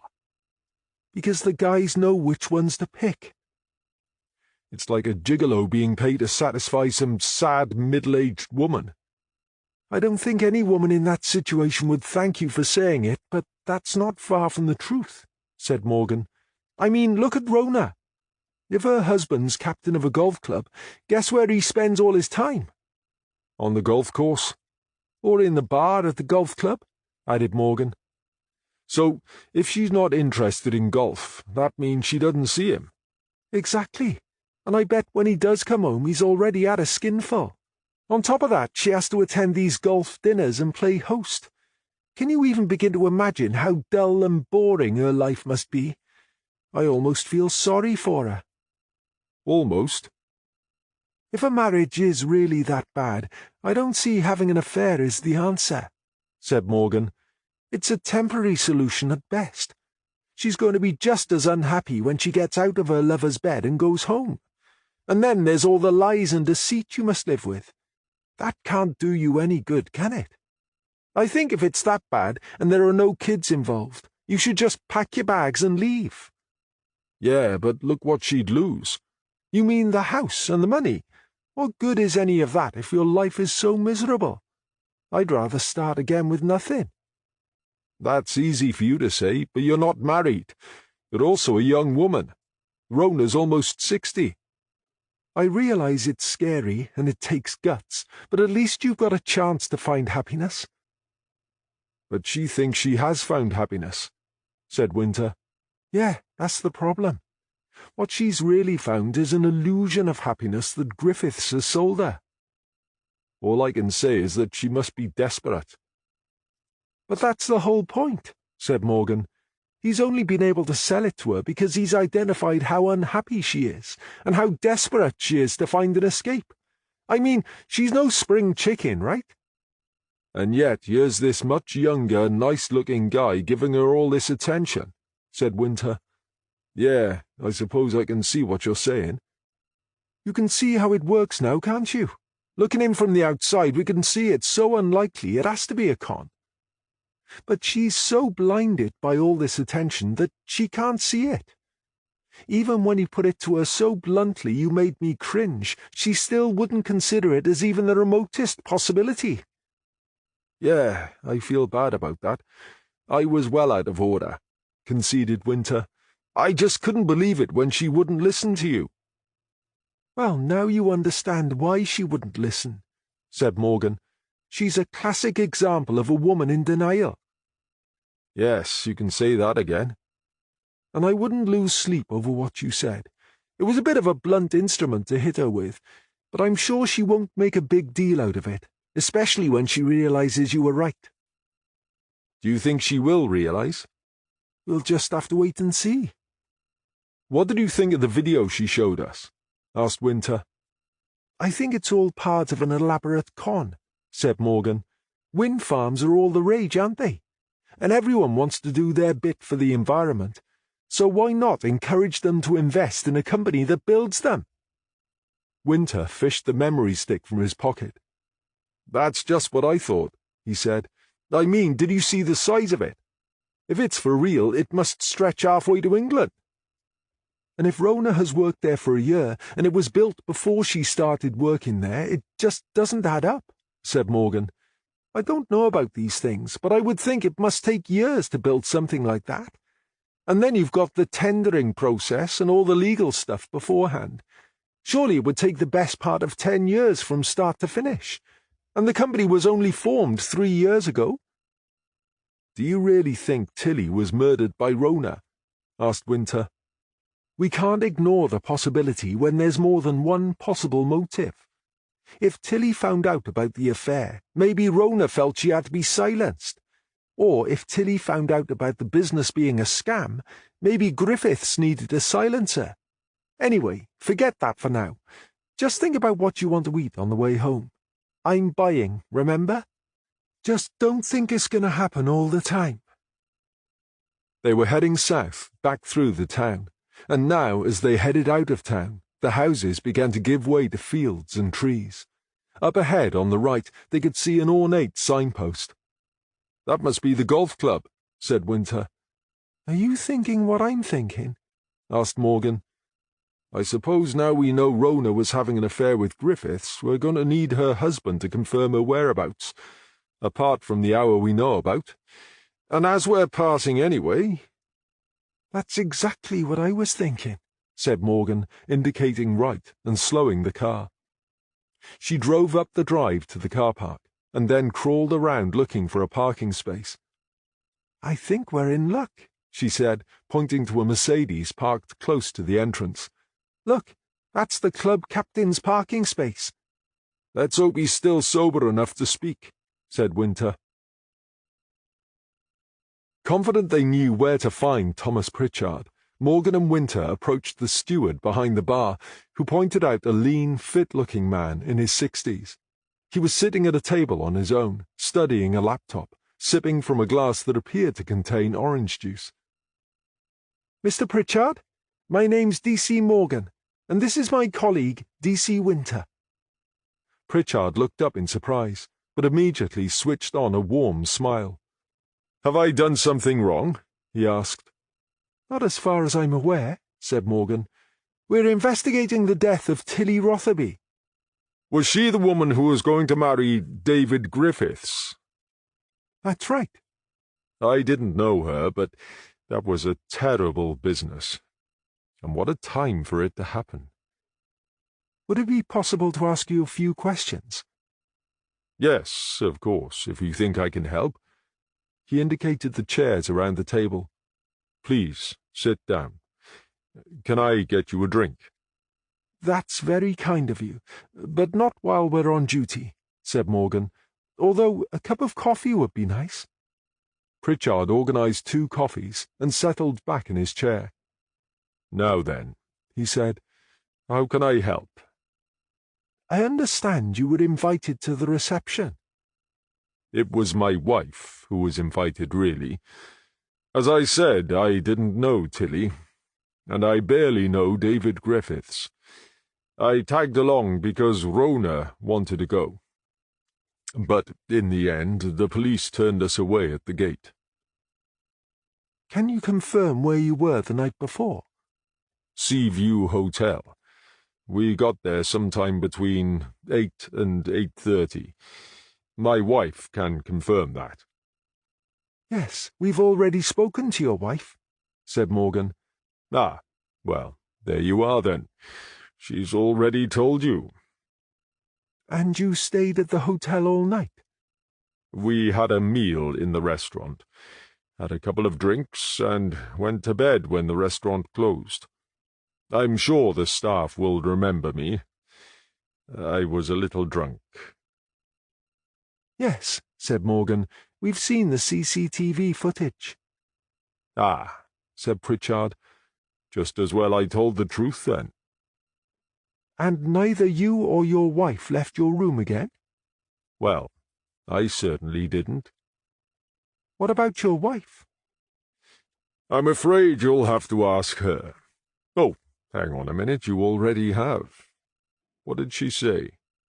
Or did you catch her on CCTV too? I know there's a camera watching the back of the rooms.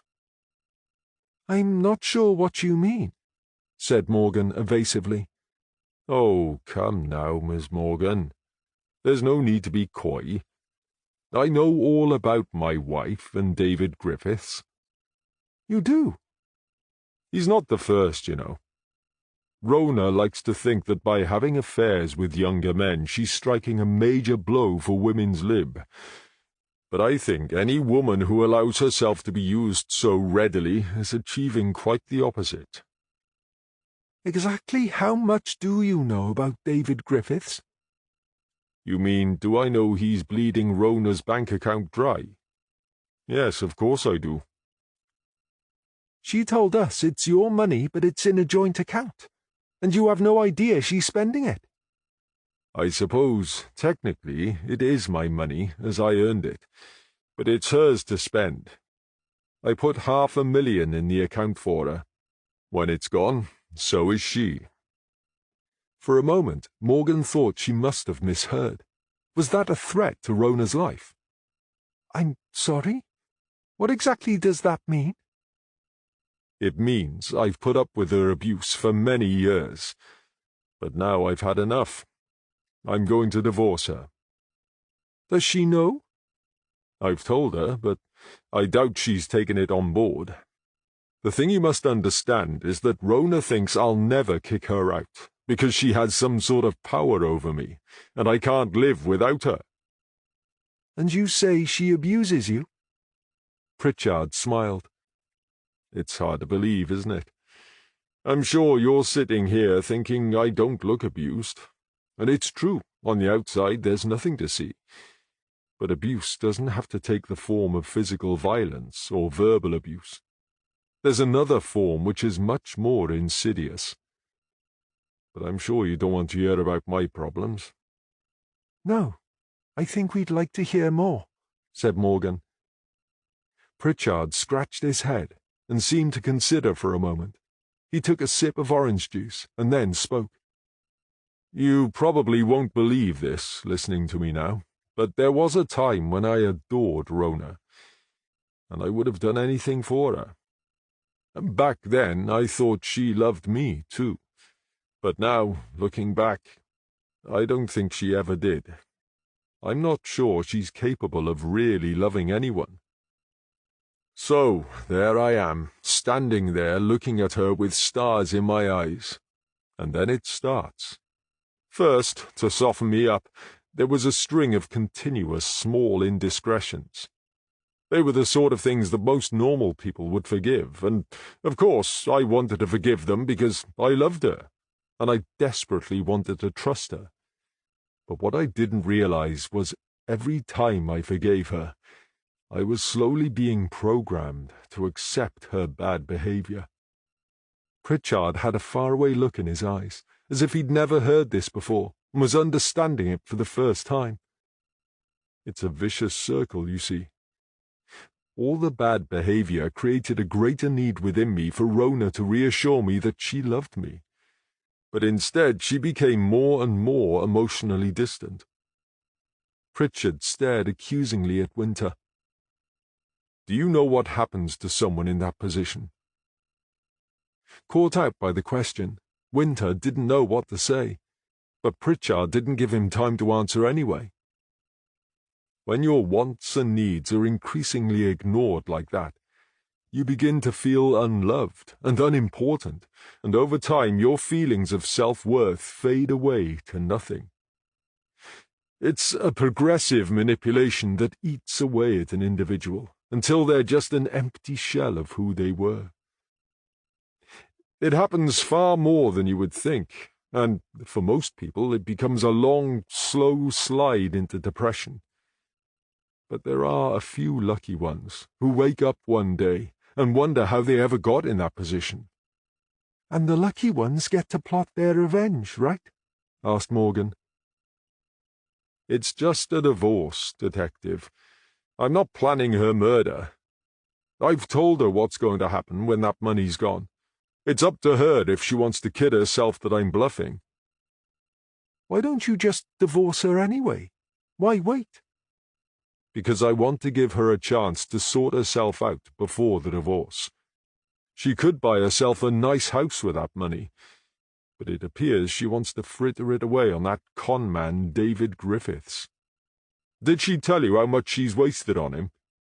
She said about 125,000. It's closer to 200,000, said Pritchard.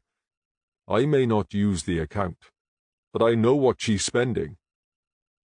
Morgan ignored Winter's muttered dismay. What can you tell us about Griffiths? I can tell you he's a fraud, but other than that I really don't care. You must know your wife works for him. Doesn't it bother you that she's in danger of becoming a part of his fraud? Of course it does, and I must have told her at least a dozen times that she should walk away from him.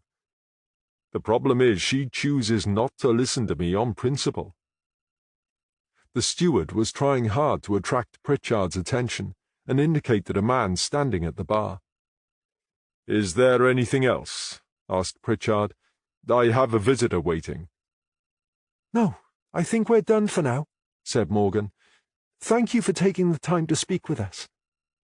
"Not at all," said Pritchard. "If there's anything else I can help you with, just let me know. You can usually find me here." Chapter 16.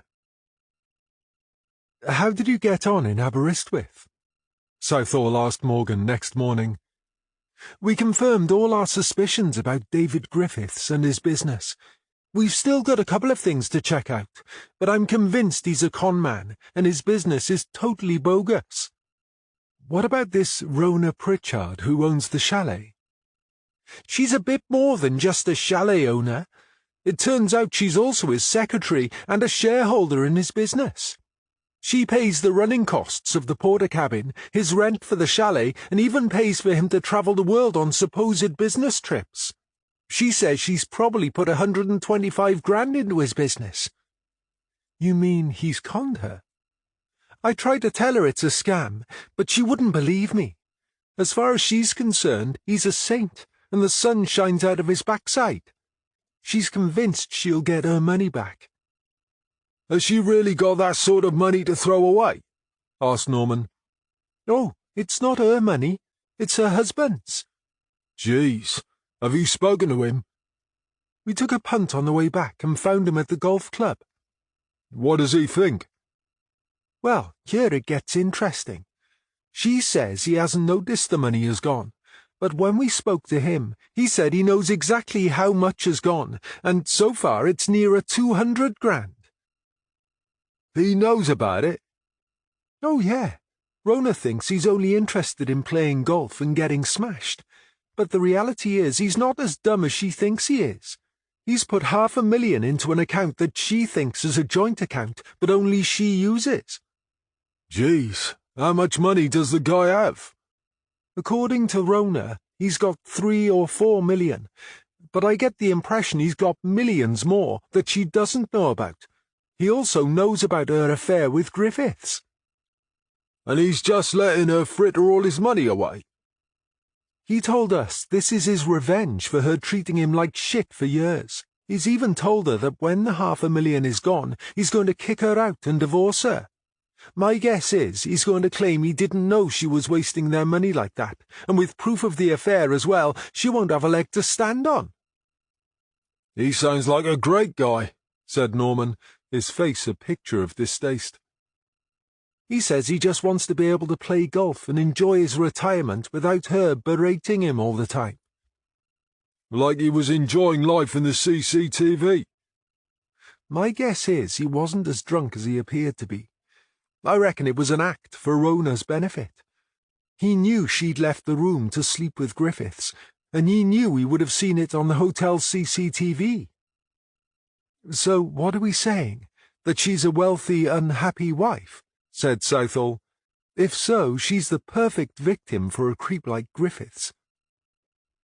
"I tried to explain it to her, but she didn't want to hear it," said Morgan. "She even denied they were having sex until I asked her to explain how she came to be on candid camera at the Seaview Hotel. She changed her tune about the affair after that, but I couldn't persuade her to make a complaint about him. She's adamant Griffiths is genuine and has done nothing wrong. Southall turned to Winter. What did you think, Frosty? Catherine's right. Rona is totally deluded. It's as if Griffiths has put a spell on her. I ended up feeling a bit sorry for her. So we're not really much further forward then? Asked Norman. I don't think she's a murderer, if that's what you mean, said Morgan. All the time I was telling her how stupid she was and how he was just leading her on, Rona got a bit flustered, but overall she was pretty calm.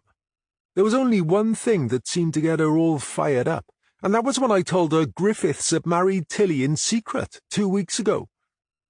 She got feisty about that and was adamant it didn't happen. She would say that if he's convinced her he's for real, said Southall. She's in denial. People have murdered for a lot less, added Norman.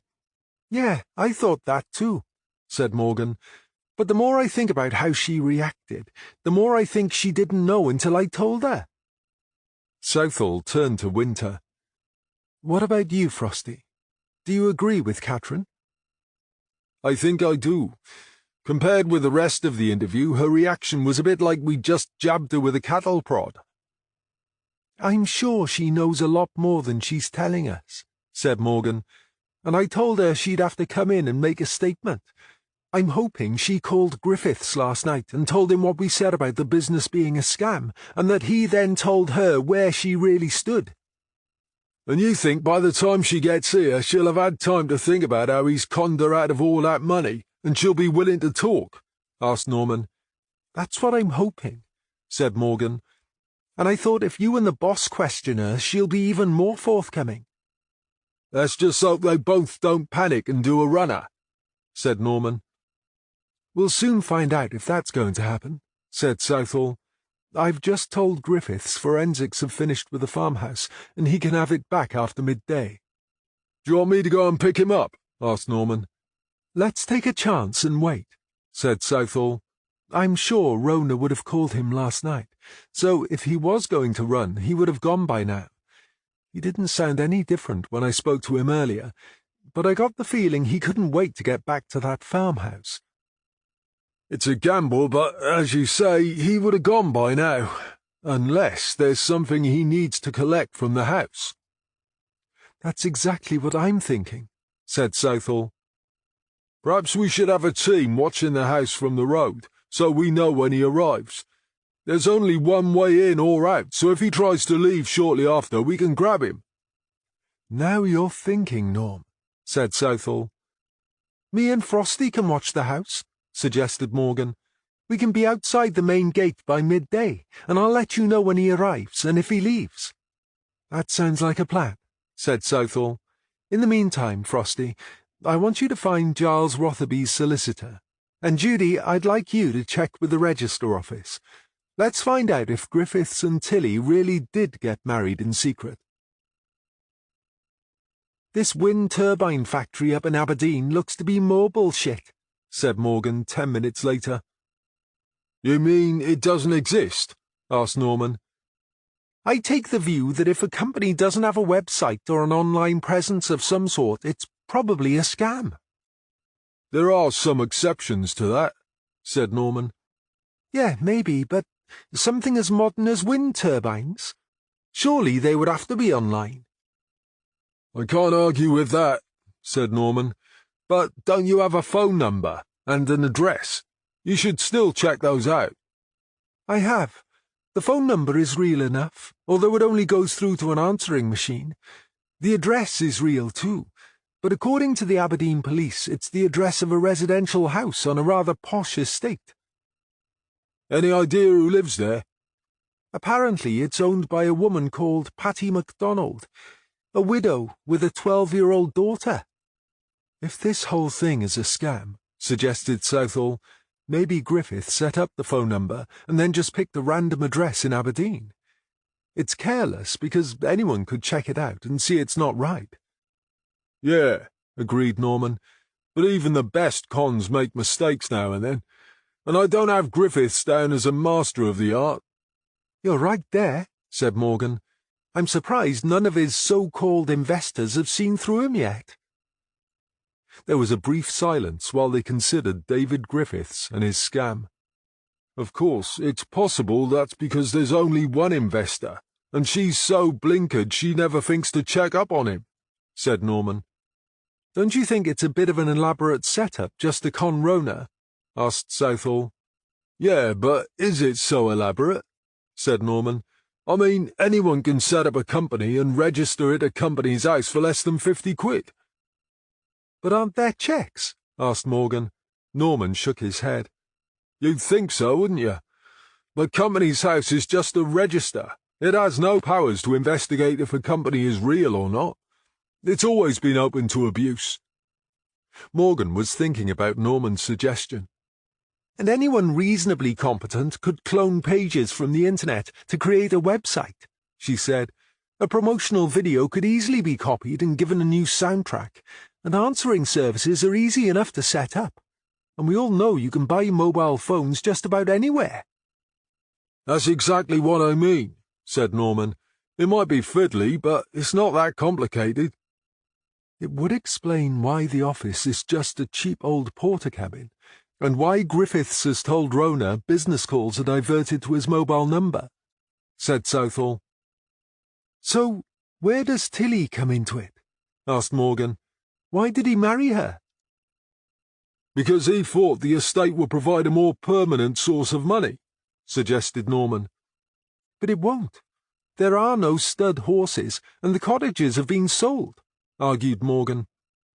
"But we don't think he knew that until we told him," said Norman. "Anyway, perhaps he's thinking that with Tilly out of the way, he could sell the estate itself." "I've just had a thought," said Morgan. "Rona told us Griffiths used to spend 2 or 3 days up in Scotland every week. What if he used that address in Aberdeen because that's where he goes?" "I see what you're getting at," said Norman. "Young widow on her own, quite possibly with money if her husband was well insured. Jeez, she could easily be another Griffiths victim." Southall had been listening to the conversation with interest. "Before you jump to any conclusions, it might be an idea to confirm this woman actually knows Griffiths. The fact he uses her address doesn't necessarily mean he goes there, nor does it mean she's another victim." "You're right," agreed Norman. "The Aberdeen police gave me the correct phone number for that address," said Morgan. "Shall I give her a call?" "I think that would be wise," said Southall.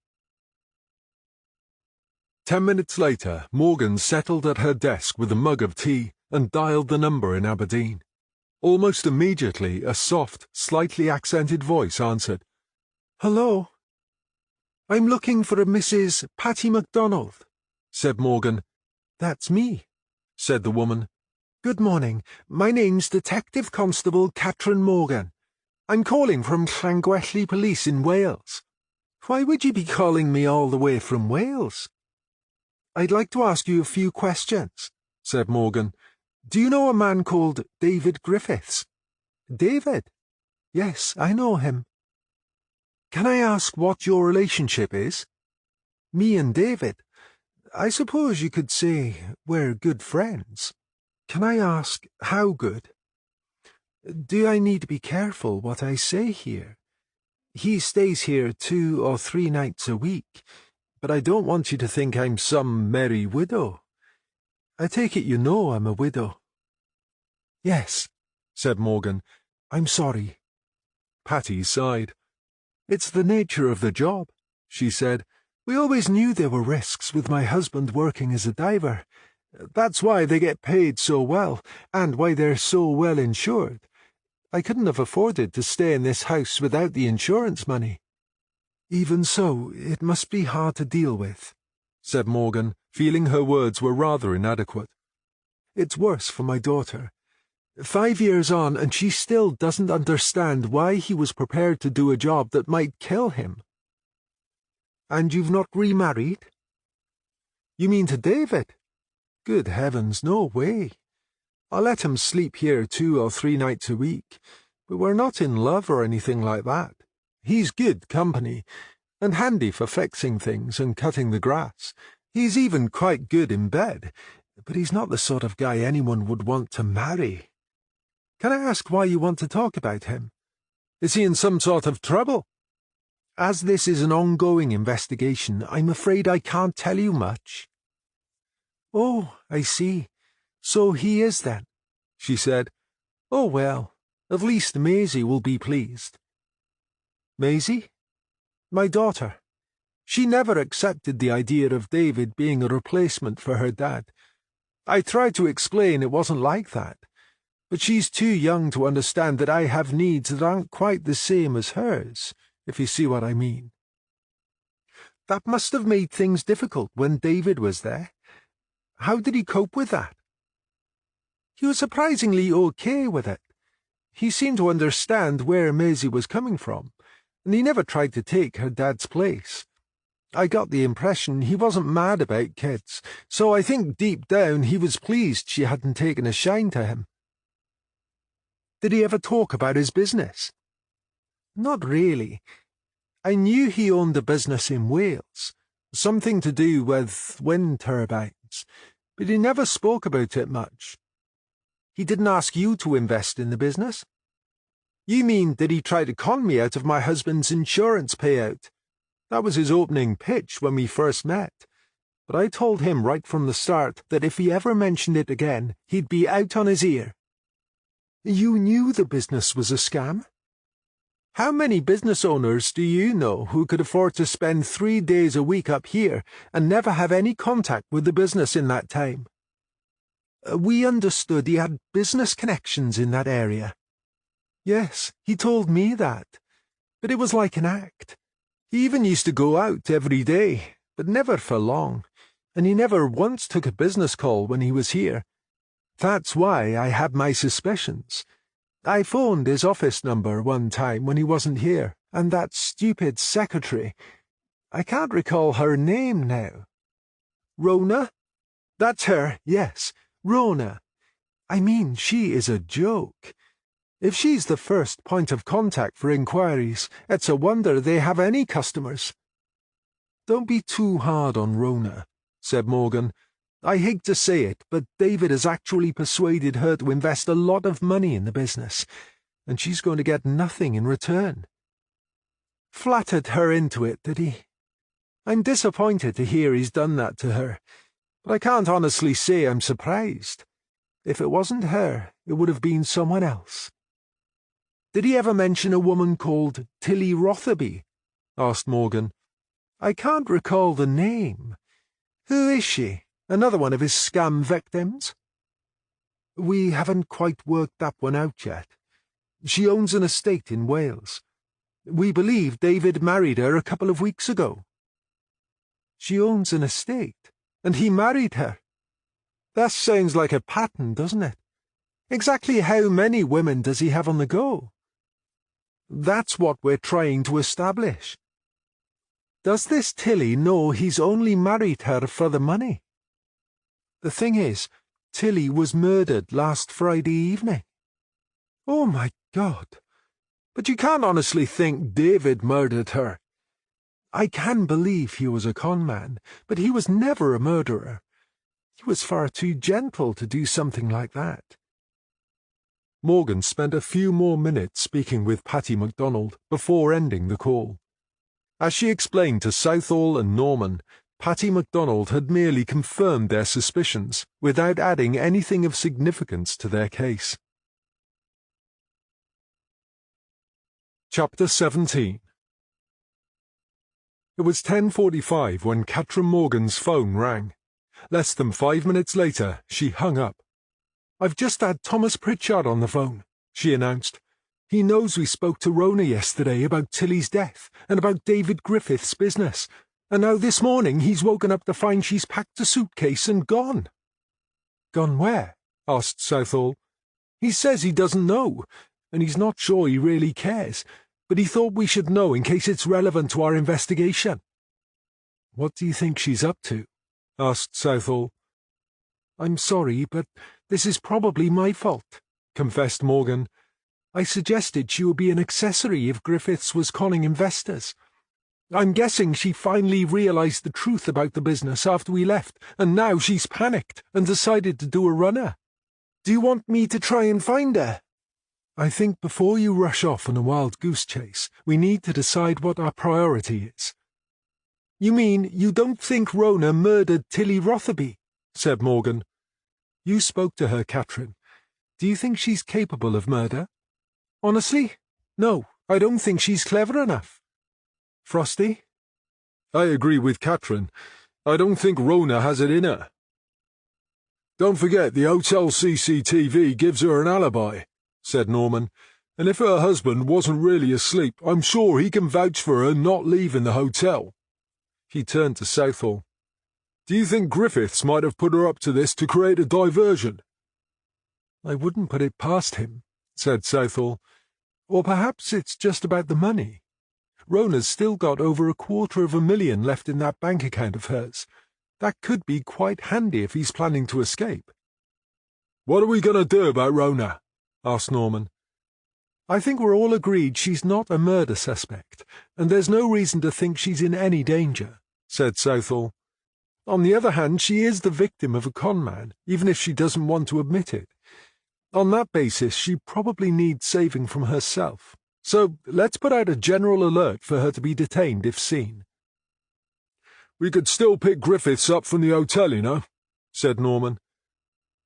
I just called to check, said Lane. He's already left. Crap, said Norman. If they're going to meet up somewhere, he's got a head start over us. Let's not panic, said Southall. I'm sure he's going to the farmhouse before he heads anywhere else. You really think he will?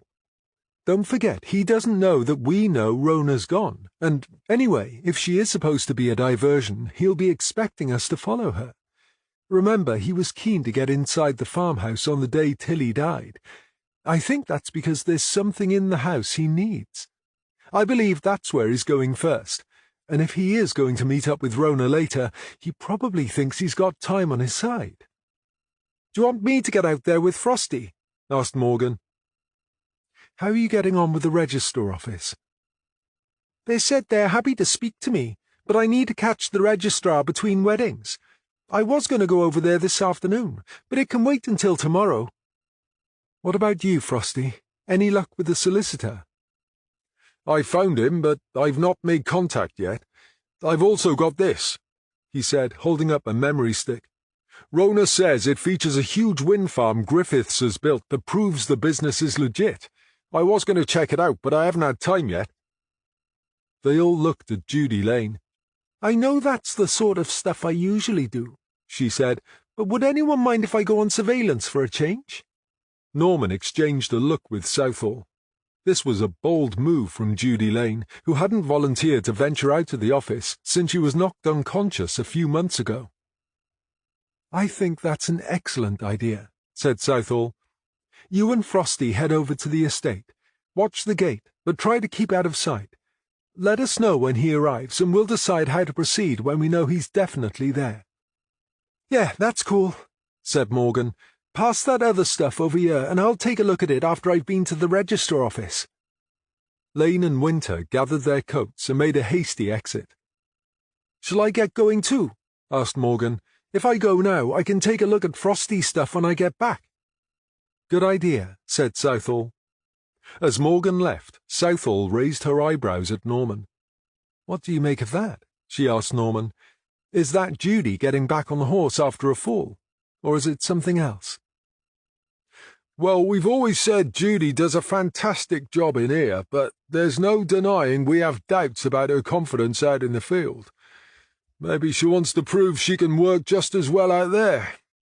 One thing's for sure, Catherine didn't seem to mind standing down and letting Judy take her job. I reckon she knew the request was coming. There again, it's possible Judy may have heard me speaking to Catherine about promotion, said Southall. I hope she's not going to do something stupid to try and impress us all. I don't think it's that, said Norman. I think it's much more likely Catherine has been encouraging Judy to get out there and rebuild her confidence. It was 3 p.m. Lane and Winter had parked off the side of the main road, not far from the main entrance to the Rotherby estate, where they had a good view of traffic approaching from both directions. Or it would have been a good view if it wasn't obscured by the heavy rain which had begun to fall shortly after they had arrived. Winter had never spent any time alone with Judy Lane before. Intrigued by this attractive yet seemingly private young woman, he regarded being cooped up in a car with her for a few hours as an ideal opportunity to get to know her. But Lane had stonewalled even the most mundane of his personal questions, and, realizing he was getting nowhere fast, Winter had taken the hint and broadened the scope of their conversation. But now, after 3 hours staring at the rain and munching their way through a packet and a half of chocolate hobnobs, they had exhausted every topic of conversation Winter could think of. He yawned expansively. "This is so boring," he said. "We don't even know for sure that Griffiths is here." "But we both saw that car turn into the drive just as we got here," said Lane. "Yes, but we only think Griffiths was the driver. We don't know for sure, do we? We could end up sitting here all night waiting for him to come back out when it wasn't him driving, but someone who lives in one of the cottages." "But when I asked Norm to check, he told us no one at the cottages owns a white car." "He also told us Griffiths doesn't own a white car." "But he did tell us the car is registered to a car hire company." "But why would Griffiths hire a car?" "I've been thinking about that," said Lane.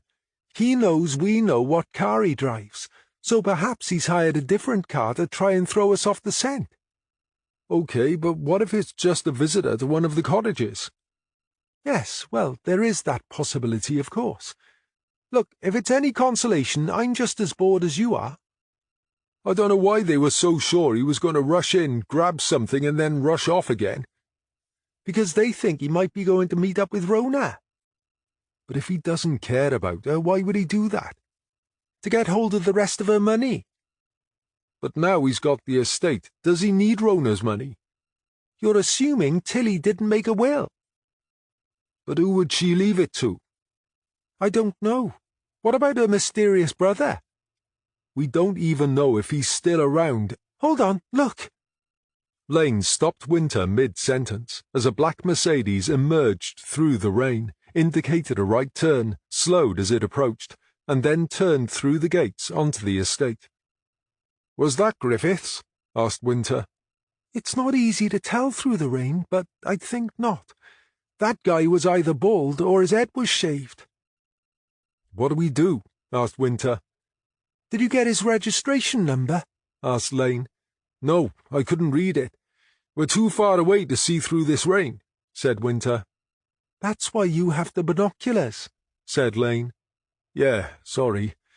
By the time I remembered I had them, it was too late." "Well, wake up.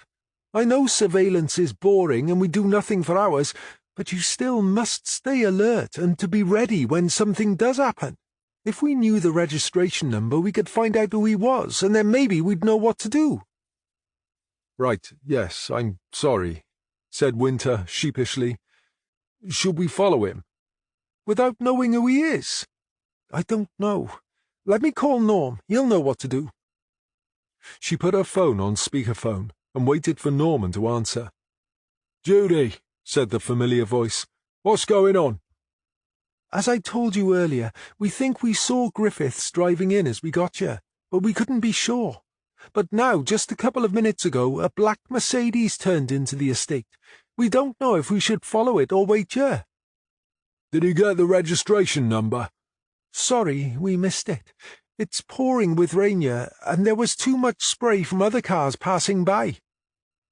They heard Norman utter a muffled curse before he replied. "Okay, let's think about this. What reasons do you think Black Mercedes man might have for being there?"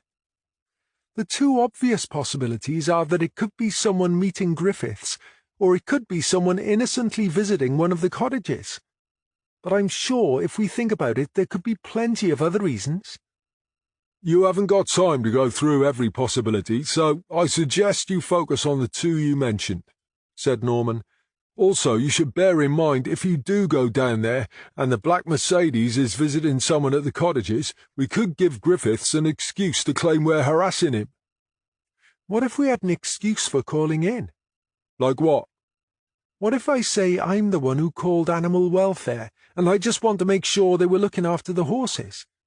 I'll say we were just passing, and we didn't realize the boss had released the house back to him. Do you think he'd fall for that? It's not as if we're going to be asking lots of questions, is it? We just want to make sure he's there. We'll knock on the door out of courtesy, take a quick look at the horses, and then leave. And what if he doesn't want you to look at the horses? Then we'll just apologize for disturbing him and leave. We'll still know he's there, won't we? Well, yeah, said Norman. But I think if it was me, I would ask myself why I was there, and then apply that to the two possibilities to help me decide what I should do. Having said that, you never know for sure what's going to happen, so there's always a good chance that whatever you decide could be wrong.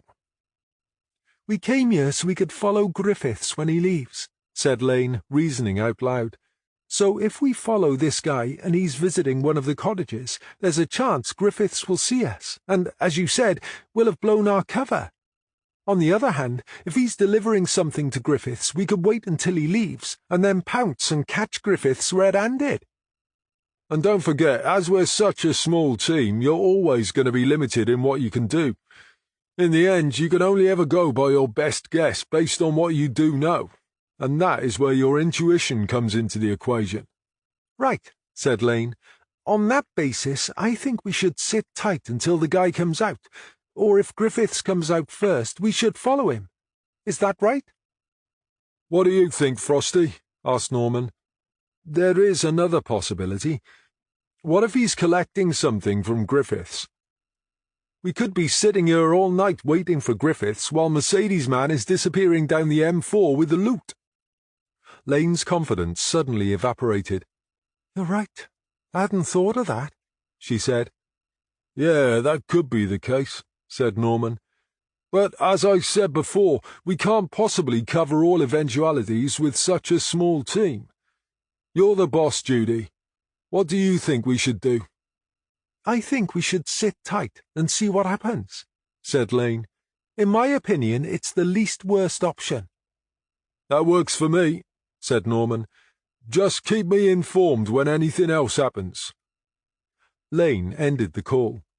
Buoyed by Norman's reasoning, she was confident things were under control. Thanks for that, said Winter. I owe you. For what? Not telling Norm about the binoculars. That's okay. Just don't make me have to do it again. I won't, he said, brandishing the binoculars. I've got them here in my hand, ready and waiting.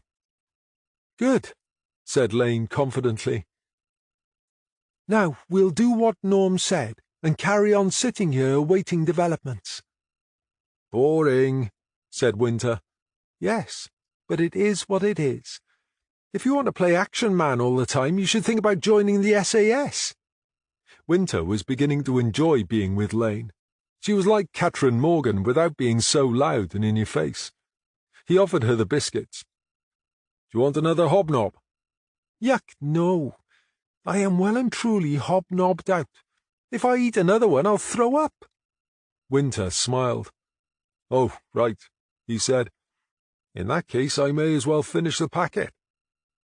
You better not. Jesus, he's in a hurry, gasped Lane, pointing to the road. Winter looked up just in time to see the black Mercedes come barreling out of the estate. He dropped the biscuits and grabbed the binoculars as the car swerved onto the wet road with a loud squeal from its spinning wheels, and then roared off down the road. Bloody hell, muttered Winter as he frantically adjusted the focus of the binoculars. What set his arse on fire? Judy was already calling Norm. Judy, I wasn't expecting you to call back so soon. You and me too, she said. I wouldn't have called, but the black Mercedes has just come flying out the drive and nearly set his tyres alight taking off down the road. There's no point in trying to follow him. He's already out of sight. Holy crap, said Norman. I don't like the sound of that. Did he get his number this time? Winter nodded his head as he finished scrawling the registration number down and passed it to Lane.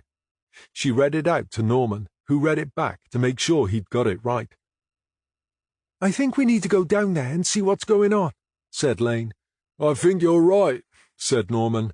"But use your animal welfare story when you get down there, and don't stay any longer than you have to. Griffiths thinks we're too dim to figure out what he's up to, so let's make sure it stays that way." "Have we figured out what he's up to?" asked Lane. "Not really," said Norman. "It's all guesswork so far, but there's no doubt he's up to no good. Anyway, you get going and I'll get this black Merc checked out. Give me a call when you're done, and I'll come out there and take over so you guys can get off home." "Okay, I'll call you back in a while." Lane ended the call. "Okay, Frosty, let's go and see if we were right about Griffiths being here." Winter took them across the road, through the gates and along the drive. As they approached the farmhouse, they could see the white car they had spotted earlier parked outside. "Looks like we were right about the car," said Winter. "But if he was waiting for what was just delivered, why is he still here? Why hasn't he gone already?" "Perhaps it wasn't a delivery, and he can't find whatever it is he's looking for. Perhaps Tilly had it, and she's hidden it. Who knows, maybe that's why she had to die in the first place." Winter parked the car, and they made their way to the front of the farmhouse. Lane reached for the bell. As it rang somewhere inside the house, the front door swung open a little. Lane shared a look with Winter and shook her head. "That's not good, is it?" he whispered. Lane pushed the door open and leaned inside. "Hello, Mr. Griffiths," she called. "It's the police. Are you there?" The only reply was an eerie silence. "Maybe he's down with the horses," suggested Winter. "I think we'd better take a look around here before we go to the stables," said Lane. She took a couple of steps inside and then called out again. "Hello, Mr. Griffiths. Is there anyone home?" She waited a few moments, then turned to Winter, her intention clear. "He'll go apeshit if he comes back and finds us wandering around his house." "Yes, he probably will," she said. "But this doesn't feel right to me. You can stand outside and wait if you're worried about upsetting him, but I'm going to take a look around." As Lane headed towards the kitchen, Winter heaved a quiet sigh and then followed her, catching her up in the kitchen. "Look at this," she said, pointing to the table. "They look like car keys. And I'm sure that's the bag he was carrying when he booked into the hotel on Friday evening." There was a mug of black tea by the kettle. A spoon sat in the tea, and a carton of milk stood beside it. Morgan walked over and placed the back of her hand against the mug. "It's cold," she said, taking hold of the spoon and fishing around in the mug. "And the tea bag is still in you. Why would he start to make a mug of tea and then walk off and leave it half done?" "Perhaps something more important occurred to him. Not everyone finds tea as important as you." "Yes, but why hasn't he come back and made a fresh one?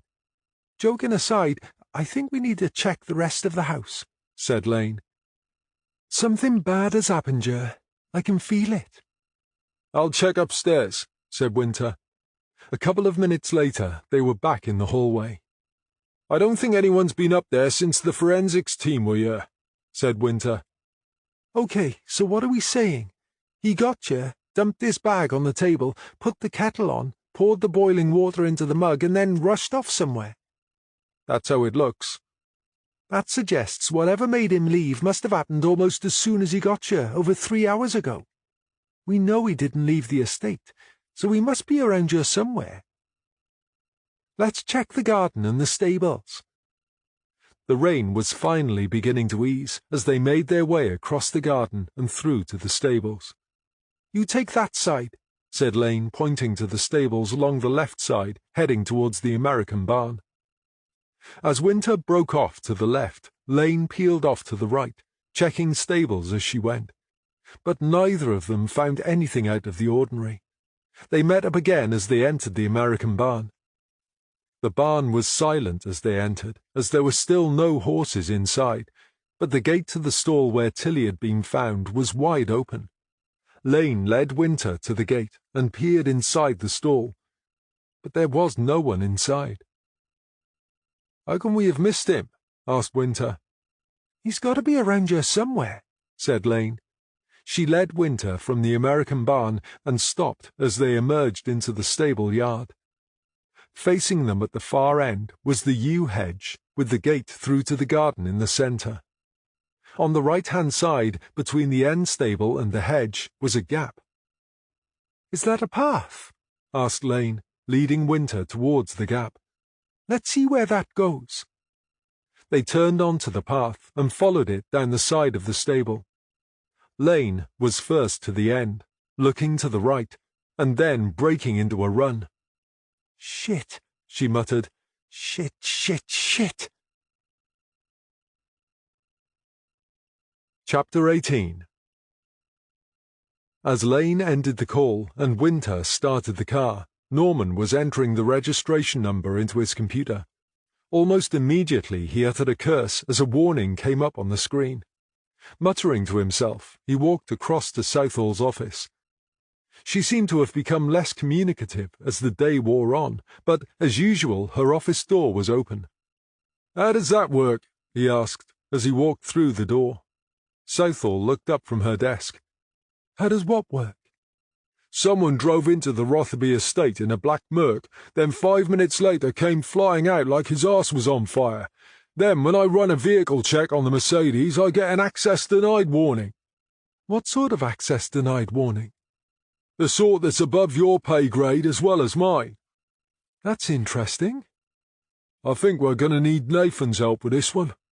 Superintendent Nathan Bain was their boss. Many years ago, he and Norman worked together for the Met Police, and it had been Bain who had persuaded Norman to become a police force rejoiner. Southall reached for her phone. "I'll speak to him now." 10 minutes later, Southall walked across to Norman's desk. "It seems we are forbidden from intercepting the Mercedes or its driver, nor are we to make any inquiries about him or the car." "But that's ridiculous. The guy is now connected with our murder inquiry. For all we know, he could be the guy who killed Tilly." "Apparently someone is coming to brief us about why this guy is so special." "Crap. I hate it when I hear someone tell me that," said Norman. "It means this guy is almost certainly a terrorist, a people trafficker, or a drug dealer. I don't suppose Nathan knows which it is." "He says he doesn't know." Norman heaved a sigh. "I suppose it doesn't really make much difference. Whatever this guy is, we're always going to be playing second fiddle to someone else's operation." "It makes you wonder if there isn't a bit more to our murder than we first thought, though," said Southall. "Perhaps this explains where Tilly was getting her money." "Well, maybe. But I can't see her as any sort of terrorist. And there was never any evidence to suggest she was involved in that people trafficking operation we stumbled upon. So that just leaves drugs. But I can't see she was your typical drug dealer, can you?" Before Southall could answer, Norman's phone began to ring. "Hi, Judy. What's up? I hope this isn't another registration number, because the last one was out of bounds." He listened for a moment. "You found what?" "Now, hang on a minute. Whatever has happened isn't your fault. We talked it through, remember? I said I was happy with your decision, so if it's anyone's fault, it's mine. Just take a deep breath and then tell me what you found." He listened carefully as Lane explained why she was calling. "Okay," he said. "You know what to do, right? Frosty has already called them. That's good. It sounds to me like you have it all under control. We're already on the way. We'll be there as soon as we can." "Bollocks," he said as he put the phone down. "What's the matter?" "They've just found David Griffiths. He's dead." "Are they sure?" "Oh, yeah, no doubt. It looks as if someone bashed his head in." "Bugger," said Southall. "That's the last thing I expected to happen." "Yeah, you and me both. And it's just our luck that one man who might know what happened is out of our reach. You mean? Mercedes man. Judy says they saw the guy drive onto the estate, and then, a few minutes later, he comes tearing out like the proverbial bat out of hell. He's got to be our prime suspect. We'd better get down there, said Southall. She ran for the door so fast, Norman had to run to keep up with her. As they reached the car, she clipped the locks and threw him the keys. You drive, she said, and she jumped into the passenger seat. I'll call the duty doctor, forensics, and the pathologist. There's no need to panic, said Norman, sliding into the driver's seat. Judy and Frosty are on the ball. They've already called the doctor and forensics. You just need to get hold of Bill Bridger and make sure he knows. Panicking? I'm not panicking, she snapped. Norman craned his neck to look at her as he started the car. I'm not suggesting for one moment that you're actually panicking, he said. As you well know, it's a figure of speech, the sort of thing we say to each other every day without anyone taking unnecessary offence. Southall's face had turned slightly red. It's called following procedure, she said sheepishly. Yeah, I know what following procedure is, Sarah. So does Judy, and so does Frosty. I'd like to think you'd be pleased that our two youngest detectives have coped so well with what would have been a shitty and quite unexpected situation to have to deal with. Yes, you're right. I'm sorry. It was unnecessary. I shouldn't have snapped at you like that. I hope you'll accept my apology. Norman considered for a moment. Southall wasn't usually like this, so he knew something must be eating away at her. Normally he'd ask if there was anything he could do to help, but decided this wasn't the right time. Maybe later. Apology accepted, he said, putting the car into gear. Now let's go and see what we're dealing with. I'll call Dr. Bridger, said Southall, reaching for her phone. And then I better let Catherine know we need her down at the farmhouse too. It was coming up to 4:30 p.m. Norman looked dispassionately down at David Griffith's body, lying face down on the ground behind the stable. Pathologist Bill Bridger was kneeling alongside the body. Any idea how long ago? Asked Norman. I'm guessing less than 2 hours. Hard to narrow it down right now, said Bridger. Being out in the pouring rain will have interfered with the normal body cooling. If I had to guess, I'd say anything from a couple of hours to possibly as much as 8 hours. Really? But we know the guy was alive around midday. Well, why didn't someone tell me that? Said Bridger. Considering this new information, I'll amend that to between 2 and 5 hours. I'll be more accurate when I get him to the lab, but that's a guess based on my first impression. Norman sighed. So much for wrapping this one up before bedtime, then, he said. You think you know who did it? We have a suspect in mind, but that huge window of opportunity isn't going to help us, said Norman. As I said, it's just a guess right now. On a positive note, I think even from over here I can see what killed him, said Norman. Yes, I think we can safely say the massive traumas to his head did the job. Any idea what the weapon was? Bridger looked up at Norman. I'm hoping your detectives or one of my forensic team are going to find it. Then he winked. But I can tell you it was something with a sharp edge. It's nearly taken his head off. Oh, well, there we are then. That really narrows it down for us. Norman turned to Southall, who had been quietly listening to his exchange with Bridger. You realise his death is going to make it difficult for us to charge him with Tilly Rotherby's murder. We can't question him now, that's for sure, she said. I'm sorry if this is spoiling your case, said Bridger, but I'm afraid there's nothing I can do about that. I'm pretty good at finding out what happened to the dead, but I've yet to master the art of resurrection so you can question them. Which is a pity, because I was looking forward to hearing him explain how his dodgy wind turbine business worked, said Norman. Southall sighed. The thing is, the dodgy business is all we really had on him, wasn't it? And now this has happened. I think we may have to face the fact I've probably been leading us after the wrong murder suspect all along." "No one can deny he was prime suspect," said Norman. "Only if you ignore the cast-iron alibi we have on CCTV. "That doesn't mean he couldn't have found some way to sneak out unseen, or paid someone to do his dirty work for him." Let's be honest, Norm.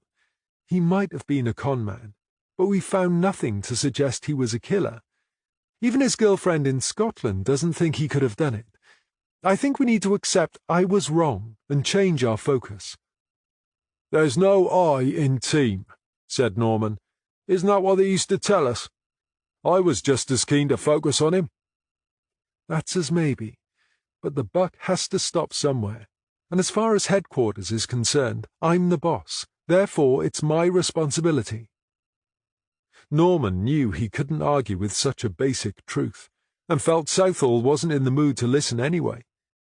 He exchanged a glance with Bridger, which suggested that he shared Norman's view that she was in an unnecessarily crabby mood. "I'm going to take a look around," he said, heading off towards the tack room. "He's right," said Bridger, when Norman had moved away. "Anyone would have focused on Griffiths once they saw how dodgy he was. And as Norm says, he could easily have paid someone else to carry out the murder." "Yes, but could he?" asked Southall testily. "Hitmen don't come cheap, and Griffiths appears to have had no money of his own.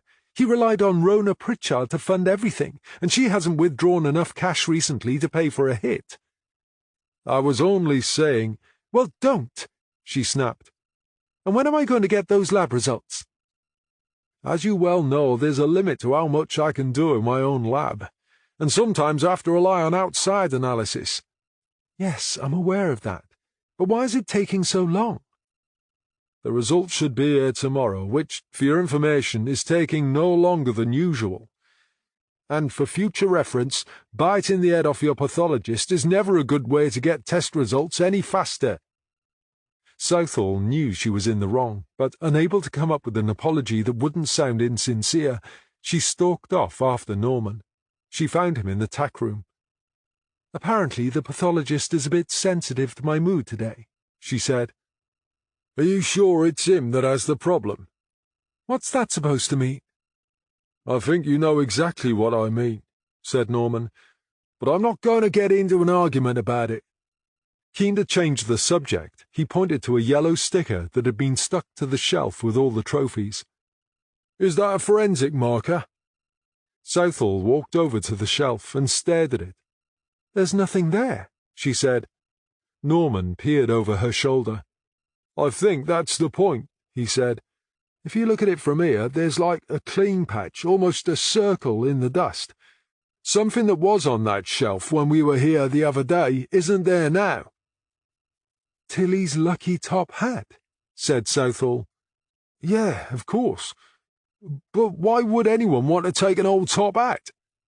"I have no idea." "Me neither. But then I can't think it's relevant. I mean, it's not likely to be our murder weapon, is it?" For a few moments there was an awkward silence between them. "Are you okay?" asked Norman. "Yes, I'm fine," said Southall. "Really? Only if you need to talk, you know I'm here, right?" "That's very sweet of you, Norm, and I'm sorry I'm a bit touchy. It's just a bad time of year, you know?" It took a couple of seconds for Norman to catch on. "Oh, geez, I'm sorry. I completely forgot about that. Maybe you should take a couple of days off." "You mean sit at home thinking about the child I lost?" "I don't think so. Being here keeps my mind occupied." "Does Bill know?" "I prefer not to talk about it." "I understand that, but is it fair to keep him in the dark? I think maybe you should tell him." "You really think so?" "Look, he's in there now, trying to figure out what he's done to upset you. He's a good guy, and he'd want to be there for you. But he'll never be able to understand what you're going through if you don't tell him." "I don't know." "It's your choice, but I know what I think you should do," said Norman. "And while you do it, I'm going to have a look around outside. I want to look beyond where the body was found. Socko should be finished there by now." He left the tack room, crossed the yard, and headed towards where the body had been found. About 20 yards further on, a couple of white-clad scene-of-crime officers appeared to be marking something on the ground under the shelter of a large tree. Southall considered what Norman had said for a few seconds, then squared her shoulders and headed after him. 2 of Bridger's men were pushing a trolley bearing Griffith's body across the yard towards a waiting vehicle. Bridger was by the end stable, removing his forensic suit. He watched cautiously as Southall approached. "Can you spare a few minutes?" she asked. "I'm not sure I can. I've got this crabby DI demanding results, and I'm not sure how she's going to react if I—" "Please, Bill," she said, "I owe you an apology. And there's something I should have told you." Chapter 19. "What have you got?" asked Norman as he approached the 2 Sockos. One of them pointed vaguely around. "There are assorted footprints and old cycle tracks all over the place," he said. "They've mostly been washed away by the rain, so they're not much good. But this tree has offered a bit of shelter from the rain." He pointed to a marker they had placed on the ground. "So there are some fresh footprints here. They're a bit scuffed and mixed up, but we think we can isolate 1 or 2 clear ones." He pointed to a second marker. "And there's a nice mark here that looks like someone may have laid a bike down on its side. And just there," he pointed to a third marker, "is a set of nice big fat bicycle tire tracks. Again, the rain's got at them, but under this tree there are enough identifiable marks to suggest these are freshly made. We'll take casts of everything, of course, but if I had to guess, I'd say these were the big fat tire tracks made by a mountain bike." "You mean kids?" "Not necessarily. Plenty of adults ride them, too. They're great for getting into places cars can't go." Norman stared down at the tire tracks. They were in an area of soft sand under the tree, which is why they had been so easy to spot. "They lead off across there." The Socko pointed behind the stable block. "Is that a footpath?" asked Norman. "Only it looks a bit overgrown to me." "There are old footpaths like this everywhere," said the Socko. "They get overgrown like that because people don't use them much these days, but even though most landowners would prefer it if people didn't use them, they can still be used as a public right-of-way." Norman squinted into the distance. He wasn't convinced he could see where the path went, or even if there was a path. "It's true, this one doesn't look as if it gets used very often," said the Socko, pointing into the distance along the back of the stables. "But you can see it comes from over there, along the back of the stables." He turned and indicated the opposite direction, "and follows the hedgerow along the back of that field and on into those trees." Norman allowed his gaze to follow an imaginary line from behind the stables and along the trees, which were about 200 yards away. Now it had been pointed out, he thought he could see the footpath more clearly. It was patchy from lack of use, but it really was there. "So anyone could come and go along this path, and the estate owners can't do a thing to stop them?" "That's about the size of it." "And these tire marks suggest someone used it as a shortcut to cross the estate quite recently," said Norman. He studied the jumble of tire tracks and footprints for a moment more. "And these tracks definitely don't go beyond the stables?" The Sockos shook their heads. "They seem to stop here, where it looks as if someone got off the bike and left it on its side. Then they go back the same way." "So whoever came here came from beyond those trees, stopped under this tree for some reason, and then went back?" "We think that's what probably happened." Norman studied the tracks again, then made a decision. "I think you're right," he said. "Can you guys do me a favour?" "Sure." "My boss is talking with Dr. Bridger. When they've finished, can you tell her I've gone exploring? I want to see where this path leads." Careful to avoid destroying any remaining tire tracks, Norman set off along the old footpath heading towards the trees. He followed the path to the small group of trees, the odd tire track that hadn't been obliterated by the rain suggesting he was heading in the right direction. As he walked through the trees, he came to a T-junction with another path coming at right angles from his left. He stopped and stared down at the new path, which was obviously used much more, making it impossible to spot individual tire tracks. He studied the tracks on his path and decided the bike he was following had turned right, so he did the same and then followed the new path for another 100 yards or so. Finally, the trees began to give way to smaller bushes, and as the path weaved its way through the shrubbery, he could make out a small church on the left side, surrounded by neatly tended graves. On the opposite side, a sudden outbreak of loud quacking suggested a pond was hidden behind the bushes. As he followed the path, Norman could see a gate that opened into the graveyard. Beyond the church, he could make out the roofs of distant houses, and as the shrubs thinned on the opposite side, he could clearly see the expected duck pond. More houses beyond the pond suggested he was on the outskirts of a village. Not far inside the gate, an elderly, white-haired man was sitting on a bench opposite a large granite headstone. Norman guessed the man must be in his 80s. What looked like a picnic basket was perched on the bench next to him, which suggested he might be a regular visitor. Norman made his way through the gate and approached the man. "Hi," he said. "Do you come here often?" "Most days," said the man. He nodded towards the granite headstone. "I come here to enjoy the peace, read a book, and have lunch with my wife.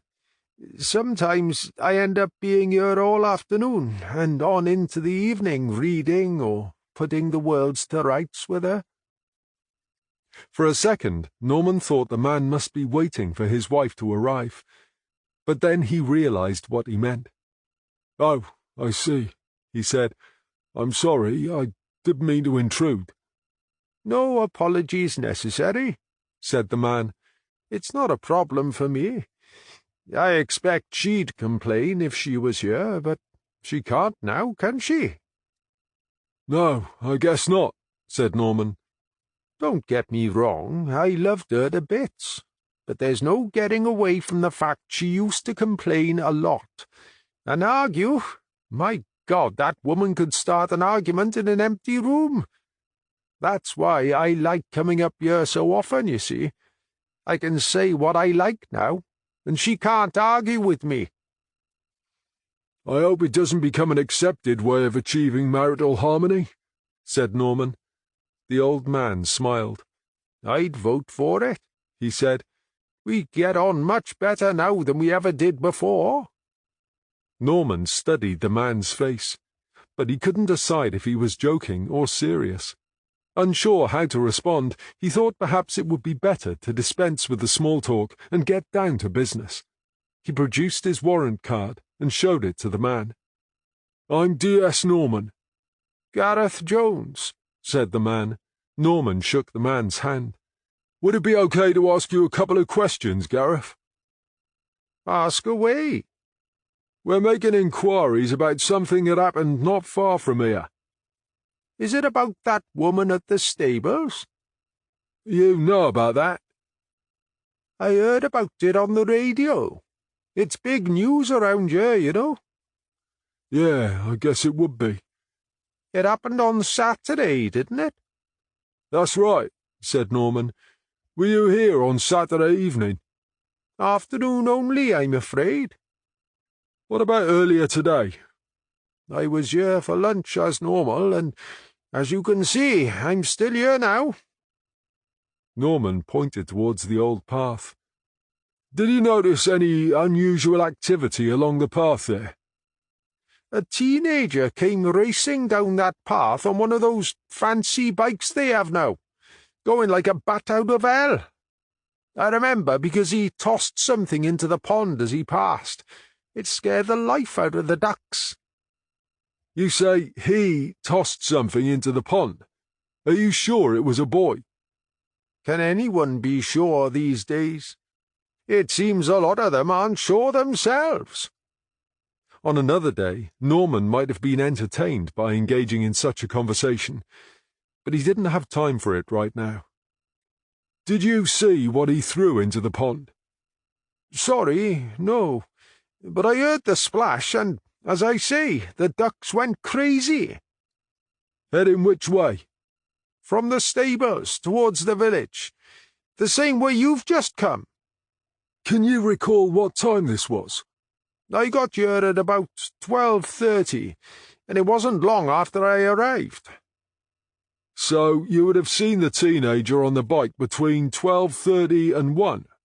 "Nearer 12:45, I'd say." "Could you describe him, or her?" "I didn't see a face." "OK, what about height?" "Difficult to say. The rider was standing up on the pedals, hunched over the handlebars." "What about the clothes?" "Wearing one of those hoodie things, black I think it was, and blue jeans." Norman thought most kids in Wales probably possessed similar clothes. "I'd like to help, but I'm not much good, am I?"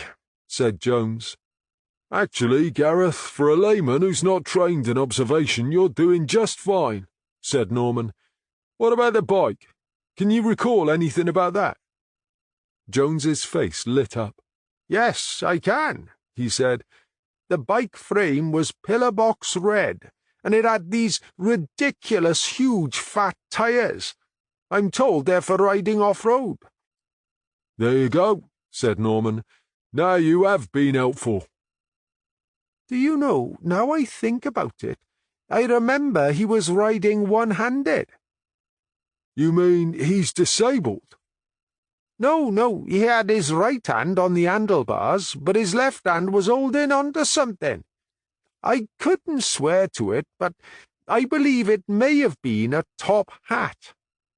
"A top hat? Really?" "Yes, I'm almost certain it was a black top hat." Now that could prove to be very useful in helping us to find out who he is. "Do you think so?" Norman smiled. "I'm sure of it. There can't be that many teenager bike riders around here who have a top hat." The old man looked inordinately pleased with himself. "Let's make sure I've got this right," said Norman. "At about 12:45, a teenager came past on a red mountain bike, wearing a black hoodie and blue jeans, holding a top hat. The bike was headed for the village, and just before you saw it, you heard a splash from the pond. Is that correct?" "I reckon so," said Jones with a self-satisfied smile. "I can probably tell you where the rider lives, too." "You can?" The old man pointed beyond the church. "You see the village over there?" Norman nodded. "It's called Nefanfon." Norman looked puzzled, so Jones translated for him. "It means heaven sent." "Oh, right." "Anyway, in the village there's a small estate of about 20 houses called Tollgate. It's full of foul-mouthed yobs. I expect it was one of them." "Now that really is helpful," said Norman. "I've always fancied myself as a bit of an armchair detective," he said, "and I've always wanted to help solve a big crime." "Let's not get carried away," said Norman. "There's no law against riding a bike or owning a top hat, and the chances are this was just some kid racing home for lunch. But if whoever it was came from the direction of the stables, maybe they saw something as they were passing." Chapter 20. In view of what happened yesterday, I feel I may have led this investigation on a wild goose chase, announced Southall when they had all gathered next morning. I believe I made a mistake by placing too much focus on David Griffiths. We know he was operating a scam, but it appears his only victim was Rona Pritchard. We have nothing to suggest he was violent, and there's no escaping the fact he had an alibi for the time of Tilly's death. "Are we saying Mercedes man killed Griffiths and Tilly?" asked Winter. We can't ignore the possibility, said Southall. It appears he had the opportunity, and we assume he had the means, although at this stage we have no idea what his motive would be. You say it appears he had the opportunity, said Lane. Are you suggesting there may be some doubt? We're waiting for the pathology results. Because of the cold rain, Dr. Bridger couldn't give us a definite time of death. It's possible David Griffiths was dead before the Mercedes arrived on the scene. Is that right, we can't trace the car? Asked Winter. Yes, that is right, and it's beyond frustrating, said Norman. We have a red-hot suspect for Griffiths' murder, and we can't touch him. Why not? Asked Winter. Apparently there's an undercover operation of some sort going on, and there's a risk we might blow the whole thing if we start making waves, said Southall. I'm told someone is coming here today to tell us more. Do we know when this someone is going to arrive? All I was told is they're going to be here today. I know it's vague, but it's all I can tell you, said Southall. In the meantime, let's focus on what we can do. So, did anyone in the cottages see anything? I spoke to all the tenants except the Howells who weren't at home and whoever lives at number 6, said Winter. No one saw or heard anything. Who does live at number 6? Asked Norman. We didn't get an answer there when we were asking about Tilly.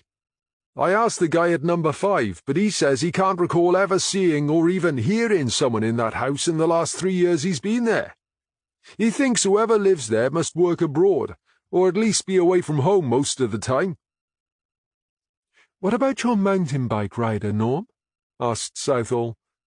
I followed some cycle tyre tracks from close by the murder scene and found a witness, who claims that at roughly 12:45 he saw a teenager, could be male or female, dressed in a black hoodie and blue jeans tearing along on a red mountain bike. The rider was heading away from the scene of the crime. This is of particular interest for the following reasons.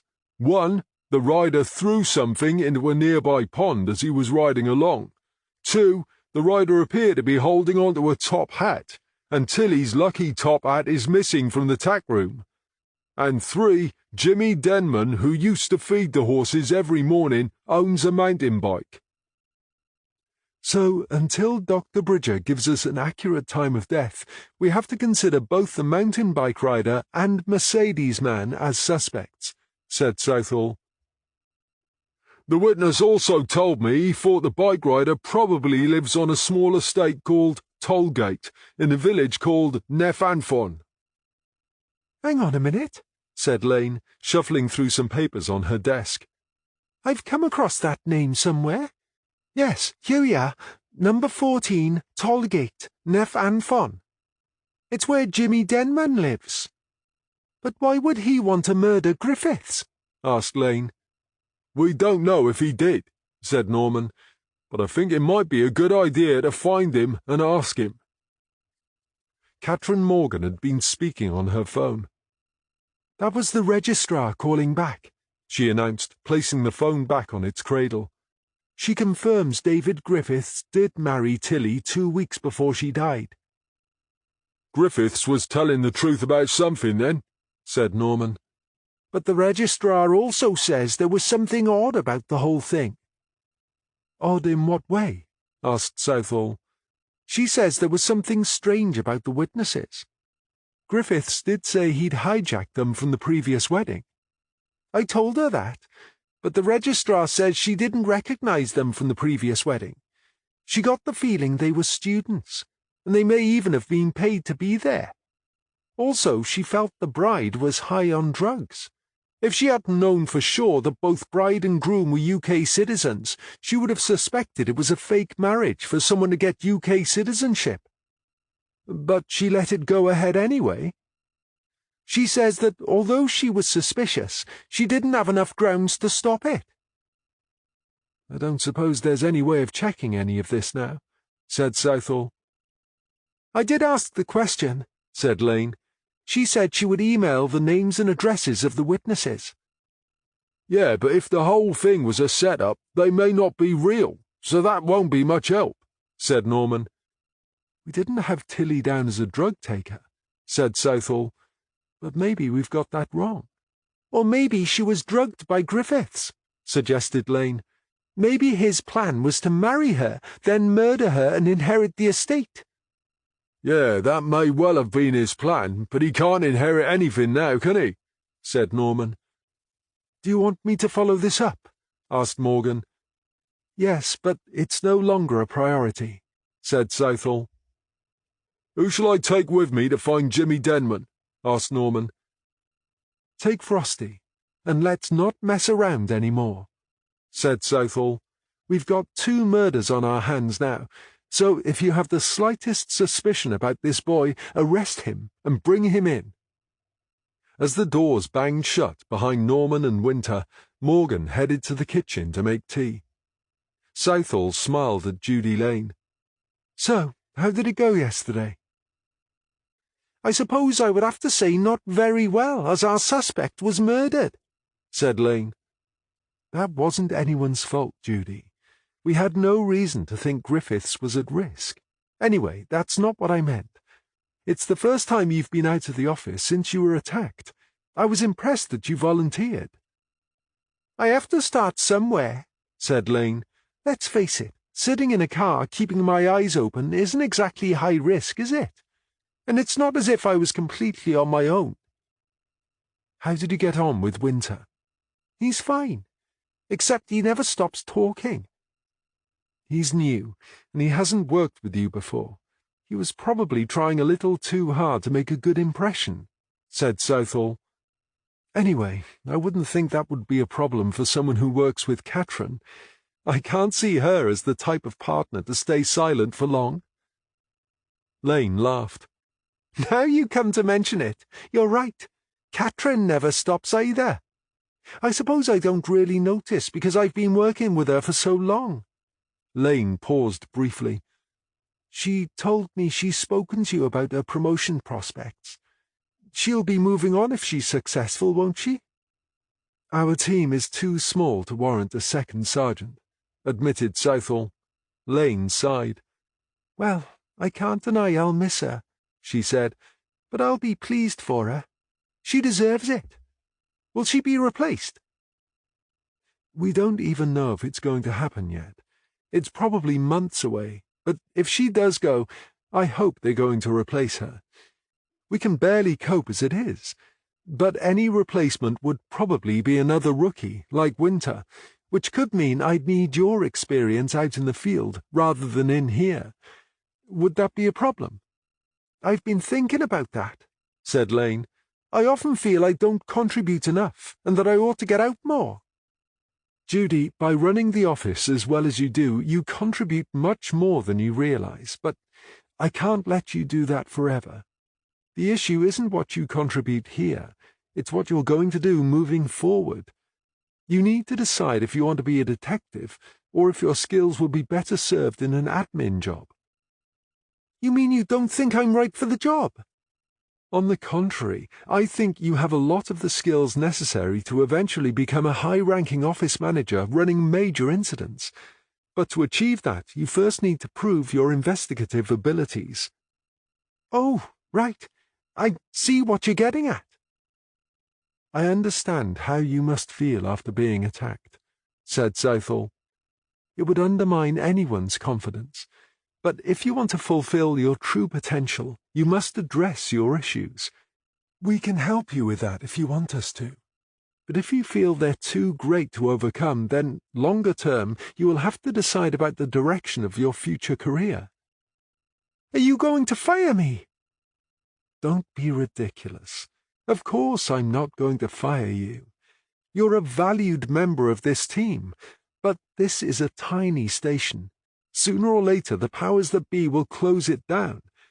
But before that happens, I'd like to know everyone is equipped for the next step along their chosen career path.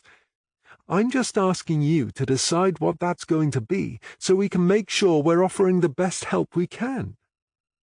So I don't have to decide right now? No, but I'd like you to think about it, please.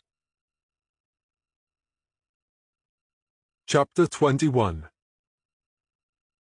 Remind me what we know about Jimmy Denman, said Norman as they approached the village of Nefanfon. Winter opened the slim folder on his lap and read from the first page. James Denman, 18 years old, lives at home with his mother, Megan. Father's whereabouts unknown. Never been in trouble, so no criminal record.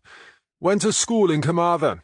Recently started an apprenticeship as a motor mechanic, also in Carmarthen. Not exactly your normal teenage tearaway, then, said Norman. Is that what you were expecting? I have no expectation one way or the other, said Norman.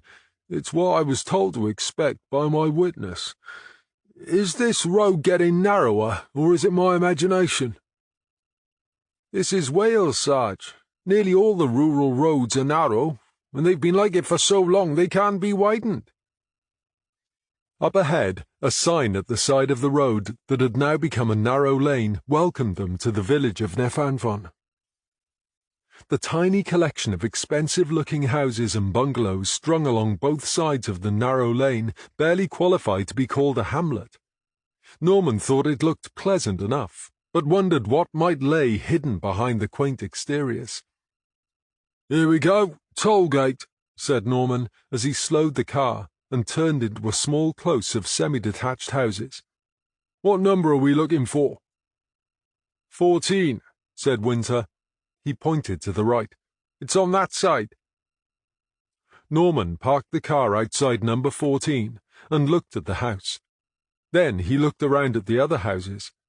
It seemed an unlikely coincidence that the bike rider had been carrying a top hat, and he wondered, were they going to unearth a teenage murderer? If so, this seemed an unlikely setting to find one. When I spoke to the old guy yesterday, he gave me the impression this was going to be a run-down estate full of tearaways. It looks okay to me, said Winter. I think old people label anyone under 30 as a tearaway simply because they don't conform to their old-fashioned ideals. Norman turned to Winter. That's very eloquently put, but it's a very broad brush to apply to such a wide group of people. Yeah, said Winter. I have to admit you seem to be one of those old guys who doesn't apply those particular ideals to every young person you meet. It's lucky for you I have a sense of humour, and I'm not touchy about my age, said Norman. A little respect for your elders wouldn't go amiss, especially when this particular elder has the car keys. It's a long walk back from here. Good point, conceded Winter. I withdraw my observation. Wise move, said Norman, opening his car door. Now let's see what young Jimmy has to say for himself. The front garden was neat and tidy, with a rose climbing over a small porch. Norman rang the doorbell, and while they waited for an answer, he peered down the side of the house, then quickly rejoined Winter. It's down the side of the house, he said. A red mountain bike. A moment later, the door was opened by a red-faced, harassed-looking woman wearing a flowery apron. "Mrs. Megan Denman?" asked Norman. "Yes?" she demanded. "Good morning." Norman showed his warrant card. "I'm D.S. Norman, and this is D.C. Winter. We're from Llangwelly Police. We'd like a word with Jimmy Denman, if possible." "Well, I'm sorry, it's not possible, and I'm busy, so if you don't mind—" Norman stepped forward and put his foot in the door before she could close it. "Mrs. Denman, I appreciate you're busy, but so are we. We wouldn't have come out here if it wasn't important that we speak with Jimmy." "What do you want to speak with him about?" "We'd rather talk to him." "Well, you can't. He's not here. He's at work." "Which is where?" asked Winter, notebook and pencil at the ready. "He's an apprentice at Davy Jones. It's a garage in Carmarthen." Winter scribbled the name in his book. "Perhaps you can answer a couple of questions," said Norman. "Make it quick," she said. "I'm going to work myself in a minute. What do you want to know?" "Can you tell us where Jimmy was yesterday?" "He was here, in bed all day." "Teenagers and their beds, eh?" said Norman. "Why was he here? Did he have a day off?" "No, he was sick. That's why he was in bed all day. Oh, I see. But he had you to look after him, right? I was at work. How do you think I managed to keep a roof over our heads? Right, yeah, of course. So Jimmy's okay today? He wouldn't have gone back to work otherwise, would he? Poor love. He's been bad for a few days. Can I ask how he gets to work? Sorry? How does Jimmy get to work? Does he have a car? Bus. Oh, right. Does Jimmy still work as a stable lad at Tilly Rotherby's stables? You mean that dead woman? He did work for her until he got his proper job. And when was that? He started his job a month ago. He was supposed to stop doing the horses in the mornings when he started the job, but she took advantage of his good nature and persuaded him to keep on doing them while she found someone to take over. Most people would have said no, said Winter. You make it sound like he's a pushover. Yes, well, Jimmy's not most people. He's a bit slower than most, and he tends to trust too much. It makes him easily led, she said. Oh, I see, said Winter.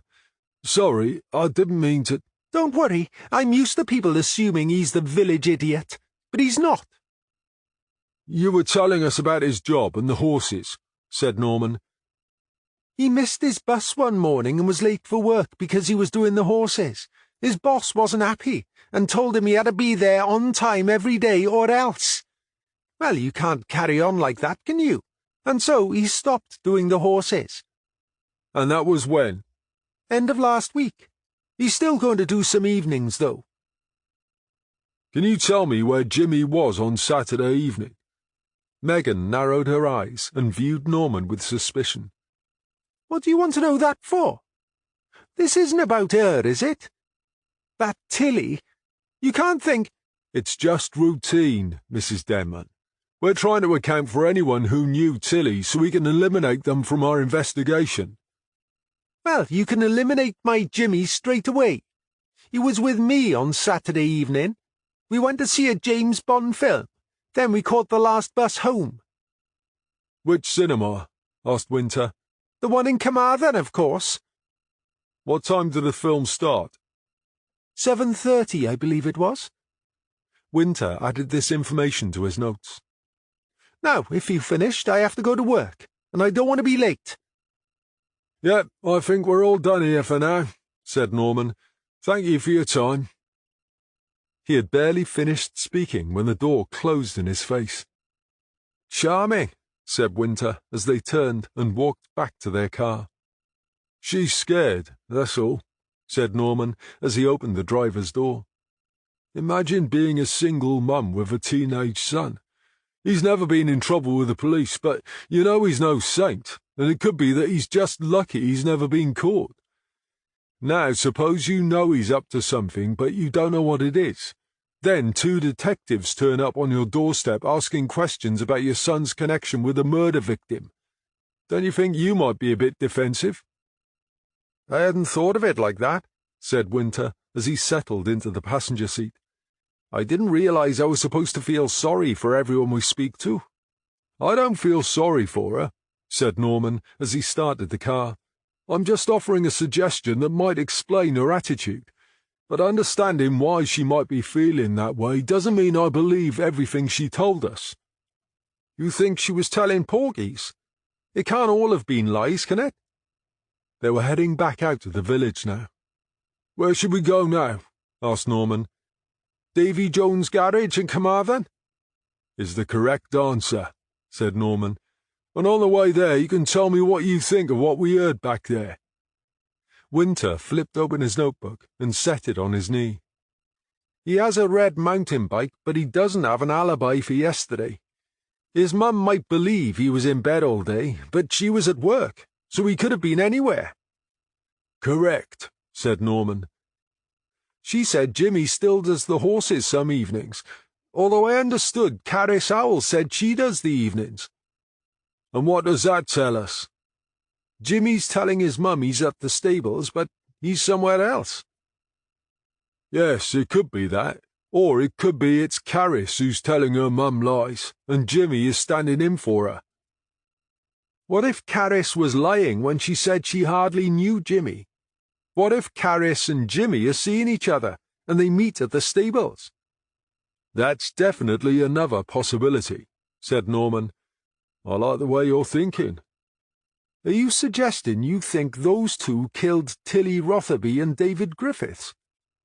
What I'm suggesting is that they might be up to something, and for all we know, it could have some bearing on one or both murders. On the other hand, as you suggested, they could simply be two horny teenagers who used the stables as somewhere convenient to meet, away from their parents. Anything else? I'm not sure there is a James Bond film out at the moment, is there? I'm not the right person to answer that question, but you'll find out when you check her story, right? They must have CCTV in the cinema foyer. It's already on my to-do list, said Winter. Davy Jones Garage Limited was a huge car dealership with no less than 4 different car franchises and enough service bays to repair a dozen cars at once. I've never got my head around the idea of having 4 different car makers on the same forecourt, said Norman as he searched for a space to park the car. I mean, look, there are 4 different versions of each type of car. It's like the dealer is competing with himself. I think it's called consolidation, explained Winter. The dealers with the most money can afford to buy into more than one franchise. If you think of the car buyers as fish, it's like using a bigger net to catch those fish. You're offering the buyer more choice in one place. I get the idea, said Norman, but if you follow that to its logical conclusion, you're going to end up with one massive dealership selling every make of car. We all know the bigger these places get, the more impersonal they become. And what about the customer who doesn't like the dealer with all the cars? Where's his choice? It's supposed to be good business practice. Bigger is better. Is that right? Said Norman as he eased their car into a space and turned off the engine. The thing is, there comes a point when you make things so big and impersonal you turn people off. And that's when they turn to the internet. Yes, it's just as impersonal, but it's a heck of a lot more convenient. And that's business done the Norman way, is it? I just don't think bigger is necessarily better. In my opinion, it was better when everything was smaller. No, really? Said Winter. I would never have guessed. I'm going to step down from my soapbox now. As we're here, I think we should probably do what we came to do and see if we can find Jimmy Denman. 5 minutes later, they were back in the car. Oh well, at least now we know he's a 24-carat liar before we've even spoken to him, said Winter. Do you think his mum knows? I think Jimmy's mum knows he's in some sort of trouble, but I doubt she knows what that trouble is. My guess is he doesn't tell her anything, and that's why she's so scared. Do you think she knows where he is right now? I have no doubt she'd be prepared to lie to protect him, but my gut tells me she has no idea he isn't at work today, or why. Do you think he's been pretending to be sick to avoid telling her he's lost his job? I reckon so, and I can understand why. She's going to go spare when she finds out he got fired less than a month into his apprenticeship. What now? Asked Winter. Drop me off at the railway station, and I'll get a train back to Llangwethley, said Norman. You take the car and check out the cinema. I don't mind getting the train back, said Winter. I can walk to the cinema from here, it's not far. You should have the car. I might be hours going through CCTV, and it won't be much use to anyone if you're needed in a hurry and you're stuck on a train. Norman grinned. I was kind of hoping you'd say that. I'll see you later, Frosty. Chapter 22. "Where is he?" asked Southall when Norman got back to the office. That's a good question. His mother says he's at work, but when we checked that out, his boss said they fired him last week. Have we got a definite time of death for Griffiths yet? We'll know later this afternoon. Denman's still in the frame, then? We certainly can't rule him out yet. Where's Frosty? Is he okay? Denman's mother says they were at the movies on Saturday. Frosty's over at the cinema now, checking her story. You think he could have killed Tilly? I dunno, said Norman. I'm probably barking up the wrong tree, but he has no alibi for yesterday, and he's been off sick since the weekend. Now, he could simply be pretending to be sick because he's scared to tell his mother he's lost his job. But it also occurred to me that there could be a more sinister reason. Don't forget, he knows the horses, and he knows his way around the stables. You think he's sick because of what he's done? Maybe he's in shock, or perhaps he's just hiding. Does he have a motive for the 2 murders? We won't find that out until we question him. Sorry to butt in, said Morgan, but I finally managed to track down Joe Lindell. Who's he? Asked Norman. He's retired now, but he was Giles Rotherby's solicitor back when Tilly inherited the estate. He was the guy handling the legal action? That's the one. He didn't want to speak to me at first, but once I told him what we were investigating, he was a bit more willing to help. He says Giles came to him in a rage after the will was read, because he had expected to inherit and run the estate, but instead found he'd been written right out of it and left with nothing. Lindell prepared the case? Yes, but by the time he got everything ready, Giles told him to forget it, and that he didn't want to take it any further. Does he know why Giles changed his mind? He doesn't know for sure, and nothing was ever stated in writing, but his understanding is that Tilly offered Giles a deal. A deal? As Lindell understands it, Tilly also felt Giles had been treated badly, and she agreed to let him share the farmhouse and run the estate. I thought there was an estate manager running things back then. Lindell believes the manager was relieved of his duties so Giles could take over. Is he sure about that? He wasn't the family solicitor, so no, he doesn't know for sure, but that's how he remembers it. I suppose there was nothing to stop Tilly doing that if the will doesn't specifically state that Giles had to stay away, said Southall. It seems very generous, though, considering the brother was supposedly a black sheep and lived up in London most of the time. Maybe she felt guilty that he had been kicked out of his flat when the old man died, suggested Norman. Did Mr. Lindell know anything else? Asked Southall. He did come up with a bit more information that may be relevant. When he first started to prepare his case, he asked Giles if he knew any reason why his father may have chosen to write him out of the will. Giles admitted that he likes a bet. Apparently, while he was living in London, he ran up debts at 2 casinos, and his father had to clear those debts. That would be a damned good reason not to let him get his hands on the estate, said Norman. And subsequently his father arranged for Giles to be banned from every casino in town for life. Wow, the old man must have had a bit of clout if he could arrange that, said Norman. It was probably part of a deal, suggested Southall. I'll pay my son's debt, but only if you ban him. Yeah, you could be right, said Norman. I suppose that's one way to frustrate a compulsive gambler. Morgan pulled a face. Well, if that was the plan, it didn't frustrate him for long. According to Lindell, Giles got over his frustration by turning his attention from casinos to Gigi's and ran up some enormous debts with the sort of bookies it's probably best advised to steer well clear of. Did Lindell know who the bookies were? Rotherby never actually named the bookies, but Lindell says his best guess is that it's the Crowther brothers in Bristol. Do we know anything about them? Asked Norman. Zilch, said Morgan. Do you want me to see what I can learn? Yes, please. Call Bristol. Someone there must know all the bookies in their area, said Southall. Morgan made a note.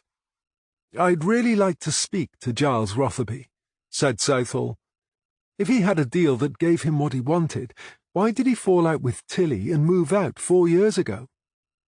Maybe he didn't fall out with Tilly, said Norman. If he owes money to the wrong people, that would be a very good reason to drop off the radar. You're right, said Southall. And if he needs money to pay off his debts, it gives him an excellent motive for murder. The more we talk about Giles Rotherby, the more I wonder if he's our killer, said Norman. You agree we should give up on Griffiths being the killer? Asked Southall. As you said this morning, we know where Griffiths was when Tilly died because we have him on CCTV, said Norman. But we have no idea where Giles was. We still have no idea where he is now, said Morgan gloomily. I said I was focusing on the wrong man, said Southall. I'll say it again, said Norman. We had to make him a priority, especially when he turned out to be such a fraud. We had no reason to focus on Tilly's brother. Southall sighed. Yes, I suppose that's true enough, but now, thanks to Catherine, we've got plenty of reason. So now we have 3 suspects, said Morgan. Giles Rotherby, Jimmy Denman, and Mercedes Man. There's nothing like narrowing it down, is there? Said Norman. He suddenly realised someone was missing. Where's Judy? She wanted to go to the cash point, said Southall. So I suggested she collect some sandwiches on her way back. I think we could all do with a break for lunch. Now that sounds like a plan, said Norman. I've just spoken to a DS Jerry Rowley at Bristol, Morgan told Norman shortly after lunch. Apparently the Crowther brothers are one of his areas of interest. According to him, the brothers own a chain of betting shops, a casino in the centre of Bristol, and a fair-sized online operation. Are they legit? Asked Norman. D.S. Rowley says yes, on the surface they are, but there have been questions raised about how they collect debts, and there have been a few questionable business acquisitions. Questionable how? In the way they were acquired. Like they'll suddenly own something today that wasn't even up for sale yesterday. But no one ever complains, right? Said Norman. It sounds to me like that's how they're collecting debts. Are there any unexplained deaths linked to them? They've had suspicions about 1 or 2 people who've gone missing over the years, but there has never been enough evidence to pin anything on the brothers. The feeling is they'd rather acquire a business than murder someone. Yeah, that figures, said Norman. Dead bodies can attract a lot of unwanted attention. I did learn something interesting, though. When Jerry Rowley was telling me about the questionable business acquisitions, he offered a few examples. Apparently, the brothers got their hands on a couple of stud horses a few months ago. Norman's eyes widened. Really? He said. Now there's a coincidence. Just a bit, said Morgan. I asked if they'd ever come across a guy called Giles Rotherby, who we believe may owe the brothers a sizable debt, but Rowley said the name didn't ring any bells. That would have been too easy, wouldn't it? Said Norman. It wasn't all bad news, though. It turns out Jerry's on speaking terms with the brothers. I had to sweet-talk him a bit, but he offered to find out where the Crowthers got their stud horses. And does Jerry think they'll tell him? He says they will if it's legit. I also persuaded him to run Giles Rotherby through their system. It's a long shot, but I thought it was worth a go. If you're already on first-name terms with Jerry Rowley, I'm not sure I really want to know how you managed to sweet-talk him into offering so much help. I put on my best sexy voice and agreed to go for a drink with him next time I'm in Bristol. I was afraid it might be something like that. I was fostering better cooperation between branches. You could almost say it was international cooperation. Yeah, right, of course you were. I think you'll find working with branches in England isn't officially classed as international cooperation. Well, perhaps it should be, said Morgan. Anyway, I'm a big girl, Norm, and you're not my dad. That's probably a good thing. I'm sure if I'd been your father, I would have had grey hair years ago. Trust me, Norm, you would have been bald years ago. Never mind grey. Anyway, you don't have to worry. There's 0 chance of me going over the bridge to Bristol for a date with some guy I've never even set eyes on. OK, you win, said Norman. Now go and find the boss. I'm sure she'd love to hear what your friend Jerry told you. We have some news on the mobile phone that was found taped to the back of a food manger in the stables, said Southall. It appears all calls and texts sent to the phone were sent from a single unregistered number. Who owns the phone you found? Asked Winter. That's unregistered too, but it does have Tilly's fingerprints all over it. Why would Tilly have a burner phone? Asked Winter. Now that, said Norman, is a good question. If we can find out why she had it, we might well have another motive for her murder. Does that mean we've given up on Griffiths being the killer? Not necessarily, but the hotel CCTV does give him a pretty good alibi. What about the brother? Asked Morgan. He's also a strong possibility, said Southall, but right now we have no idea where he is. And now, because of the burner phone, you're saying we might have a third possibility? Asked Morgan. We can't ignore it, said Norman, but at the moment we don't know who's on the other burner, and unless they're foolish enough to switch it on, we have no idea where they are.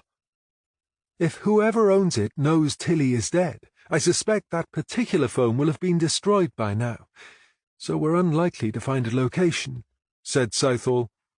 However, we do know the text message was a threat, and we do know Tilly was handling large sums of money. Burner phones, threats, and big money, said Morgan. Are we saying she was money laundering, and she's tried to cheat someone? That's possible, said Norman. What about sex or drugs? Suggested Winter. My feeling is there's too much money involved for this to be sex, unless it's on a huge scale. I'm more inclined to think it's drugs. I think we need to look at both drugs and money laundering, said Southall, but we can't ignore Giles Rotherby, and I'm still not convinced David Griffiths isn't involved in some way. The phone began to ring on Morgan's desk, and she snatched it up.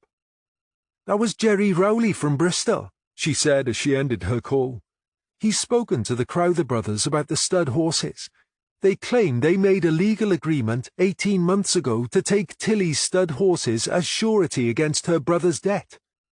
They gave Giles and Tilly 12 months to clear the debt, but they never did, so the horses have been owned by the Crowthers for the last 6 months. And does your friend Jerry think this is all legal? Asked Norman. Or did they use threats and coercion? He says he thinks it's unlikely they had to stoop that low. The brothers did have a reputation years ago, but no evidence was ever found that could be used against them back then, and although they're not averse to pushing boundaries, they've been squeaky clean for years. I don't think they were ever in the frame as our murder suspects anyway, said Southall. Their gripe was with Giles, not Tilly. Besides, if they had a legal agreement to take the horses and already had them, what would they have to gain by killing her? Chapter 23. The doors swung open, and a tall, swarthy-looking man with long, dark, slicked-back hair walked in. He was wearing what would be best described as a sharp suit and a brilliantly white shirt. His collar was open, and he had no tie. A pair of aviator sunglasses perched on the top of his head. He oozed something that could have been confidence, but came across as arrogance. Norman and Morgan were huddled over a desk at the back of the room, selecting their sandwiches from the bag Judy Lane had just brought in. "He looks like a heavy," muttered Morgan. "If you ask me, he looks like a twat with those sunglasses perched on his head," said Norman. "Why do people wear the damn things on grey days like today? Is it supposed to ward off the rain?" "It's supposed to look cool," said Morgan. "Not in my eyes." "Can I help you?" asked Southall from her office doorway. "I'm D.I. Hayward," he announced. "I'm looking for the boss." "That's me." He frowned and looked Southall up and down. "Is there a problem?" she asked. No. It's just that I was expecting someone a lot older." "I'm not sure if I should be flattered or insulted. I thought being in charge was about rank, not age," said Southall. "You're a D.I., and you're not exactly a pensioner, are you?" No, what I mean is, I was told to expect some old fart who's made a career out of complaining, just for the sake of it. If you mean Superintendent Bain, he was complaining on our behalf because you were obstructing our murder investigation. But I'm sure he will be delighted to know you think he just complains for the sake of it, said Southall. In fact, I can call him down from his office if you like, and you can tell him yourself. Haywood smiled as he approached her. Feisty and loyal, he said. I like that in a girl. Woman, she said, without returning his smile. I stopped being a girl a long time ago.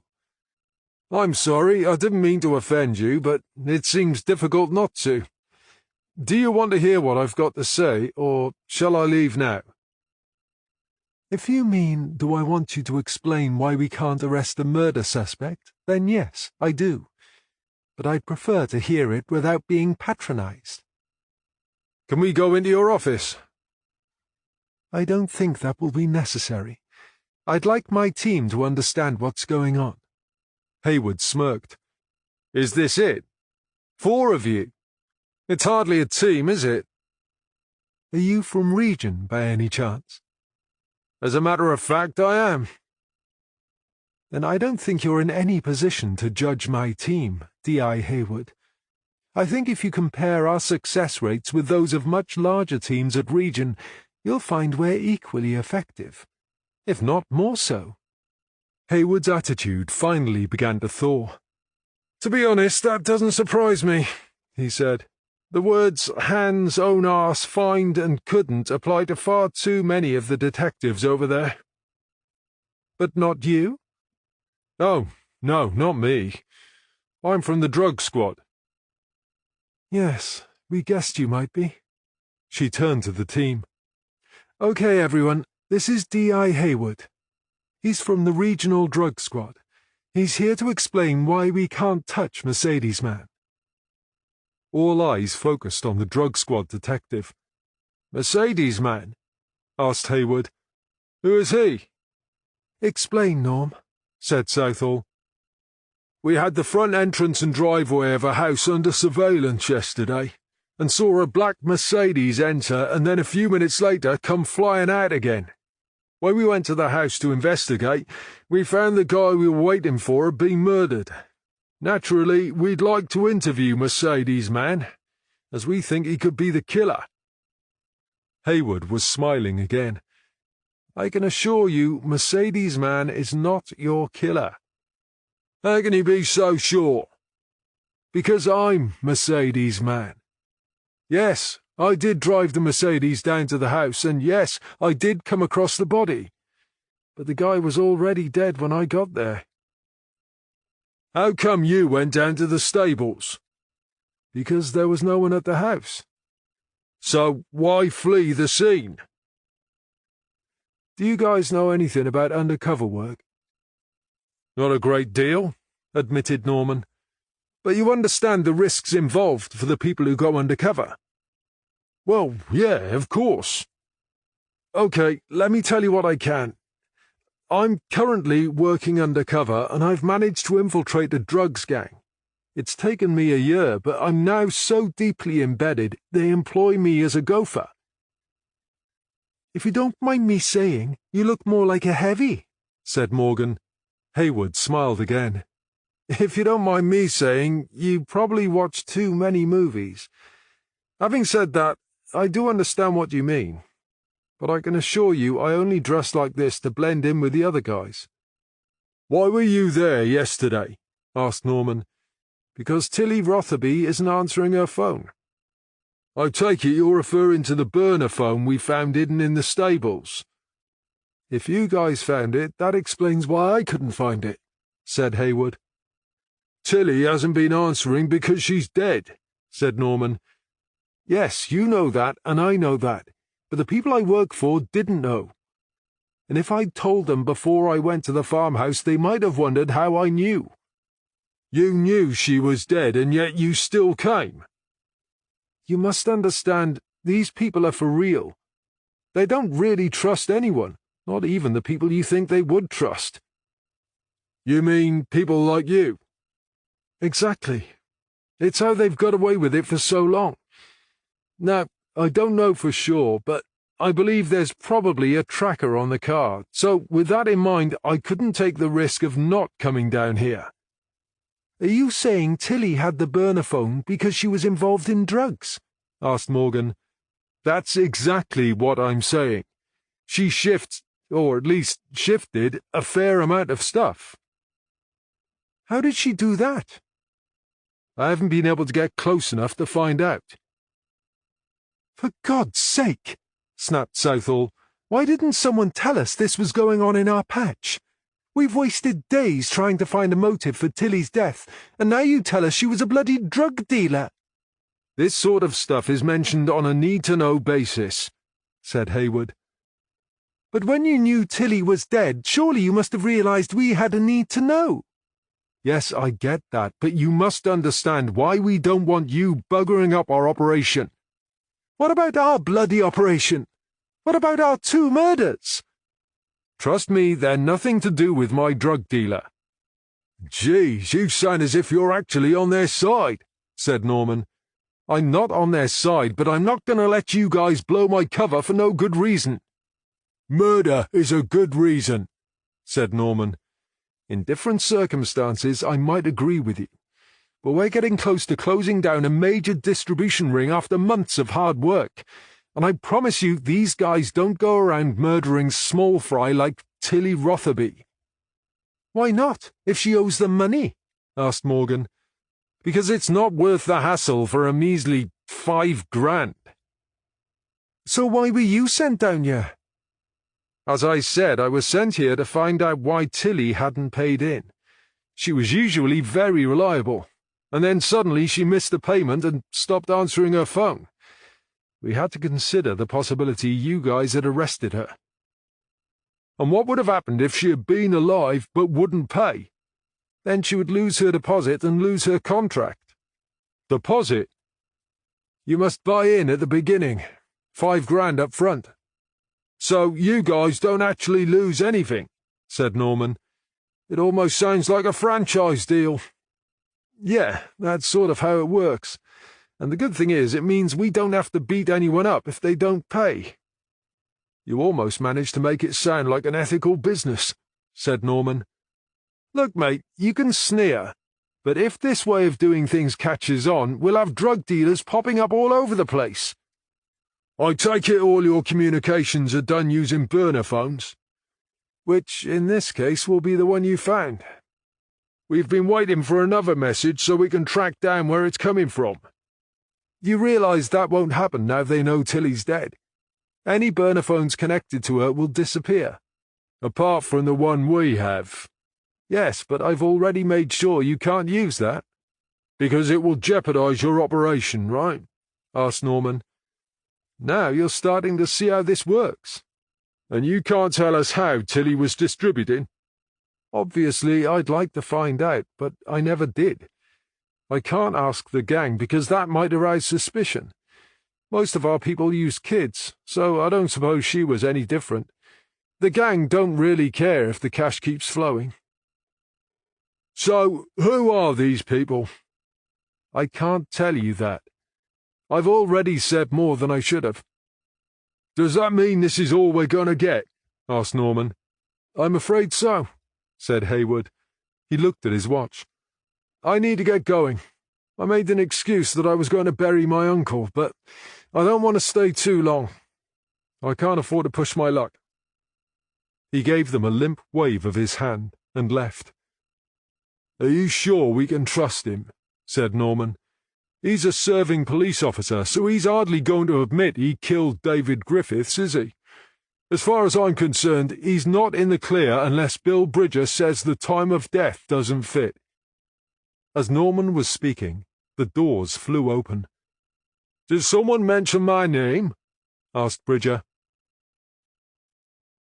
I would put David Griffith's time of death between midday and 1 p.m., said Bridger as he placed his case on the front desk. That rules out Mercedes man, then, said Southall. So he was telling the truth, said Morgan. I have to admit I would have liked it to be Hayward, said Norman. but at least this eliminates one of our 3 suspects. As I said at the scene, death was caused by multiple traumas to the head. We haven't found the murder weapon yet, but I can tell you we're looking for something metallic, probably a spade or shovel. Were there any defensive wounds? Nothing on his hands or arms. So someone crept up behind him and hit him with a shovel? I don't think it was quite like that. There was a separate wound to his skull, which wasn't caused by the shovel. I compared the wound with the cut on Tilly Rotherby's head, and there are similarities which make me think the same object caused both wounds. Are you saying they were both attacked by the same weapon? Not exactly. I've spent a lot of time analysing Tilly's wound, but it was only yesterday, after seeing the wound on David Griffith's head, that I finally understood what happened. You will recall I said Tilly's wound had been caused post-mortem, and you all know there was a horse in the stall where she was found. I now believe the wound was caused by the horse, which would have been spooked when the body was dumped in the stable, and he would have been prancing around all over the place trying to get away from it, said Morgan. Exactly. And I believe in his panic, the poor thing got a bit too close to her head, and his shoe caught it, cutting into the flesh. And now you think David Griffiths was hit with another horseshoe? Asked Norman. There were old horseshoes laying around, said Southall. And some of those ponies are cobs, said Morgan. They have pretty big feet, so there are some big old horseshoes lying around that yard. That's right, said Bridger, and I believe someone threw one of those old shoes at Griffiths and caught him in just the right spot on his head to stun him. This would probably have caused him to drop to the floor, and may even have rendered him unconscious. And once on the floor he was attacked with a shovel, suggested Norman. That's my guess, said Bridger. My witness told me Jimmy Denman threw something into the duck pond opposite the church, said Norman. That would explain why we didn't find a murder weapon on site, said Bridger. I'll see if I can get some divers to that pond, said Norman. Maybe we'll find Griffith's mobile phone in there too. What about the horseshoe? Asked Morgan. Now we know what we're looking for. I've got someone up at the stables collecting every horseshoe we can find, said Bridger. We'll analyse them all for blood, but it's going to take time. We need to find Jimmy Denman urgently, said Southall. I have a question, said Morgan. If Tilly was unconscious when she was strangled, and she wasn't knocked out by the blow to her head, what did happen? That was next on my list, said Bridger. We finally got the toxicology report back, which shows there were traces of pentobarbital in her blood. Barbiturates? Asked Norman. This particular barbiturate is used to euthanize horses, but in much smaller doses it's also used as a recreational drug. Does that mean she wouldn't have needed a massive dose to knock her out? Asked Morgan. I'm guessing someone must have stabbed her with a hypodermic syringe. I do check for puncture marks as a matter of course when I do a post-mortem, but I have to admit I missed this one. However, once I knew for sure she had been drugged, I looked again and finally found a tiny puncture on her thigh. It was in the centre of a bruise, which is why I didn't spot it first time. Could she have been on horseback when she was injected? Asked Southall. It would make her thigh an easy target, said Bridger. And it would explain why we never found a separate murder scene, said Norman. How long would it take to knock her out? I've seen it used to kill a horse, said Morgan. The poor thing keeled over in a matter of seconds. Yes, but in a case like that, the drug is introduced intravenously. Tilly was stabbed in the thigh. Assuming someone had intended to kill her, this was the wrong way to go about it, but even so, she wouldn't have stayed conscious for long. And even if she fell from the horse and someone held her down, she wouldn't have been able to put up a fight. So we think someone injected Tilly but got the method wrong, said Southall. Then, realizing she wasn't dead, they strangled her with the rein, then strung her up with the noose. That sounds about right, said Bridger. Did forensics find any of this stuff on site? Asked Norman. We found the sort of everyday drug stuff you'd expect from treating minor ailments in horses, but no pentobarbital, said Bridger. That means the killer came prepared, said Norman. We need to check local veterinary surgeries, said Southall. I'll get onto it right away, said Morgan. Are there any puncture marks on Griffith's body? Asked Norman. I've checked thoroughly, said Bridger, and I haven't found any. I don't think you will, said Southall. My feeling is this murder was quite different. Tilly's killer might have got the method slightly wrong, but the whole thing followed an elaborate plan. David Griffith's murder seems like a frenzied attack, almost like it happened on the spur of the moment. We still haven't identified all of the fingerprints we found in the farmhouse and the tack room and around the stables, said Bridger. We've eliminated Tilly Rotherby, David Griffiths and Carys Owls, but there are at least half a dozen unidentified prints. Don't forget Tilly used to teach disadvantaged kids to ride, said Morgan. And Jimmy Denman used to work there, so his prints'll be there too, said Norman. Just a minute, said Norman. Didn't Hayward tell us most of their people used kids to distribute drugs? What if Tilly was using the kids she was teaching to ride? Good idea, Norm, said Southall. We need to check that out. Have you finished, Dr. Bridger? Yes, I think that's all I have for you. Still no results from the DNA samples? Apparently there's a backlog, but I've been told I should expect the results tomorrow. After Bill Bridger had left, the office had been a scene of quiet industry. It was almost 5 p.m. when Norman approached Southall's office and leaned against the open door. If Tilly was using kids to distribute her drugs, how do you think she did it? He asked. My guess would be the free riding lessons she was giving to disadvantaged kids.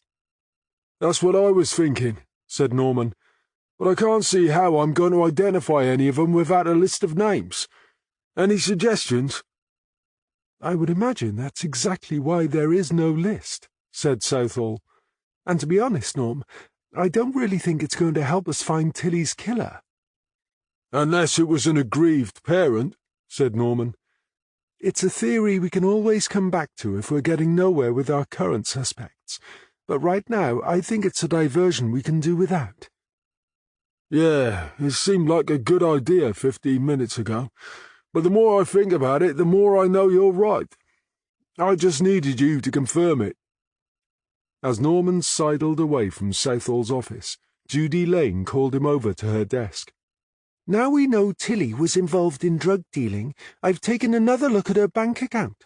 Only this time I've gone back a bit further and filtered out the drug payments to see if I missed anything the first time. And did you miss anything? Asked Norman. It's not so much what I missed as what isn't there. Norman smiled. Okay, Judy, you have my full attention.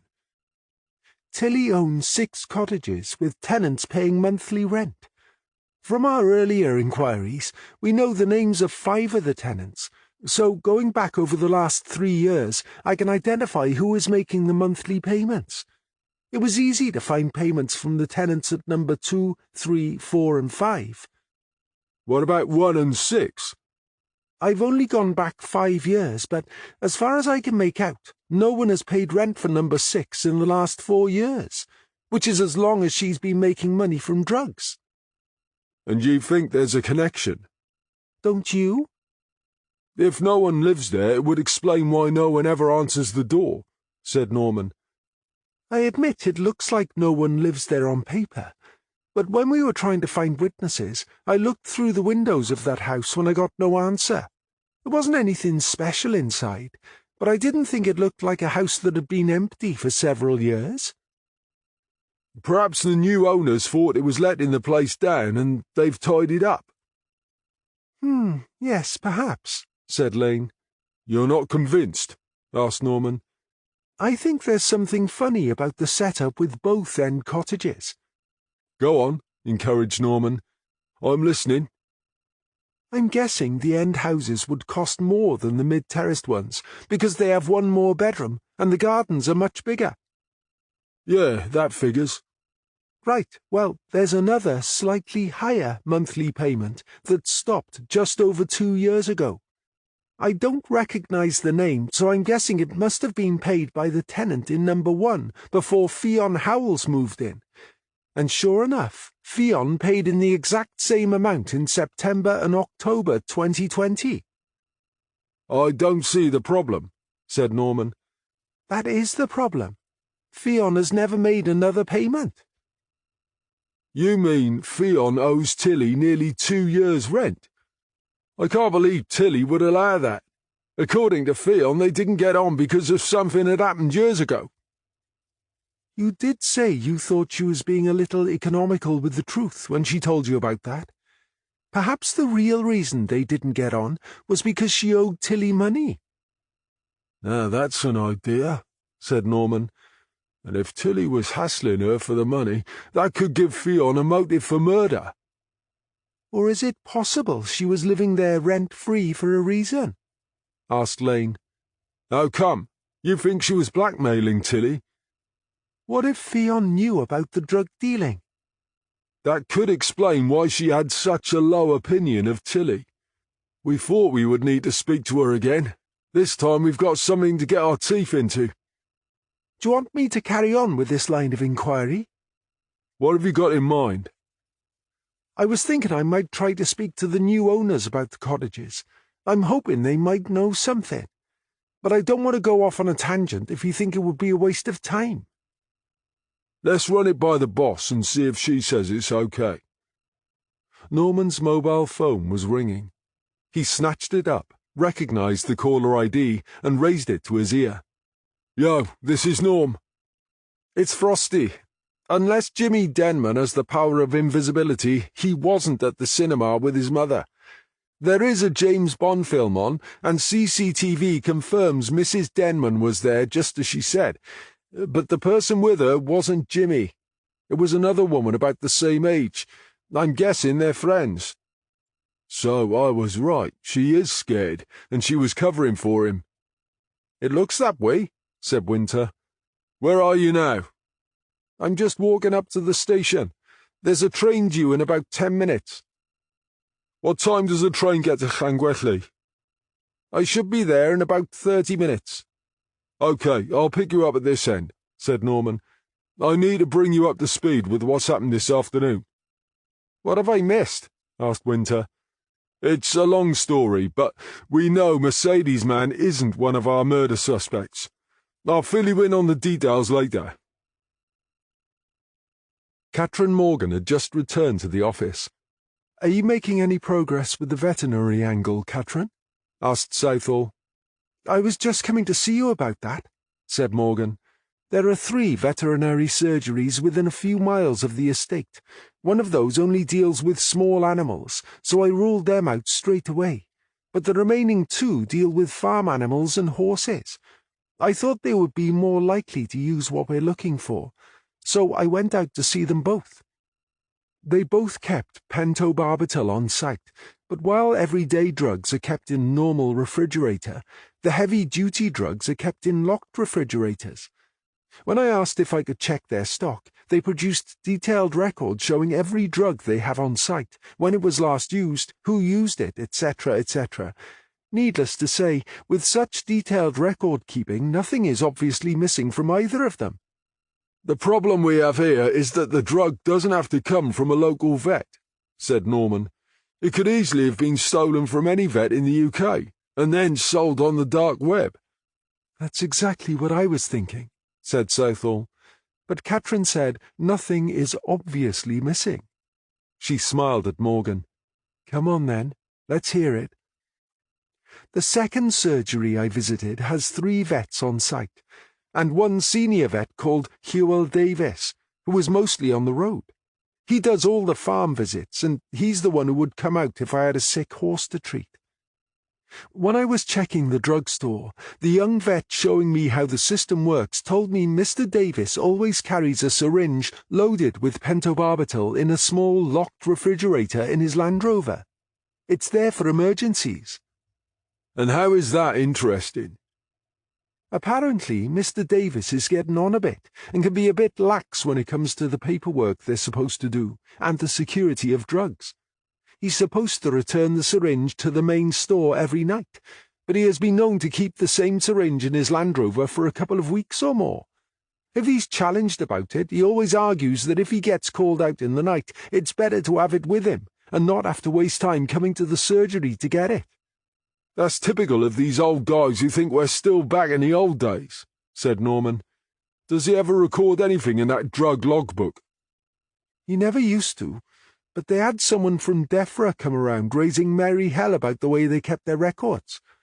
After that, they were told they had to exert proper control over the more dangerous drugs, so one of the younger vets now holds the key to the drug safe. No one can get hold of any drugs without the key, and the key holder always insists the logbook has to be filled in correctly. So Davis can't just help himself whenever he feels like it, said Southall. Thank goodness for that. Even so, their system is not infallible, said Morgan. I'm told Davis once destroyed a horse and forgot to tell anyone back at the surgery. It was only when the owner phoned to ask why he hadn't been sent a bill that they realized. And he hadn't asked for a replacement syringe. Apparently not. Jeez, said Norman. How can they allow someone like that to handle dangerous drugs? Are you saying they don't actually know if he still has an emergency syringe? Asked Southall. According to the drug logbook, he signed for a replacement emergency syringe 3 weeks ago, because he had used his the previous day to destroy a lame horse. But there's no record of him returning this one every night, nor of him using it or replacing it. Just hearing this scares the crap out of me, said Norman. They need to do something about him. Can't they get rid of him, or at least stop him having access to the drugs? They would love to stop him, but as it's his practice and he's their employer, the staff feel there's not much they can do. Did you check to see if the syringe was in the Land Rover? Asked Southall. He was out doing farm visits. I tried to call his mobile, but some of these farms are so remote there's no signal. I was going to wait, but they told me he often stays for dinner at some of the more remote farms, so there's no telling what time he'll get back. We need to find out if he's got that syringe, said Southall. His routine is to be on site by 7 every morning, and to be on the road by 8. I'm happy to be there to greet him in the morning. Fancy an early start, Norm? Is that okay? Norman asked Southall. Yes, of course. Right, I'd better get going, said Norman. I have to collect Frosty from the railway station. Is there anything else for us to do tonight? I don't think so. I suggest we call it a day now, so we can all get some rest, said Southall. Chapter 24. Norman had just picked Winter up from the railway station, but before he could drive away, his mobile phone began to ring. He didn't recognize the number calling, so raised the phone to his ear. "Is that Detective Sergeant Norman?" asked a woman's voice. "Speaking." "This is Megan Denman. When you left my house this morning, you said I should call this number if I needed to speak to someone." "That's right. What can I do for you, Megan?" "It's about my son, Jimmy. He's gone missing." "Gone missing? When did this happen?" "He went off to work this morning, like I told you, and he's not come home. I've tried calling his mobile phone, but it goes straight to voicemail. I called the garage, and they told me they let him go. He doesn't work there anymore." "Ah, yeah. I wondered if you knew about that." "You mean you knew? Why didn't you tell me?" "We only found out after we left you this morning and went looking for Jimmy." "You could have let me know." "I'm sorry, Megan, but I think Jimmy should be the one who tells his mother what he's doing, don't you?" "But I don't understand what's going on. I've tried all his friends, and no one seems to have seen him. Where is he, Mr. Norman? He's never done anything like this before." How about if I come over to your house and let's see if I can help you figure out where he's gone? Will that help? "If you wouldn't mind. I'm worried sick." You hang in there, Megan. I'll be with you as quick as I can. Norman ended the call. You look worried, said Winter. Anything I can do to help? That was Megan Denman. Her son Jimmy has gone missing. That doesn't sound like the actions of an innocent man, does it? Said Winter. Do you think we rattled his cage by turning up at his house this morning? I don't think this is our doing. He wasn't there this morning, and his mother says she hasn't seen him or spoken to him. So how could he know we were asking after him? Good point, said Winter. Unless he was nearby and saw us. Nah, I don't think it's that. I reckon he knows what happened to David Griffiths. It could be he saw something. Or maybe he's involved in the murder in some way. Don't forget we have a witness who says he threw something in that duck pond. You mean you think he planned this, and he's on the run? I think he's probably scared shitless, and he's run away because he doesn't know what else to do. I just hope he isn't going to do something stupid. You think he will? We're not talking about a hardened criminal here. Jimmy's just a kid. If I'm right, and he is involved, maybe he's just beginning to realize how much trouble he's in. Norman started the car. I'll drop you off on the way. There's no need to do that, said Winter. I was with you this morning, and I'd like to come with you now. I have no plans for tonight, so why not make myself useful? If you don't mind, of course. Norman put the car into gear and pulled away. Are you kidding? Of course I don't mind. As Norman had predicted, it began to rain as soon as they left the station, and by the time they reached the village of Nef Anfon, it was raining so hard the drains were struggling to cope, making it difficult to negotiate what was now a partially flooded lane. I could easily fall in love with this country if it didn't rain so much, said Norman, peering through the windscreen. And don't tell me it's the price we pay for everything being so green. Winter smiled. If you don't mind me asking, why did you come here? Because, for once in my life, Lady Luck was actually smiling down on me. I had reached a point where I felt my life was going nowhere, and I needed a change. Then, out of the blue, a guy I had worked with years ago offered me the opportunity to make a new start. It wasn't a hankering for the green valleys and torrential rain, then? To tell the truth, I'd never even been over the bridge for a holiday, so I had no idea what Wales was going to be like. All I can tell you is, when I crossed the bridge from England, I felt like I'd come home. It was as if I'd been reborn. You don't fancy a return to city life, then? I left London a long time ago, but I wouldn't go back, not in a million years, even if I was paid a fortune. Really? I guess you're another one like Katrin, and you can't wait to get away, right? I haven't really given it that much thought, said Winter, but I would imagine things would be a bit more exciting in a city. I suppose it is, if you enjoy playing sardines at 100 miles an hour. Is that Detective Sergeant Cynic speaking? Norman smiled. Yeah, you're probably right about that, he said. Perhaps it's my age, but if I never set foot in another city, I won't miss it. They were outside Megan Denman's house now, and before Norman had even stopped the car, her front door was thrown open, and they could see her waiting just inside. She's going to be scared, stressed, and probably looking for someone to blame, so we need to play it gently and cut her a bit of slack, said Norman as he opened the car door. Softly, softly. Right, got it, said Winter. The rain seemed to be on their side for a minute or two, and, much to Norman's surprise, they managed to get inside the house without getting soaked. How you doing, Megan? Asked Norman once they were inside. I don't know. I don't seem to be able to think straight. I've never had to deal with anything like this before. They were in a big open-plan kitchen diner. Norman pointed to the dining table. How about we sit down while Winter makes us all a cup of tea?" Obediently, Winter filled the kettle, switched it on, and began exploring cupboards in search of mugs and tea bags. "Jimmy's never done anything like this before," Megan said as she settled at the table. "I really don't understand what's happening. Why has he got his phone switched off? How can I speak to him if he won't answer it?" Has he fallen out with any of his friends, or is he in trouble with anyone? Of course he's not in any trouble. Okay, can you think of anyone he knows who might be a bad influence? Maybe someone has got him involved in something he shouldn't have. The only person who is a bad influence is that Caris who works at the stables. Caris Howells? I don't know what her surname is. I just know she works at the stables.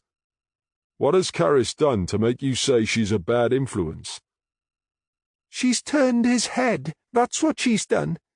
He used to be a hard worker until he met her. Now she's all he thinks about. He walks around with his head in the clouds most of the time. Is she his girlfriend? Girlfriend? He thinks she is, but I know her type. She's just using him. Using him for what? I don't know, but she's definitely got him under some sort of spell. Norman thought this was beginning to sound like Megan's pet project, and it was time to steer the conversation elsewhere. Do you think Jimmy might be avoiding you for any reason? Avoiding me? Why would he want to do that?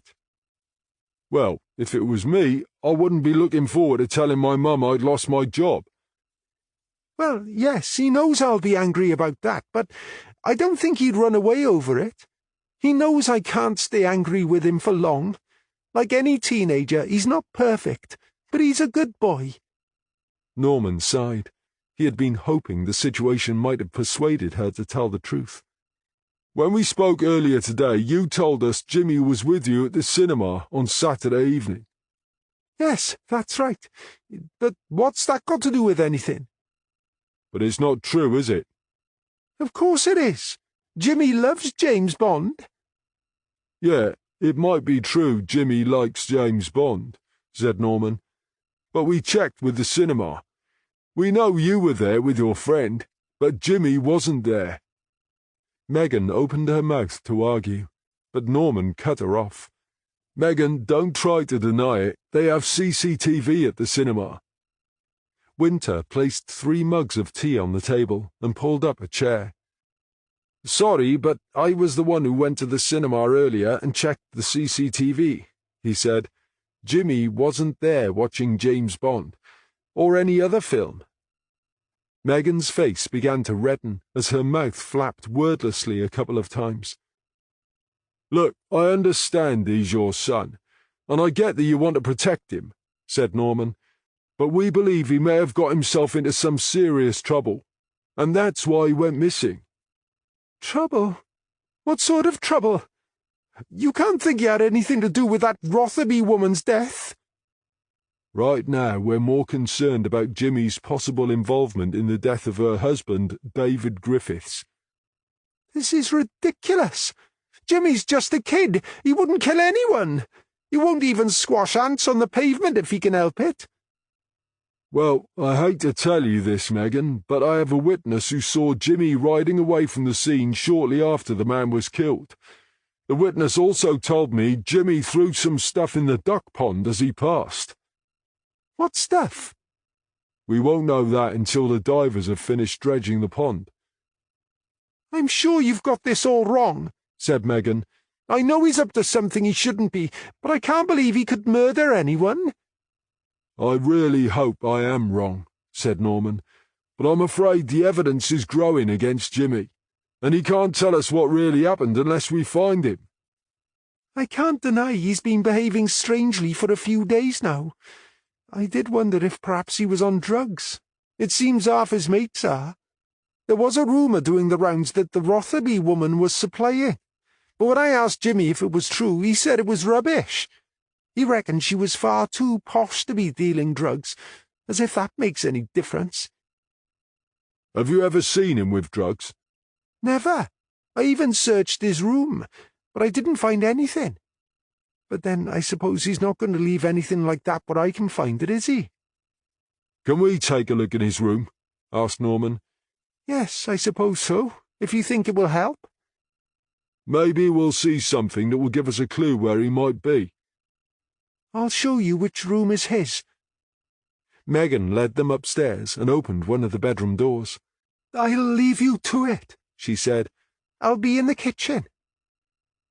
Norman and Winter slipped on latex gloves, and Norman began poking around in drawers. What did you make of that stuff about Caris Howells? Asked Winter, as he got down on his knees and peered under the bed. Megan's a single mum, right? That means her Jimmy is likely to be a bit of a mummy's boy. Ergo, she's going to dislike any girl Jimmy takes a shine to. It did sound a bit like a broken record, didn't it? The way I see it, Jimmy's an impressionable 18-year-old who was asked to show this cute kid called Harris how to do the job at the stables. Of course, his head is in the clouds. I'm sure mine would be if I was his age and I met someone as cute and self-assured as she is. I see what you mean, said Winter, sitting back on his heels. Apart from a lot of dust and a well-used pair of slippers, he had found nothing under the bed. He got to his feet and turned his attention to the wardrobe. Norm, he called. I've found nothing in any of the drawers, said Norman as he looked around. Winter pointed to the top of the wardrobe. Is that what I think it is? It certainly looks like it, said Norman. If it is hers, it'll have MR embroidered on the inside lining. Winter lifted the top hat down from the wardrobe and looked inside. MR, he said. Crap, said Norman. Isn't this the sort of thing we were hoping to find? Yeah, of course, said Norman. But I was really hoping we weren't going to find anything incriminating. I guess I feel a bit sorry for his mother. She's really struggling to get her head around all this, and I can only see it getting worse. What do you want to do with the hat? We'll have to take it away, but first we'd better ask Megan if she knows anything about it. They trooped back down the stairs, Winter carrying the top hat as if it were the crown jewels. Can you tell us where Jimmy got this top hat? Asked Norman. I've never seen it before, said Megan. Are you sure? Only it was on top of Jimmy's wardrobe. Well, it wasn't there a couple of days ago. I don't know where he got it from. Does it matter? This top hat is identical to one which has gone missing from the tack room at Rotherby Stables. Are you suggesting he stole it? Why would he want a top hat? I was hoping you might be able to tell us that, said Norman. Just because he has something, it doesn't mean he stole it. But it has the initials M.R. for Matilda Rotherby embroidered in the lining. It's Tilly's top hat. So? He used to work for her. She could have given it to him, couldn't she? You're forgetting Tilly Rotherby is dead, so she couldn't have given it to him, Megan. It went missing after she died, on the same day David Griffiths was killed. Megan seemed defeated by this latest news, and Morgan was sure she was going to burst into tears. But then her telephone began to ring, and she rushed to answer it. Hello? She turned her back on them and listened for a moment, then put her hand over the mouthpiece and looked over her shoulder. It's Jimmy, she hissed. Find out where he is, said Norman. It doesn't matter where, we can take you to him. There was a frustrating couple of minutes as Norman tried to follow the conversation. He could just about make out Megan's side of it and the odd comment she relayed to them over her shoulder, but he could only guess at what Jimmy was telling her. Jimmy says he's sorry, she called over her shoulder. Sorry for what? Asked Norman, but Megan was only focused on her son's words. He says he didn't know this was going to happen. Norman turned to Winter. Do you think he's talking about the murder? Winter shrugged. I guess he must be. But which murder? Or is it both? He says it was supposed to be a laugh, relayed Megan, turning to face them. He would never have got involved if he'd known what... Bugger! He's hung up. Megan glared at the two detectives.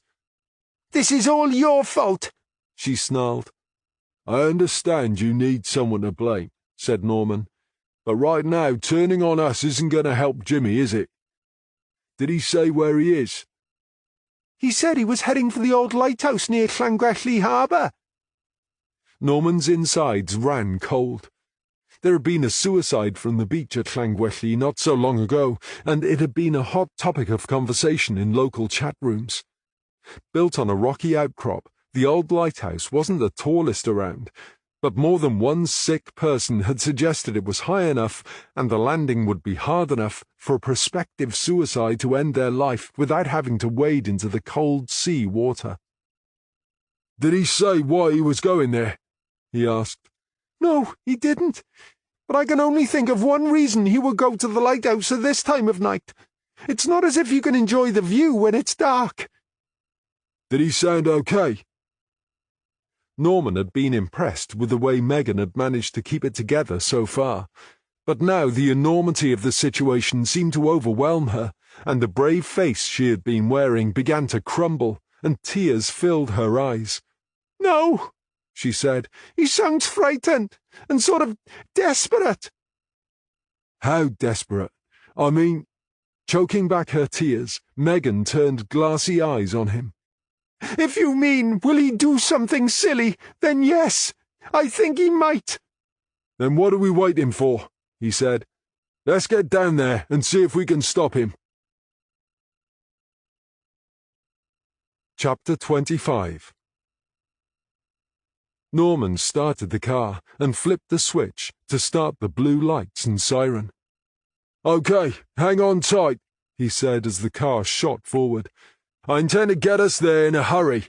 Frosty, call D.I. Southall and tell her what's going on." Winter reached for his phone and made the call. "She's organising support and then she'll be on her way," he said a couple of moments later. As he ended the call, Winter was surprised to find how far they had already travelled. And as the rest of the journey unfolded, he became increasingly impressed with Norman's driving as he slalomed skillfully along narrow lanes and around tight bends.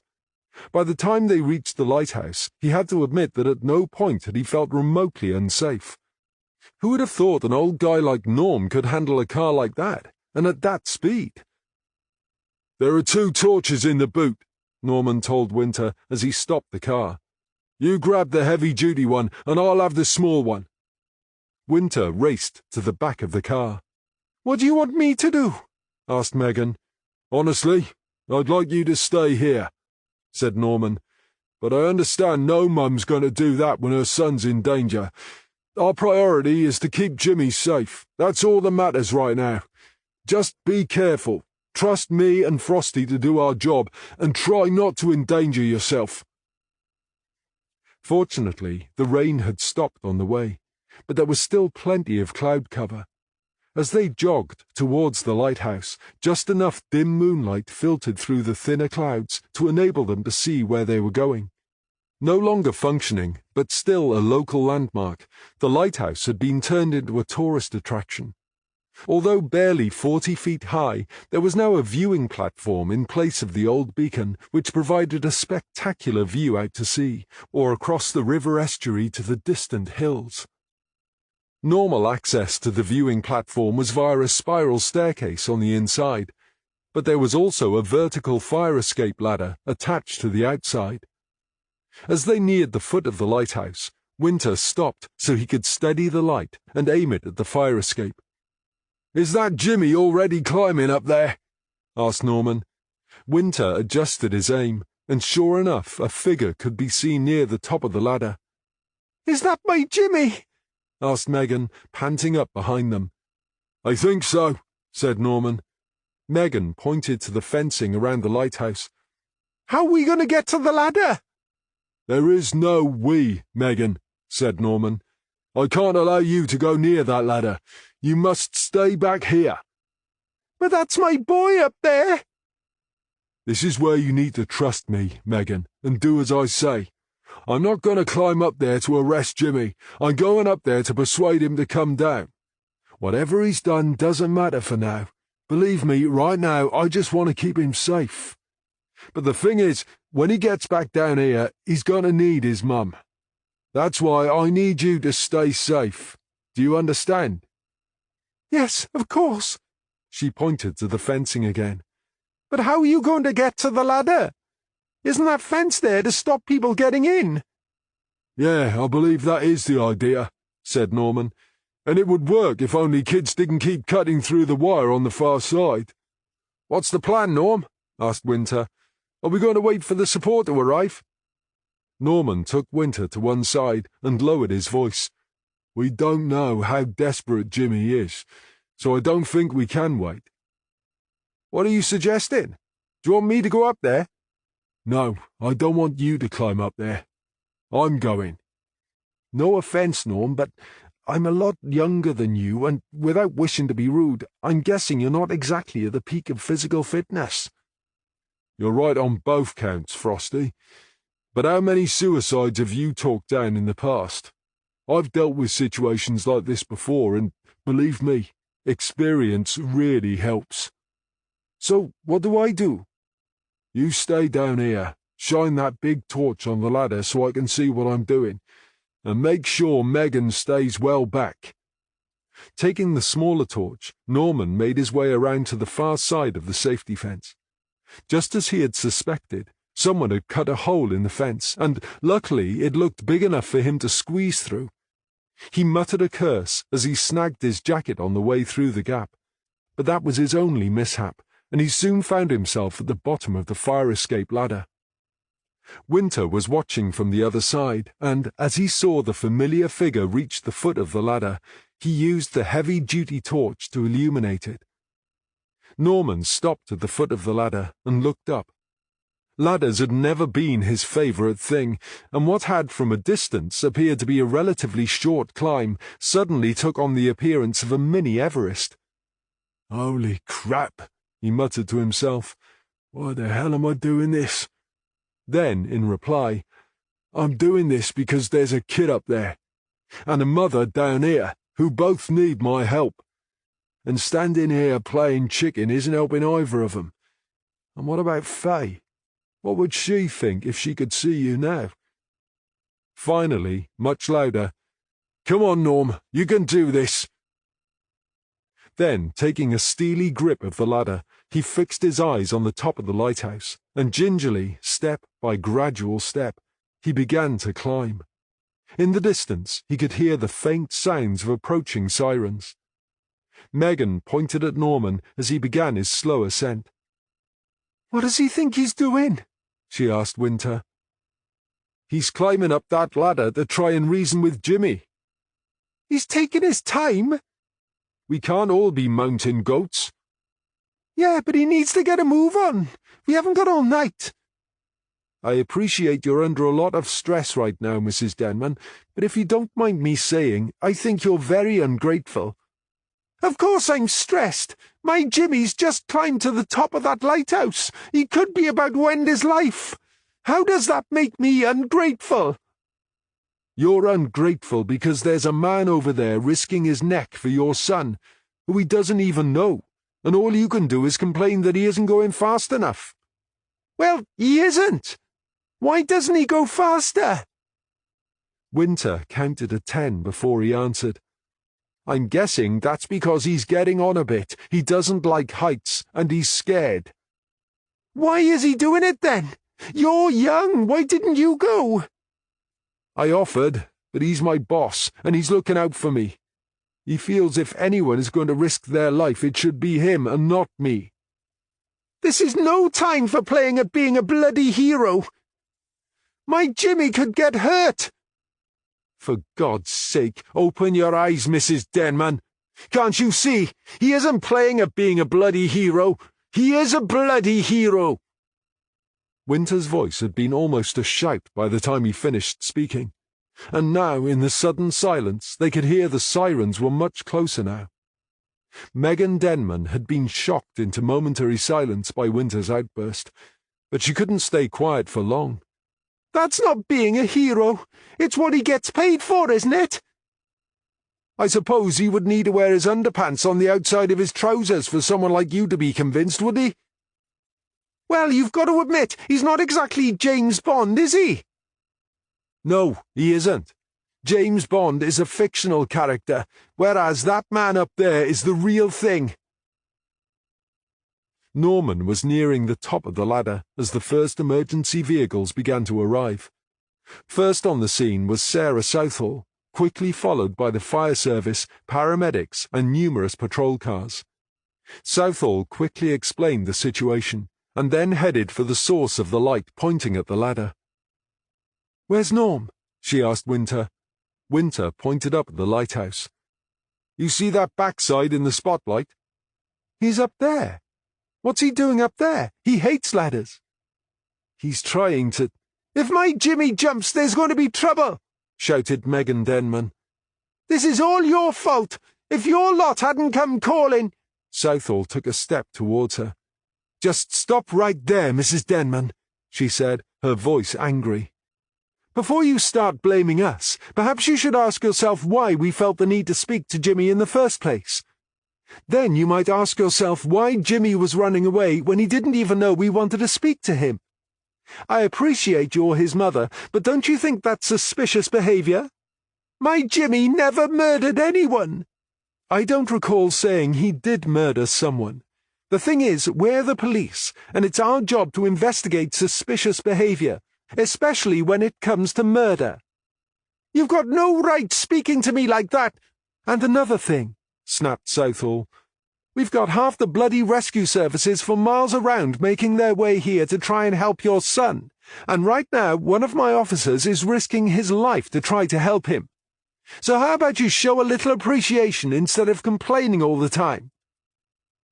She called a uniformed PC across.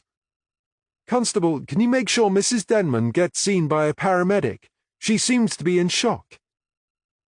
The PC led a reluctant, yet surprisingly quiet, Megan Denman towards the waiting ambulances. "I'm sorry, Frosty. You shouldn't hear me speaking to a member of the public like that," said Southall. "I didn't hear a thing," said Winter. "But you should know, I think she got what she deserved. She's been like that ever since we got here." Southall pointed to the lighthouse. "So, what exactly is going on up there?" "Jimmy's up there, and Norm's gone after him to try and talk him down." "Is Jimmy going to jump?" "He hasn't said as much, but his mum seems to think he might." "And Norm didn't think to wait for help?" "He thought backup would take too long, and Jimmy might jump before they got here." There was a sudden flurry of activity as several fire officers arrived on the scene and began inflating huge mattresses all around the base of the lighthouse. Behind them, a fire engine was being maneuvered towards the lighthouse so they could raise a turntable ladder up to the viewing platform. A huge floodlight suddenly burst into life and was quickly aimed towards the top of the ladder.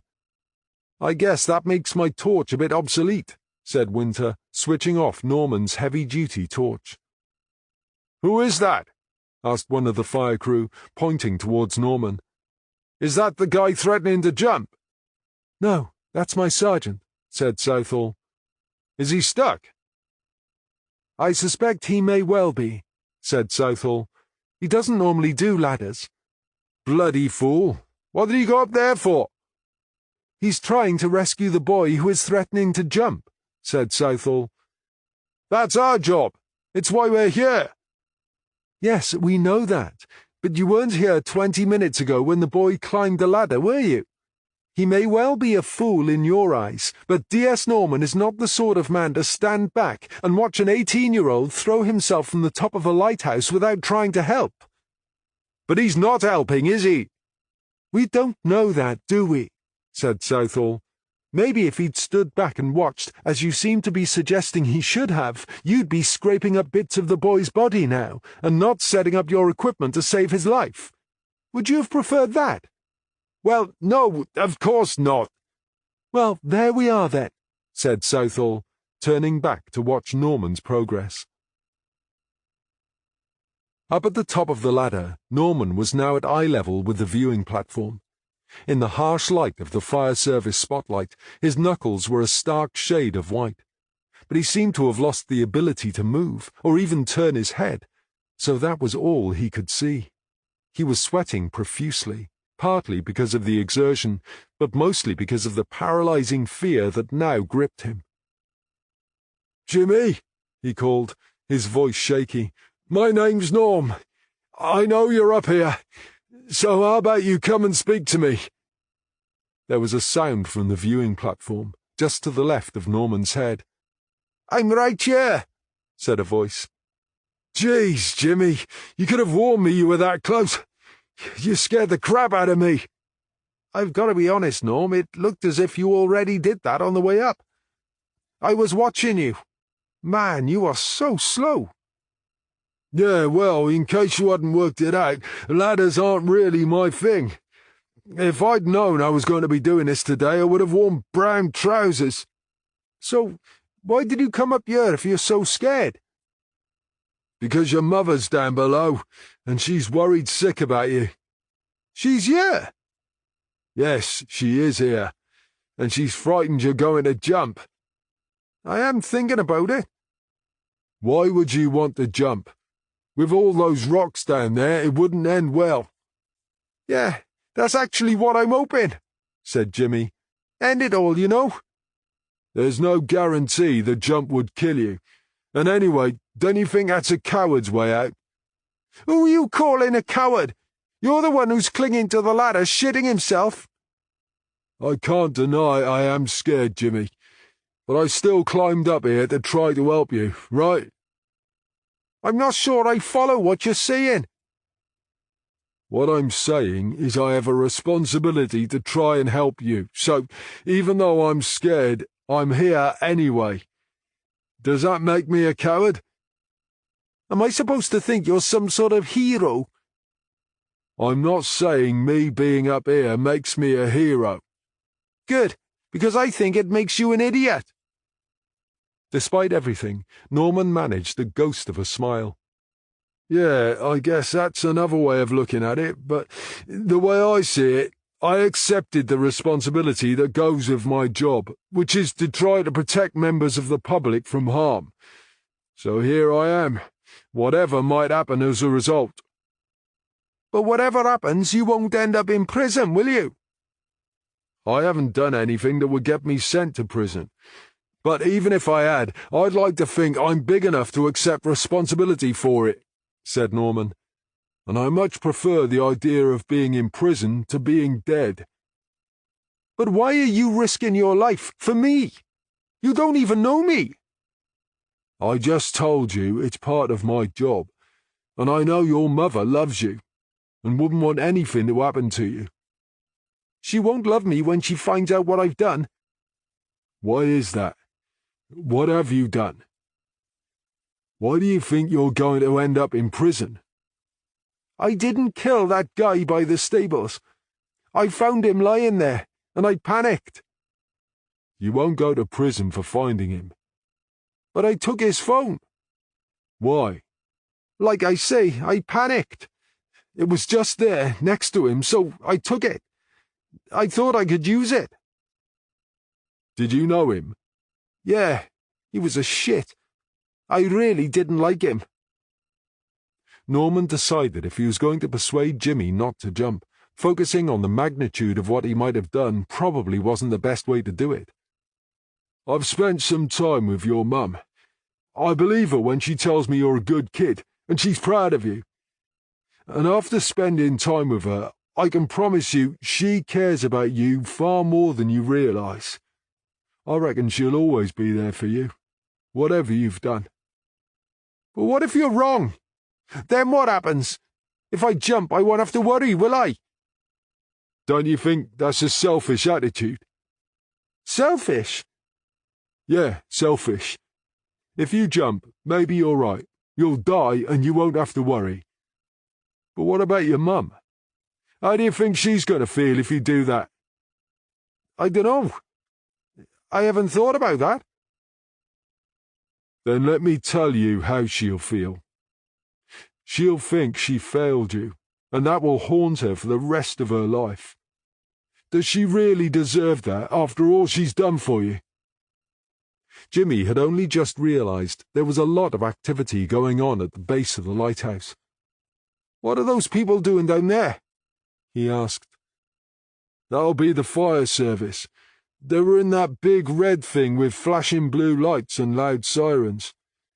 I would imagine they're surrounding us with inflatable mattresses, so if you do jump, you won't get hurt.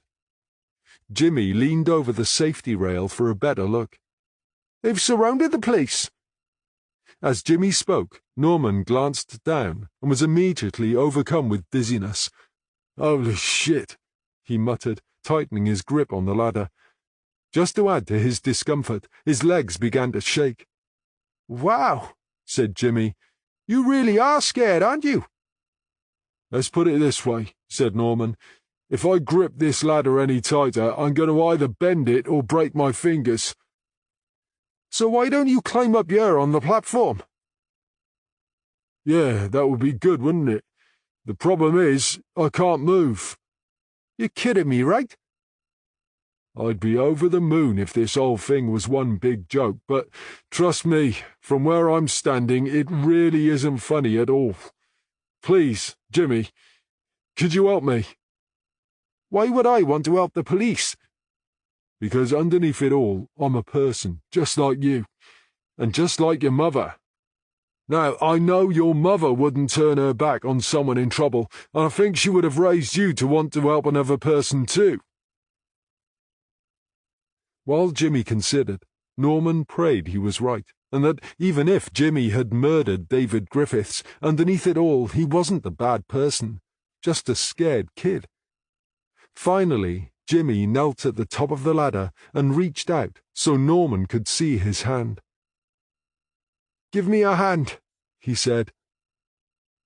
That means me letting go, said Norman.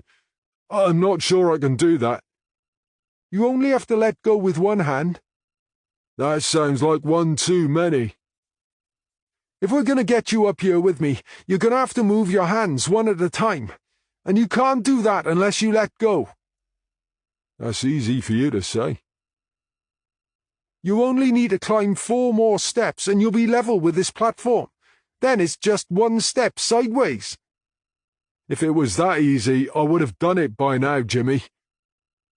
Look, I really do want to help you, but I can't do it unless you trust me. It's not that I don't trust you. I'm not sure I trust myself. Jimmy took hold of Norman's wrists and gripped as tight as he could. Geez, careful, said Norman. You're going to stop the blood reaching my hands. Perhaps I will, but at least you know I've got hold of you real tight, right? So now I'm going to hold on to you while you release the grip of your right hand, and then I'm going to help you slide your hand up the ladder. When we've done that, we're going to do the same with the other hand, and then you're going to take a step up. I'm not sure I can. Yes, you can. It's just 1 small step. Come on, try it, before your hands go numb. As Norman relaxed his grip, Jimmy slowly eased his right hand upwards. Right, now keep hold with that hand and we'll do the same with the other one. As Jimmy began to slide Norman's left hand up the ladder, he asked a question. Are you married, Norm? Married? That seems a weird question to ask at a time like this. Yeah, but why not? It's a weird question in a weird situation, right? You're definitely right about that. Anyway, are you? Am I what? Married. No, I'm not married. I didn't think so. Really? Why's that? Because I can't imagine any woman putting up with your complaining. Complaining? That's all you've done since you got up here. If you just kept climbing up the ladder instead of stopping to complain about how scared you were, you wouldn't have got stuck. Before Norman could think of a reply, Jimmy took his arm and spoke again. Now take a step to your left, and you'll be on the platform. For the first time in what seemed like hours, Norman turned his head away from the ladder. He was surprised to find he was now at the same level as Jimmy. You're not going to fall, said Jimmy. Geez, are you sure about that? because I feel really dizzy every time I look down." "There's an easy solution to that. Just don't look down."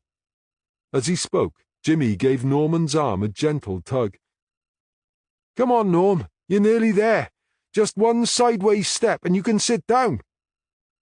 Norman took a deep breath, closed his eyes, and stepped from the ladder onto the platform, then more or less collapsed to the floor. He was so relieved he felt like crying, but that was something he couldn't allow in front of Jimmy. "Thanks, Jimmy. I think you may have just saved my life. For a minute there I thought I was going to be stuck on that ladder all night." "I couldn't leave you there, could I? What good is a fire escape if there's some old fart blocking it?" Norman smiled. "That's a good point," he said. Then more seriously, "I hope you understand I can't let this make any difference to what happens, right? I mean, I can put a good word in, but if you did what you said—" "Yeah, I know," said Jimmy, looking down over the safety rail again. "but there's not much point in jumping now, is there? They've got so many of those mattress things set up, I'll probably bounce right back up here again." They sat in silence for a few seconds, but Norman was keen to keep Jimmy talking. "I have a girlfriend," he said. "She doesn't tell me I complain all the time." "Perhaps she's being polite," said Jimmy. "My girlfriend's a bit like my mum. She's always putting me right." Norman would have liked to keep the conversation going, but below them, the fire service turntable ladder had finally been set up, and now they could hear the noise as the ladder rose towards them. 2 fire officers were riding up on the top platform. "Ahoy there!" called one of the men. "Stay right where you are. We'll have you down in no time." It was almost 10 p.m. Jimmy Denman had been taken to be observed and assessed overnight, and the fire service had just finished clearing away their equipment. The only emergency vehicle left on site was a solitary ambulance. Sitting in the back, Norman had just been given the all clear by one of the paramedics. "I hope you're not going to make a habit of this," she said. "Scaling up ladders after potential suicides is not a great idea when you're scared of heights. And really, it should be a younger man's job." "It's funny you should say that," said Norman, "because I've already heard it from 3 different fire officers, 2 of my colleagues, and even the young guy who was the potential suicide told me I was an idiot. I really don't need to hear it again." "Perhaps if you take the message on board, you won't have to hear it again." "Are you telling me you wouldn't have done the same?" The paramedic smiled. "Yes, of course I would, if I thought I could help." "Well, there we are then," said Norman. Southall had been waiting by her car, and now she walked over to the ambulance. "Can I take him home now?" she asked. "Sure you can," said the paramedic, beginning to close the ambulance. As Norman got stiffly to his feet, she addressed Southall again. "The only thing I could find wrong with him is his stubborn streak, but I don't have the means to treat long-term disorders like that." "We've been working on it," said Southall, "but it's very much a work in progress." "Rather you than me." "Hey, have I suddenly become invisible?" asked Norman. "You 2 are talking like I'm not here." "We're talking like you're not here because we know you're not listening," said Southall, "because you never do." The paramedic was laughing as Southall led Norman towards her car. "If you want me to retire, just say the word," said Norman. "Oh, please. Do you really need to be quite so melodramatic? I've told you before that I don't want you to retire, but I do want you to look after yourself. I can't afford to lose you, Norm. You're the reason this team works so well." Embarrassed by the compliment, Norman changed the subject. "I appreciate you waiting, Sarah, but you don't need to drive me home. I've got my car here." "No, you haven't. I told Frosty to take your car back to the station. I'll take you home now, and you can collect your car in the morning." Norman tried again as they settled in the car. "I have an early start with Katrin," he said. "Is she going to pick me up?" "I've changed that now. You need a good night's sleep, so Frosty is going with Catherine. I'll pick you up in the morning." "You don't need to worry. I'll sleep just fine. I can still go with Catherine." "I want you there in the morning when I interview Jimmy Denman." "Is he going to be okay to interview so soon?" "I don't know yet. He's on suicide watch overnight and going to be assessed in the morning." "Okay, but don't worry about picking me up. It's miles out of your way," said Norman evasively. "I can make my own way in." "It's not miles out of my way, and anyway, I insist." "There's really no need." "Anyone would think you didn't want me coming to your house." "It's not that. I just don't think there's any need for you to—" "I'm sorry, Norm, but I think there is a need. Hopefully, we're going to be allowed to interview Jimmy Denman first thing, and I want you there with me." "I am fine, Sarah. There's no need to make a fuss." "I'm not making a fuss. I promised Faye I'd make—" "You spoke to Faye?" "She called me. She said she had been expecting you hours ago, and when you didn't call to say you were going to be late, she was worried. I take it you had a date." Yeah, in a manner of speaking," said Norman. "You're right, I should have called her. Is she mad at me?" "Of course not. She understands how unpredictable this job can be. Anyway, I explained what had happened, and said I'd make sure you got home safely." "You told her I was up on top of the lighthouse?" "No, I didn't tell her that bit. I just said you were trying to persuade someone not to kill himself, and you didn't have your phone with you. Then I called her back to let her know everything had worked out okay, and no one had been hurt." "I see, right. Thank you." "I take it things are working out for you two if you're still dating?" Norman knew Southall was fishing again, and he hoped the journey home wasn't going to take too long. Yeah, I guess you could say we're ticking along." "Good. I like Faye." "Yeah, me too." After 10 minutes stonewalling Southall's questions, they were approaching Norman's house. "You can drop me off here and save yourself some time," he said. "I can walk up the lane." "It's no trouble," said Southall. "I'm almost there now." Southall turned into the lane leading up to Norman's cottage, and then turned into his drive. She had intended to park close to the cottage, but there was another car on the drive. She knew it was Faye Delaney's car, and Faye had obviously let herself in and made herself at home. The curtains were drawn, and the lights were on. "Your house looks very cozy, Norm." "Yeah, it's just how I pictured my cottage in the country would be, you know." As Norman opened the car door and stepped onto the drive, the front door of the house opened. Warm light from the hallway illuminated the small silhouette of a woman. "I'll be on my way," said Southall. "It looks as if someone's waiting for you. I'll see you in the morning." Norman waited until Southall had driven away before he rushed towards the front door. As Faye ran to meet him, he wrapped his arms around her and hugged her tight, sobbing quietly into her shoulder. "Jeez, you wouldn't believe the day I've had," he mumbled. "I got stuck near the top of a ladder, and all I kept thinking was how much I wanted to be here with you." "Hush now," she said, gently stroking his hair. "It's all okay. You're here with me now." For a minute or two he couldn't bring himself to let go of her, but finally his sobs began to subside, and he released his hug just enough to gaze into her face. "I'm sorry," he said. "You must think I'm pretty wet, crying like this." Tenderly, she placed a finger on his lips. "Shush, silly," she said. "Sometimes we all need a good cry, and it's nothing to be ashamed of. Come inside, and you can tell me all about it."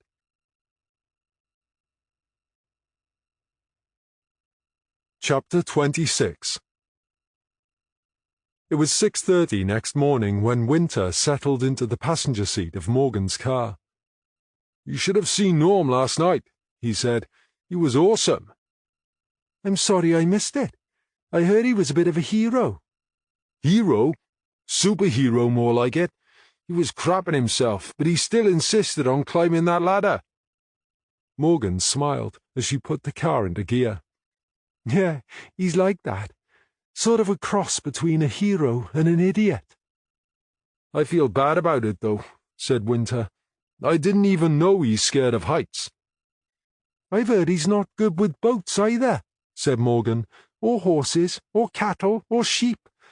In fact, now I come to think of it, he's scared of lots of things. It never stops him doing his job, though, and you have to admire anyone who's prepared to carry on regardless. Don't tell him, but he's been a hero of mine almost from the day I first met him. Yeah, he's not bad for an old guy, is he? He's the best DS I've come across, and I've worked with a few who are complete morons. They drove on in silence for a couple of minutes.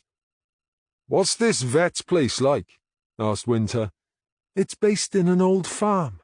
The barns and stables have been adapted to house large animals in individual pens, and then they have their office and a dedicated small animal clinic in the farmhouse. And what's this old guy Davis like? I haven't met him, said Morgan, but talking to one of the other vets yesterday, I got the impression he's a crabby old sod. Oh, great. Just what we need to ruin our day before we even start. Don't worry, it'll be fine, said Morgan. If he gets shirty, I'm sure we'll be able to find plenty of reasons to hold him up and waste his time. When they pulled into the car park at the veterinary surgery, they could see what they assumed was Hill Davis's Land Rover parked alongside another 2 cars. Morgan parked next to his Land Rover, and as she stepped from her car, she peered through the windows into the cab. It's tidier than I expected, she said before walking around to the back. The back window was thick with grime, so she fished a latex glove from her pocket and cleared a small patch to look through. This must be the drug safe in the back here, she told Winter as he joined her. Can I help you? Boomed a voice. An older man in a tweed jacket was bustling towards them. We're looking for Mr. Hill Davis, said Morgan. And you are? Morgan produced her warrant card. DC Morgan and DC Winter from Llangwelly Police. Really? And what do you want? I understand you keep a syringe of pentobarbital in your vehicle. Of course I do. I'm a vet. Could I ask you to show us the syringe, Mr. Davis? Show it to you? Why would I want to do that? Why wouldn't you want to? Asked Morgan. Look, can't this wait? I'm a busy man. I don't have time to waste. We're quite busy too, sir, and we don't have time to waste. But we could probably make time to check over your Land Rover. The front tyres are almost bald for a start, said Winter. Davis looked down his nose at Winter. I know the Chief Constable, you know, young man. I'm sure you do, sir. But even he would take a dim view of one of his friends obstructing a murder investigation. Murder? I've never heard of anything so ridiculous. I don't think the victim's family think it's ridiculous, said Morgan. Well, what has this got to do with me? This isn't personal to you, said Morgan. We're checking every business in the area that stocks pentobarbital to make sure none has gone missing. According to your drug logbook, you keep a syringe on board. All I'm asking you to do is open the drug safe in the back of your Land Rover so we can make sure it's there. Is that too much to ask? As I said, I'm very busy. Those back tyres don't look too healthy either, observed Winter. What? My back tyres are fine. They look marginal at best, said Winter. But I'm sure I've got a tyre gauge in the back of the car. It might take a while to find it, but... All right, you've made your point, Detective whatever your name is. Winter beamed. Winter, sir. DC Winter. This is nothing but bloody impertinence. Just doing our job, sir, said Morgan. Which is what I should be doing. And you would be if you'd done as I asked in the first place. You could have been gone 10 minutes ago.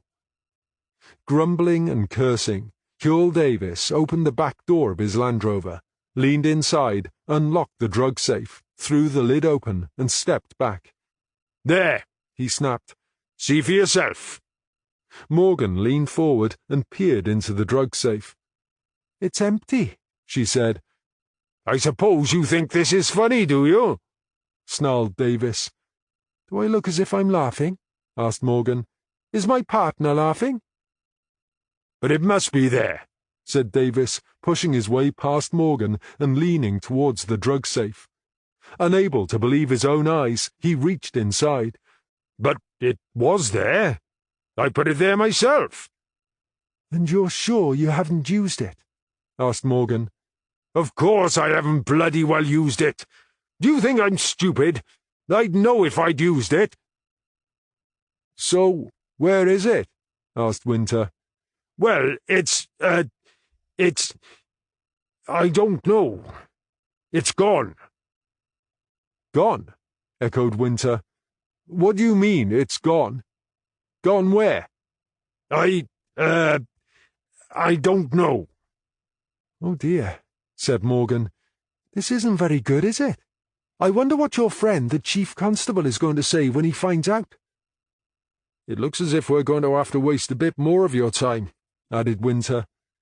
Davis turned and began to walk away. "Just a minute, Mr. Davis. Where are you going?"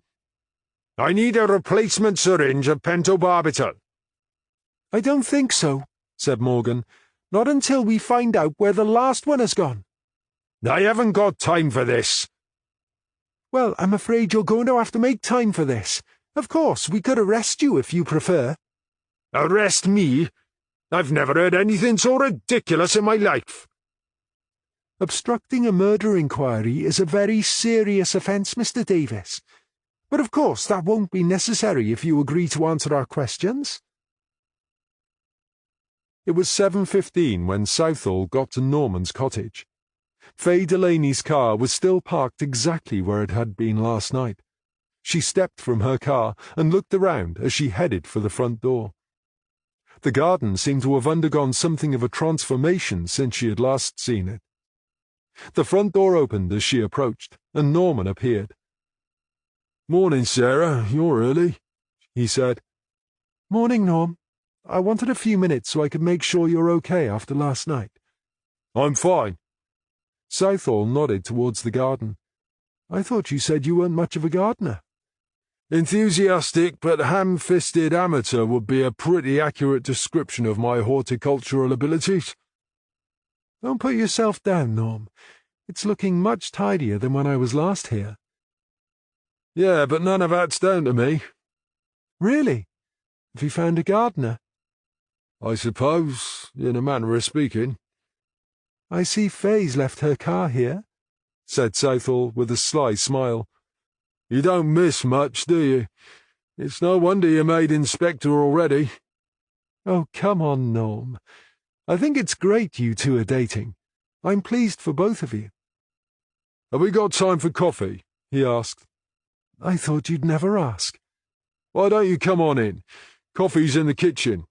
Faye will be down in a minute." Norman couldn't help smiling as he stepped away from the front door to let her in. He knew Southall had been itching to find out if he and Faye had got together.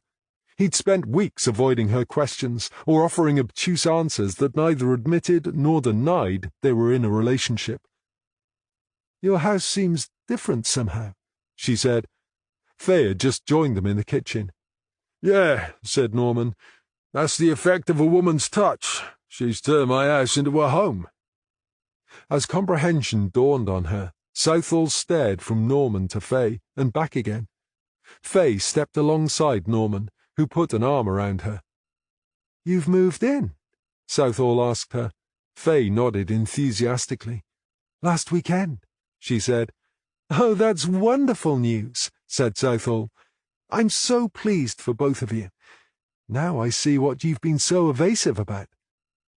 Norman grinned as he started to pour coffee. "Evasive? Me? I could have sworn I told you."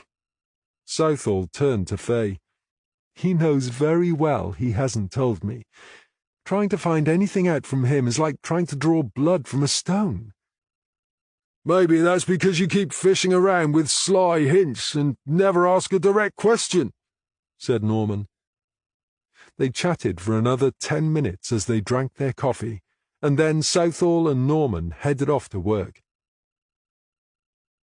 So, that's why your garden's starting to look so tidy, said Southall as she drove away from Norman's house. Yeah, Faye loves gardening.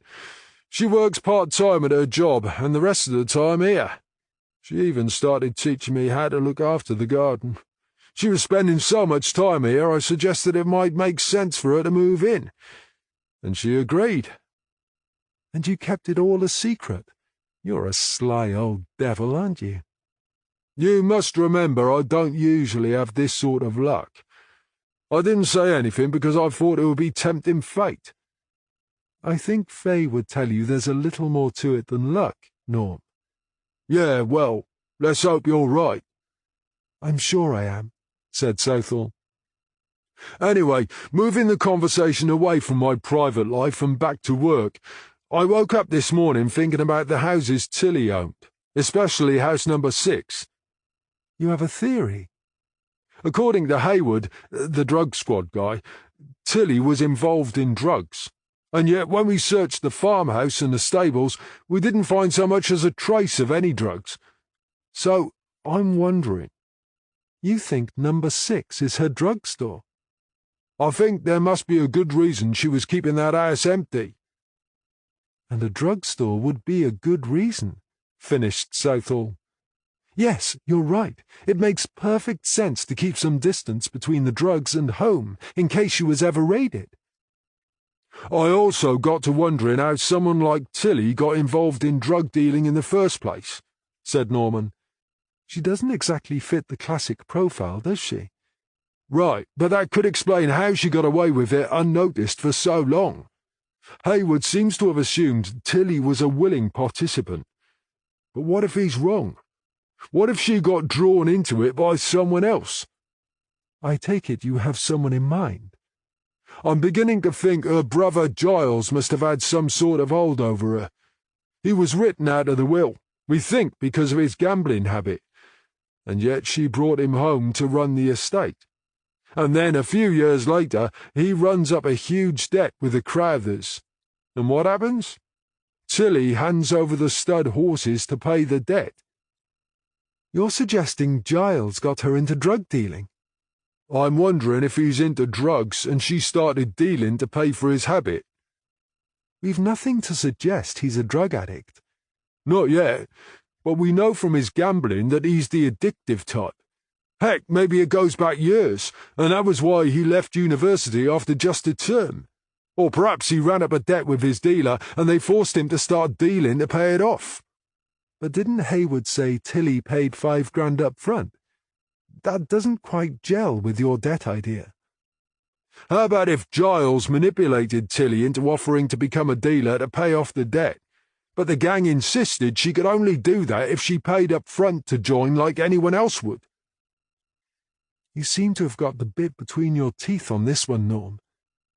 The thing is, we think we've got Jimmy Denman in the frame for killing David Griffiths, or if he didn't do it, I'm sure he knows who did.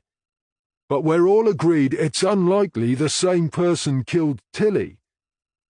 It's not impossible, but extremely unlikely. Right, so who does that leave? We'd all like it to be David Griffiths, but there's no getting around the CCTV footage that shows he was at the hotel. We still have no idea why he rushed from the hotel so early, said Southall. Yeah, but we're unlikely to find out where he was going now he's dead. And anyway, Tilly was murdered hours before that, so we know he wasn't going to kill her. I might be persuaded that Rona Pritchard has a motive, but again, CCTV puts her at the hotel, and from what Catherine and Frosty said, she hasn't got it in her. What about Fionn Howells? Fionn is a possibility. She made it clear she had no time for Tilly, and there's definitely something odd about the fact she hasn't paid any rent for the best part of 2 years. But we know where we can find her when we want to question her. The one that really bugs me is Giles Rotherby. I mean, where is he? And where has he been hiding for the last 4 years? Southall had just pulled into her parking space at Llangwelly police station. You think he could have been at number 6 all this time? Remember when we searched the farmhouse and found all those clothes in a locked wardrobe? They weren't the right size for David Griffiths, and you suggested they might belong to Giles. That's right. I thought Tilly might be keeping them safe for him. What if she wasn't just keeping them safe, but he was actually living in the farmhouse all the time? You mean hiding in plain sight? Yeah, and using house number 6 as a bolt hole. If anyone came to the farmhouse, he could have sneaked out the back way to number 6. Do you really think he could have kept that up for 4 years? You'd have to be incredibly lucky to get away with it for that long. Norman considered for a moment. Yeah, maybe you're right, he said with a sigh. When you put it like that, it's unlikely, isn't it? Yes, but there again, he must be hiding somewhere. And we shouldn't forget he's a gambler, Norm. Yeah, but now we know how successful he was at gambling. Not. But isn't gambling all about the thrill of the risk? Southall opened her car door, and Norman followed suit. You mean you think I could be right? Southall stepped from the car and smiled at Norman across the car roof. I certainly think we should find out. Even if Giles isn't in that house, we might find something that will tell us where he is. I'll ask Judy to get us a search warrant while we're interviewing Jimmy Denman. Chapter 27. I finally managed to speak with the people at the mansion house after you'd all gone yesterday, said Lane. They're nice people, only too happy to help. According to them, Tilly didn't sell the houses. She signed them over because it was going to be too expensive to renovate them. All the buyers had to do was pay the legal fees. Does that sound likely? Asked Southall. Do you mean is it likely she gave the houses away, or is it likely they're going to be too expensive to renovate? Asked Norman. Any which way, it sounds unlikely to me, said Southall. I can't believe it would be that expensive that you wouldn't get your money back. I agree, said Norman. Even if you had to rent them out for another 5 years, anything after that is profit. There were a couple of interesting clauses in the handover agreement, said Lane. Apparently the tenant in house number 1 was to be allowed to stay rent-free for the next 12 months. That's the house Fionn Howells rents, right? Asked Norman. Correct, said Lane. We need to find out what Fionn knew about Tilly, said Southall. It must have been something big to give her that much leverage. It sounds to me like she could have figured out Tilly was dealing drugs, said Norman. You say there were a couple of clauses in the agreement, Judy, said Southall. The other one concerns number 6, which should remain empty for 6 months from the date everything was signed over. Why? Asked Southall. They don't know why. They're guessing Tilly had stuff in storage there. But as they were gaining 6 cottages for next to nothing, they decided it wasn't a big enough deal to argue about. There you go, said Norman to Southall. That's the house we were just talking about in the car. Am I missing something? Asked Lane. Norm thinks that house could be Tilly's drugstore. It would explain why there's no tenant paying rent, said Lane, and why you found no drugs in the farmhouse. It looks as if we're all on the same wavelength here, said Norman. Right, Judy, said Southall. While we find out when we can interview Jimmy Denman, I'd like you to see if you can get us a warrant to search number 6 ASAP. Will we need one? Asked Lane.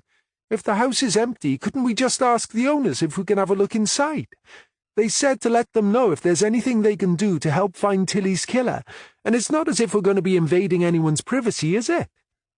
You're right, said Southall. If the owner grants access to the house, we don't need a warrant. And it would save us a shed load of time waiting for one, added Norman. Give them a call, Judy, and ask if they're willing to let us in. No problem, said Lane. Southall turned to Norman. I'll find out when we can speak to Jimmy. Looks like I'm making the teas then, said Norman, heading for the kitchen. 5 minutes later, he emerged from the kitchen carrying 3 mugs of tea. Change of plan, said Southall. We can't speak to Jimmy until this afternoon. So, what's the new plan? Judy just spoke to the owners of house number 6. They're willing to let us have a key to the house so we can have a look around. When do we leave? I think we can probably drink our tea first.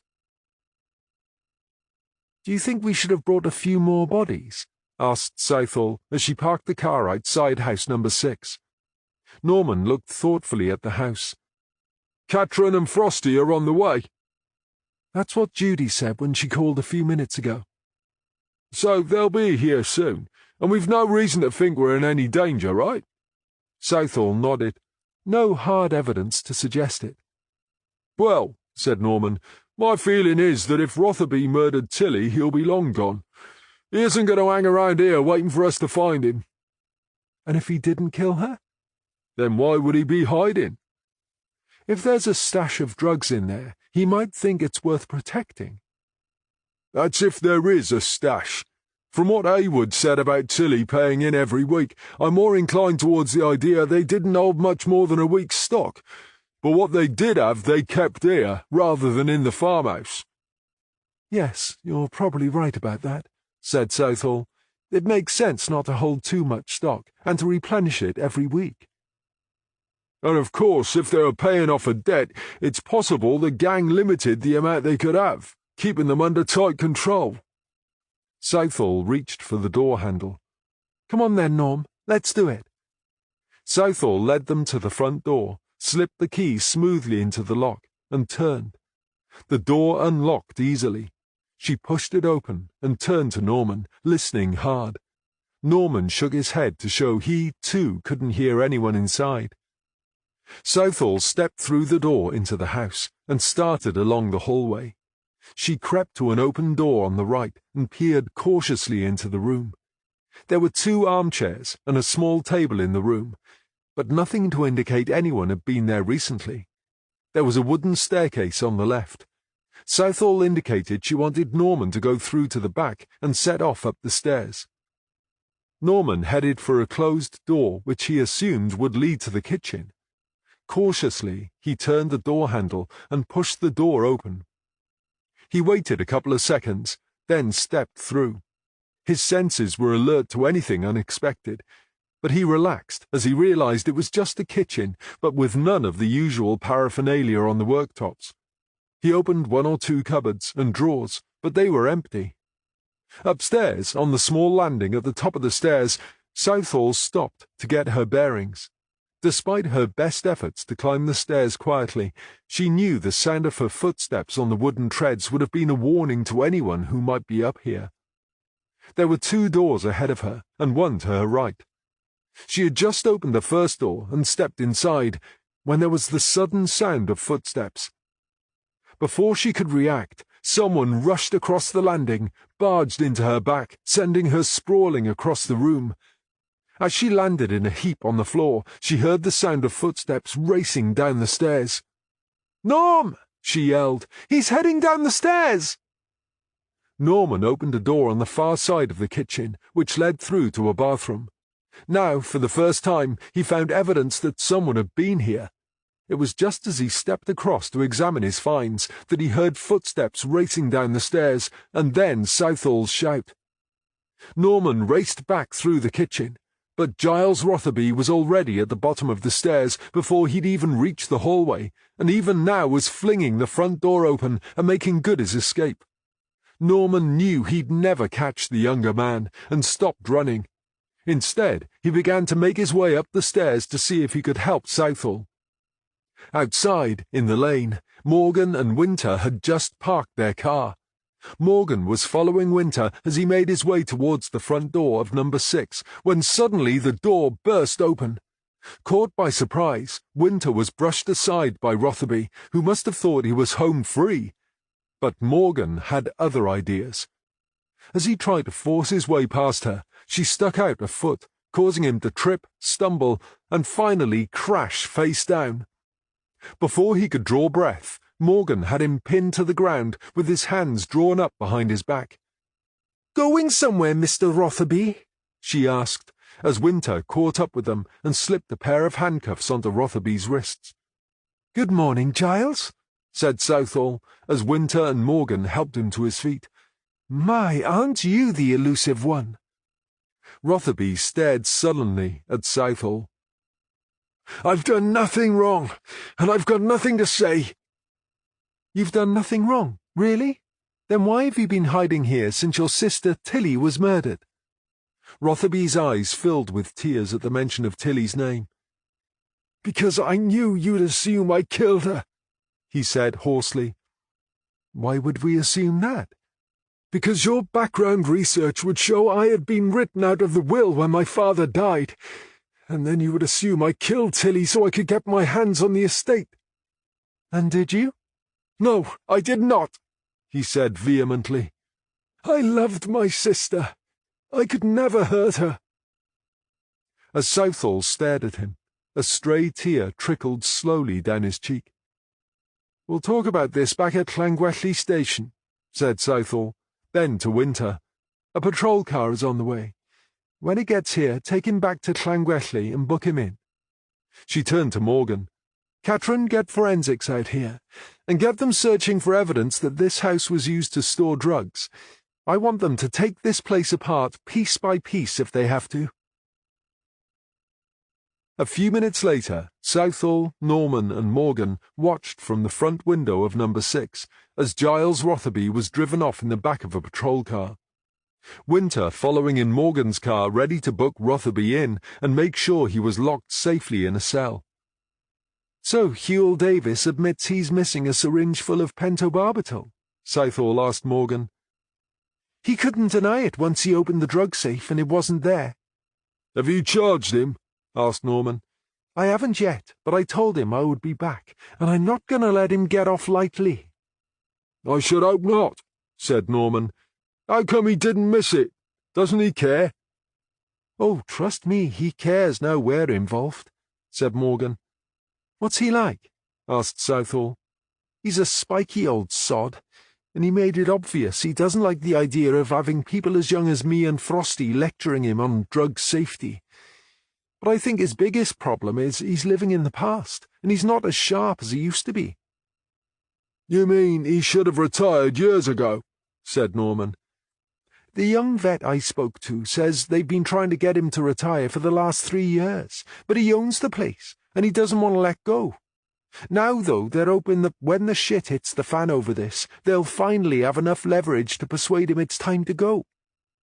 "Let's hope a criminal charge will help push him in the right direction," said Southall. "We can't afford to have people like him wandering around the countryside, losing lethal drugs." "And you're sure there's no connection between him and Tilly Rotherby?" asked Norman. "There's no record of them ever treating any of her horses," said Morgan.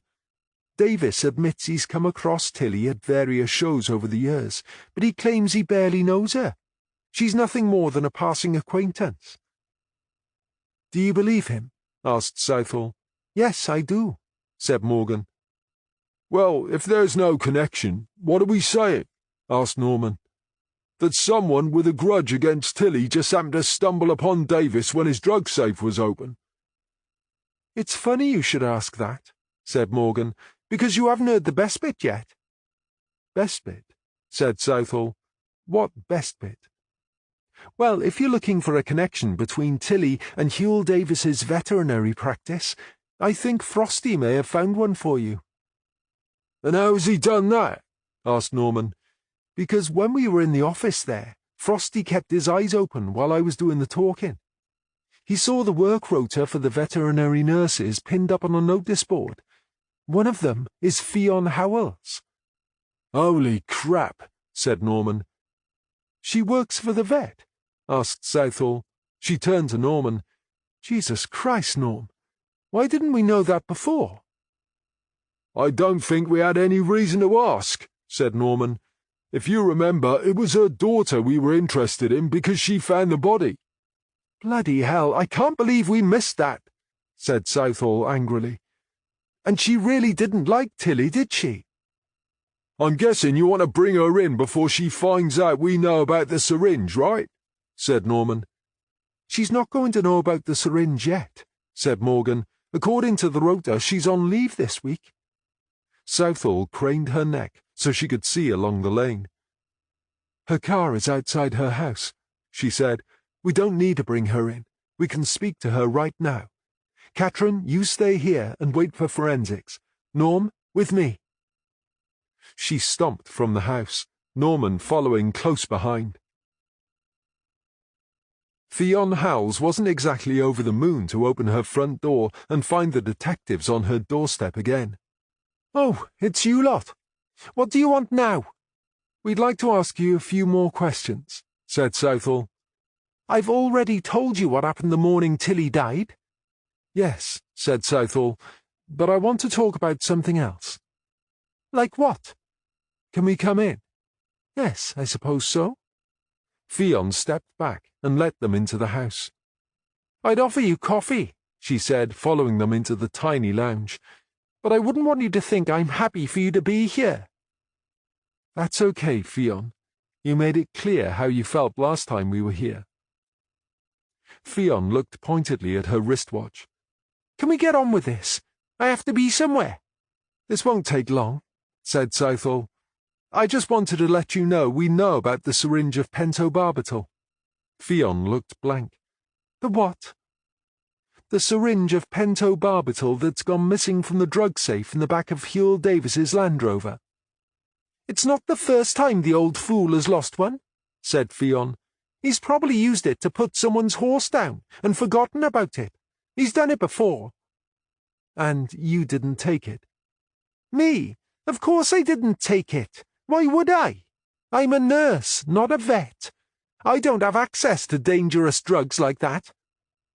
Do you ever go out on the road with Mr. Davis? Fionn guffawed. Not on your life. Have you seen his driving? Being a passenger with him isn't for the faint-hearted, I can tell you. It's like being on a roller coaster. Teenagers might enjoy that sort of driving, but not me. Anyway, I work for the small animal side of the practice, and we don't go out on the road. People bring those to the surgery. What can you tell me about Giles Rotherby? Giles? Well, I knew him years ago when I used to go to horse shows. When your father used to share the driving with Tilly's father? Yes, sometimes Giles would tag along. He was every teenage girl's wet dream back then. But as I said, I haven't seen him in years. You haven't seen him around these cottages, or on the estate? Not all the time I've lived here, no.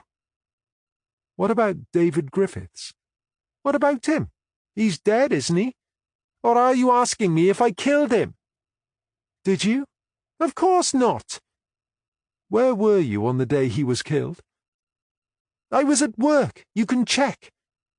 Do you know a young man called Jimmy Denman? I know of him. He was the boy who worked at the stables, but you already know that. If that was a trick question and I was supposed to slip up, I'm afraid you're wasting your time. As I said, I know of the boy, but I don't know him, or know anything about him. Now, unless you have any more questions, I'd like to go out. Southall would have liked to stay much longer, but she knew they didn't have sufficient grounds just yet.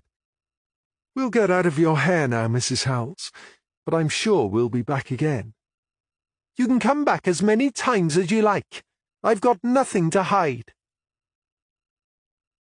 Do we believe her? Asked Norman as they walked back to Southall's car.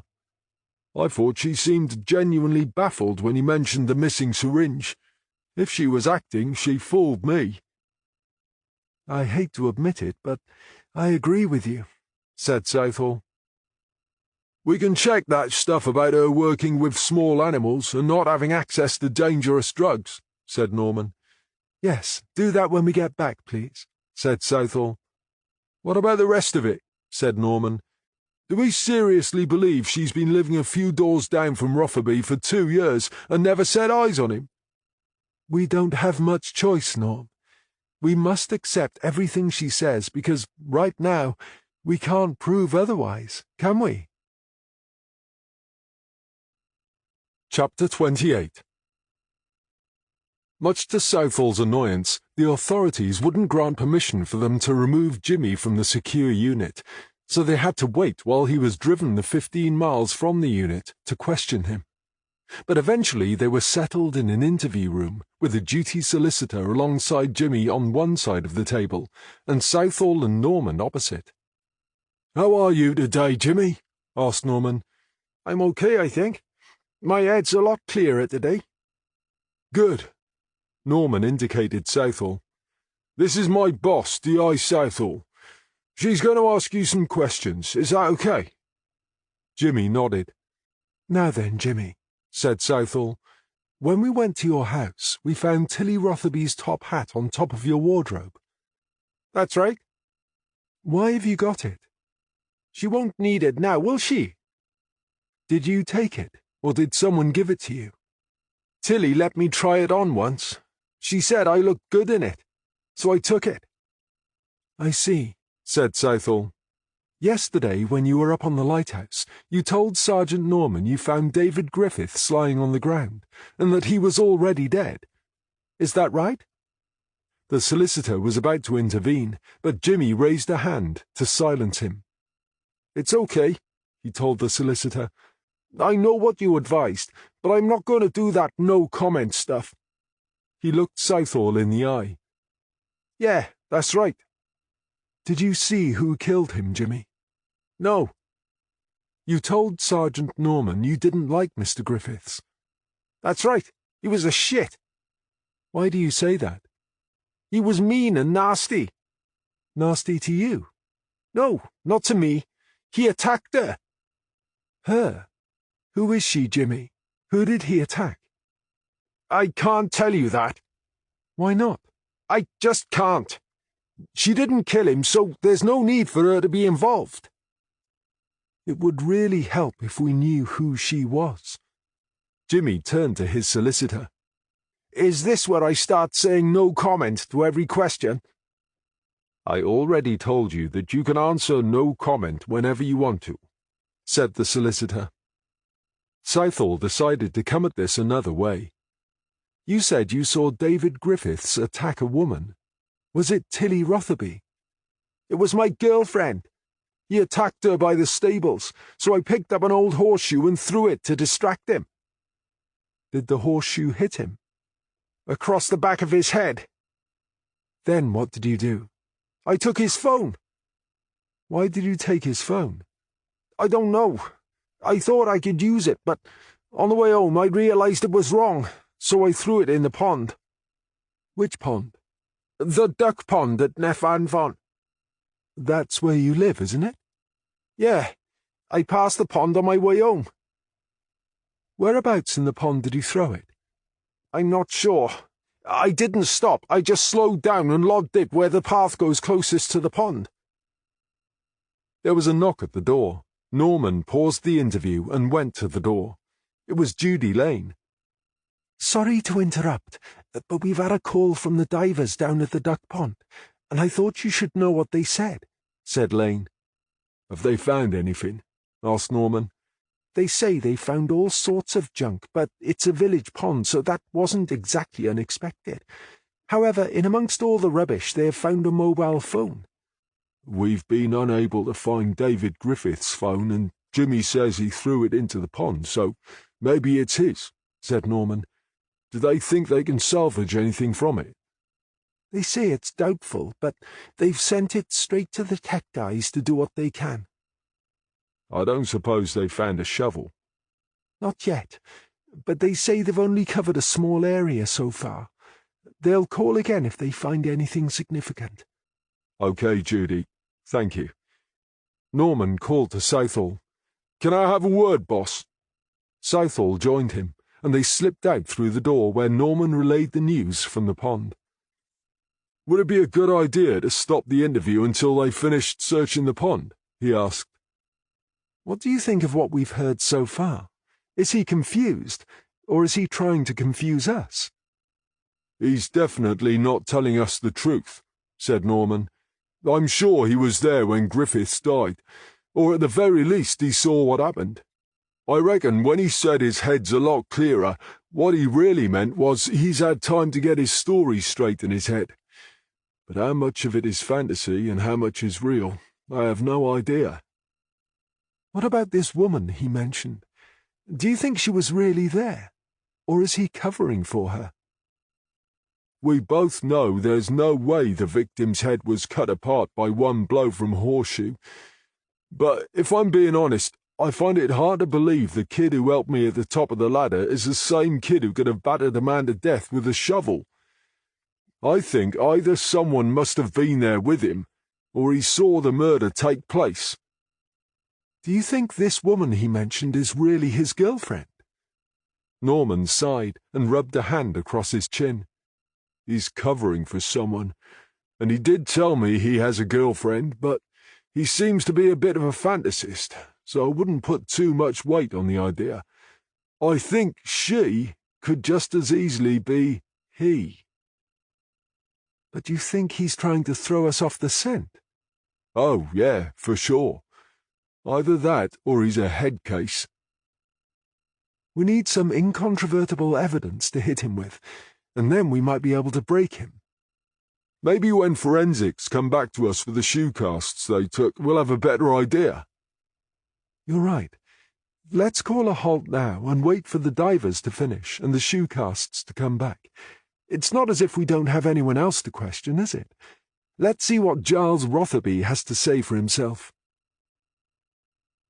Now then, Mr. Rotherby, said Southall when they began his interview, I'd like to know why you were excluded from your father's will. I don't think that's any of your business. I'm afraid everything's my business when I'm investigating a murder, especially when it may give you a motive for that murder. I've already told you I didn't kill my sister. It may surprise you, but most murderers deny the fact, said Southall. That's why we spend so much time gathering evidence. The first thing we look at is motive. I believe your father's will gives you a powerful motive. Hence, I'd like to know why your father made his decision. Now, I understand you have a gambling habit, and I suspect you also have a drug habit. Which one was it? Rotherby sighed as he turned to his solicitor, who nodded his head. If you must know, I got someone pregnant. Was this before you were kicked out of university? It was after that, and I wasn't kicked out. I dropped out. It's not the same thing at all. Okay, so why did you drop out? Was it the gambling or the drugs? If you must know, I missed home, and I turned to drugs. Before I knew it, I was a heroin addict. The old man insisted I had to leave uni and go to a rehab clinic, or he would stop my allowance. What happened after you went into rehab? When I came out, he insisted I had to live in his London flat. Wouldn't that have left you open to even greater temptation? I had to have a bloody nanny keeping an eye on me all the time. I only escaped her attention when I came home to the estate. What about the gambling? When did that start? I'm afraid I have an addictive personality. Once I escaped one habit, it was only a matter of time before I found another. What about your nanny? Didn't she know? She couldn't stay awake 24/7, and there are plenty of drugs to help people sleep if you know where to get them. Are you saying you used to drug your nanny so you could go to the casino? That's right. So, tell me about this girl who got pregnant. I'd rather not. I promised I'd never tell, and I never have. So, how did your father know? Who told him? I don't think anyone told him. He just worked it out somehow. I won't tell you her name, but she was a friend of the family, you see. Didn't you deny it? You didn't know the old man. You didn't deny things when he asked. And that's when he decided to write you out of the will. It was like the final straw after the drugs and the gambling. I was banned from the estate, too. He said I was a disgrace to the family name. And after the will was read? Tilly invited me back to run the estate. That was very generous of her. Presumably she didn't think you were a disgrace to the family name. Tilly thought the old man had treated me very badly. She couldn't change his will, but she could invite me back where I belonged. And you lived on the estate with her for 10 years? About that, yes. And then you had to go into hiding because you ran up another gambling debt. Rotherby's eyes widened. We know about the Crowther brothers taking the stud horses, said Norman. It was the only way, said Rotherby sheepishly. We didn't have any cash left. Because you'd gambled it all away before you ran up the debt? Yes. When did you go back to drugs? I honestly tried so hard not to, but in the end I couldn't resist. Did you run up another debt? Asked Norman. Is that how you and Tilly came to be dealing? Again, Rotherby was surprised by their knowledge. So you know about that? Yeah, said Norman. We had reason to believe, but then our forensics guys found enough evidence in number 6 to confirm our suspicions. There's not much point in me denying it, then, said Rotherby. None whatsoever, said Norman. The way we see it, you've been a constant drain on the estate's funds. I can imagine Tilly would have been pretty upset with you blowing all her money after she brought you back into the family to run the estate. And then, just to top things off, when all the money was gone, she was forced to get involved with dealing drugs to settle yet another of your debts. That's not how our relationship worked. It wasn't at all like that. So, what was it like, Giles? Are you telling me she was pleased about what you'd done? Rotherby looked away. He had no answer. No, of course she wasn't pleased, continued Norman. I reckon she would have been angry. Probably so angry that she was going to kick you out again. But you killed her before she could do it. Rotherby was aghast. Me? Kill Tilly? I told you I loved her. I would never hurt a single hair on her head. Oh, come on, Rotherby. You have a strong motive, and living on the estate you had plenty of opportunity. With the stables so close, you also had the means. I didn't kill her! I didn't! As Rotherby dissolved into tears and buried his head in his hands, Norman exchanged a look with Southall and raised his eyebrows. Southall addressed the solicitor. Obviously we won't be releasing Mr. Rotherby, she said, but I think perhaps we should take a break now. Norman ended the interview, switching off the recording, then followed Southall back to the office. When they got back to their office, Bill Bridger was waiting. Bill, what are you doing here? Asked Southall. I've got your DNA results. What DNA results? You remember I said Tilly had sex before she was murdered, and we had recovered semen for analysis. Oh, yes.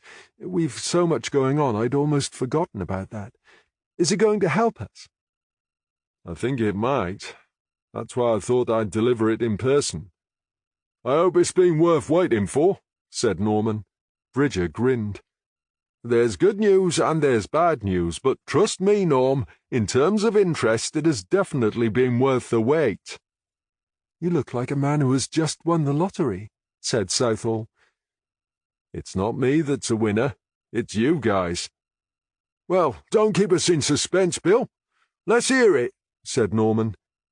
Bridger now had everyone's total attention. The bad news is that the DNA recovered from the semen doesn't match anyone on the database. And that's interesting how? Asked Norman. In itself, it isn't, said Bridger, but it did get interesting when I looked at the markers in the lover's DNA and compared them with the markers in Tilly's DNA. Jesus, Bill, said Norman. I know you like an audience, but can you just get to the point? Bridger smiled. He had been aware Norman would be impatient, but he loved to create a little drama when presenting his results, and he felt these particular results fully merited as much drama as he could muster. The point is this. According to the DNA markers in both samples, There's a very high likelihood that Tilly and her lover are related."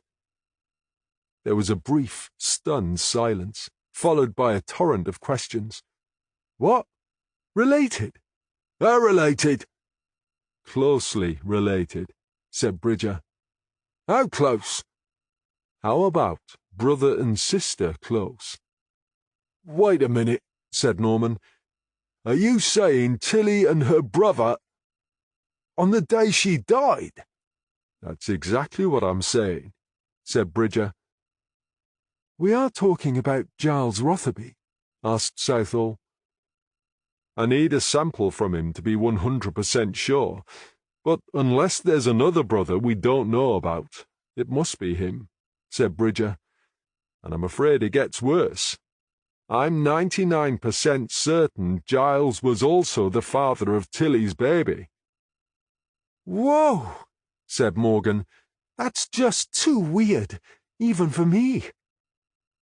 "Wow, brother and sister," said Winter. "That's incest, isn't it?" "It certainly is," said Norman, "and it could easily be a motive for murder." "Who for, the brother or the husband?" "Either one," said Norman. He turned to Southall.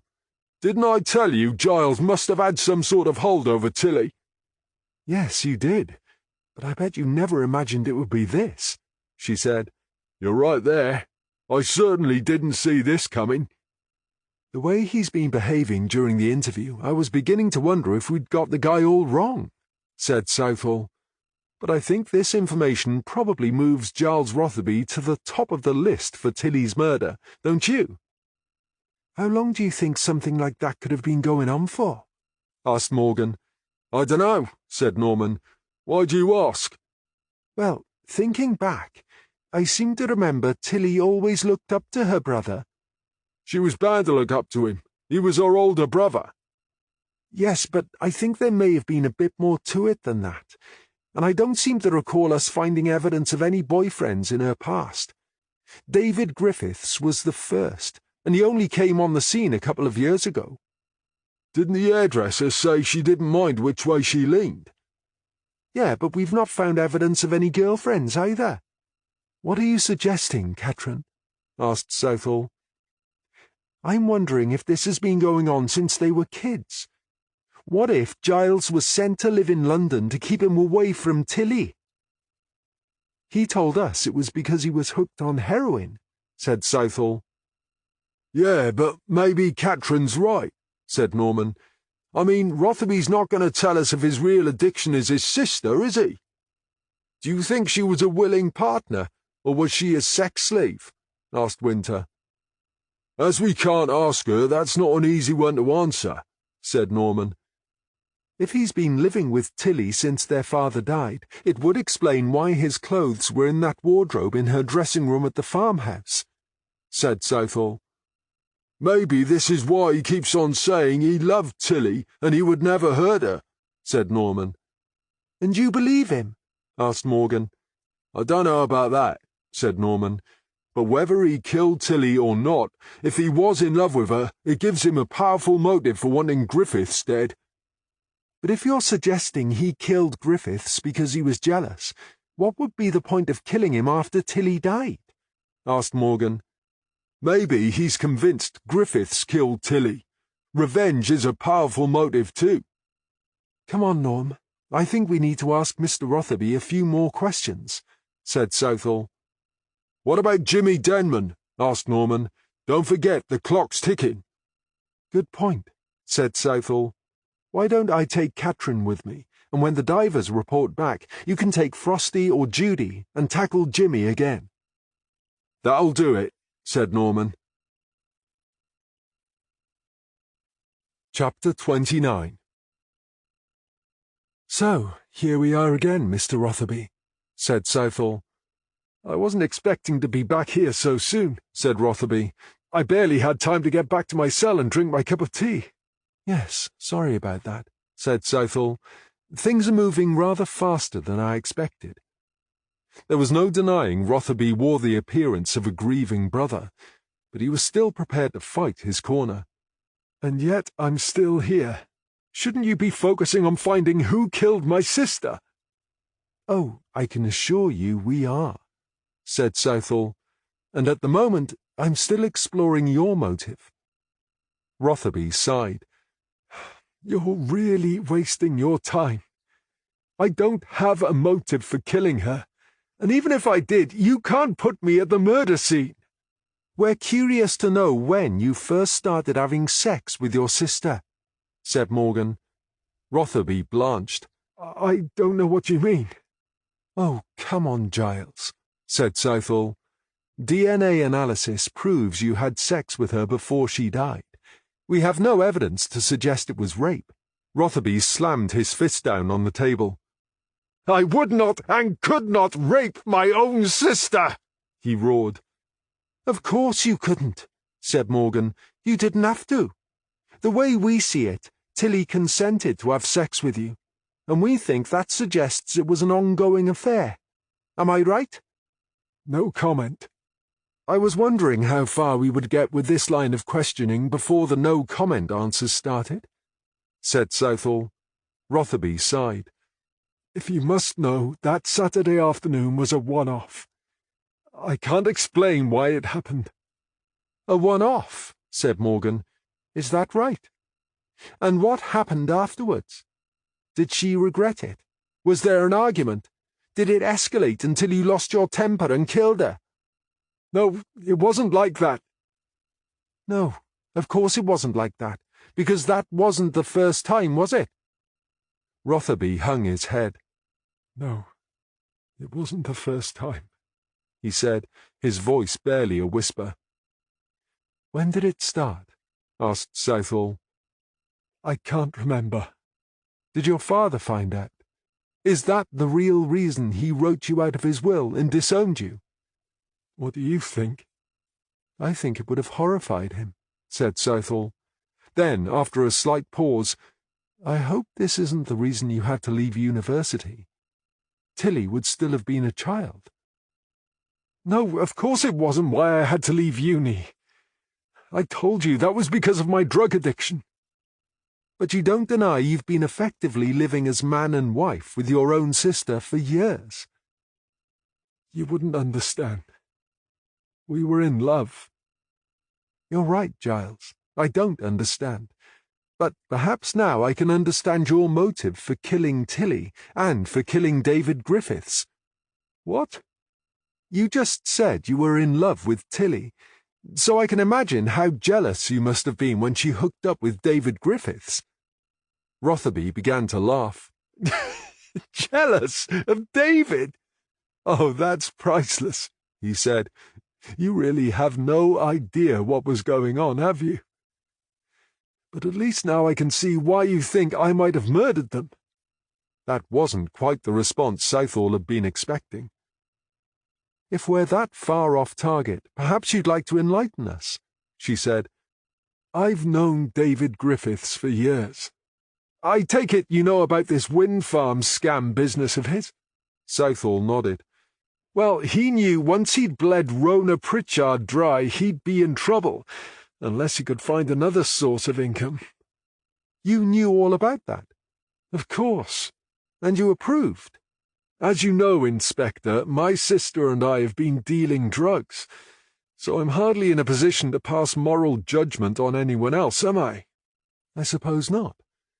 Anyway, David knew we were fed up living the way we did, so he came up with this idea where he would marry Tilly on paper, and in exchange we would introduce him to the drug gang.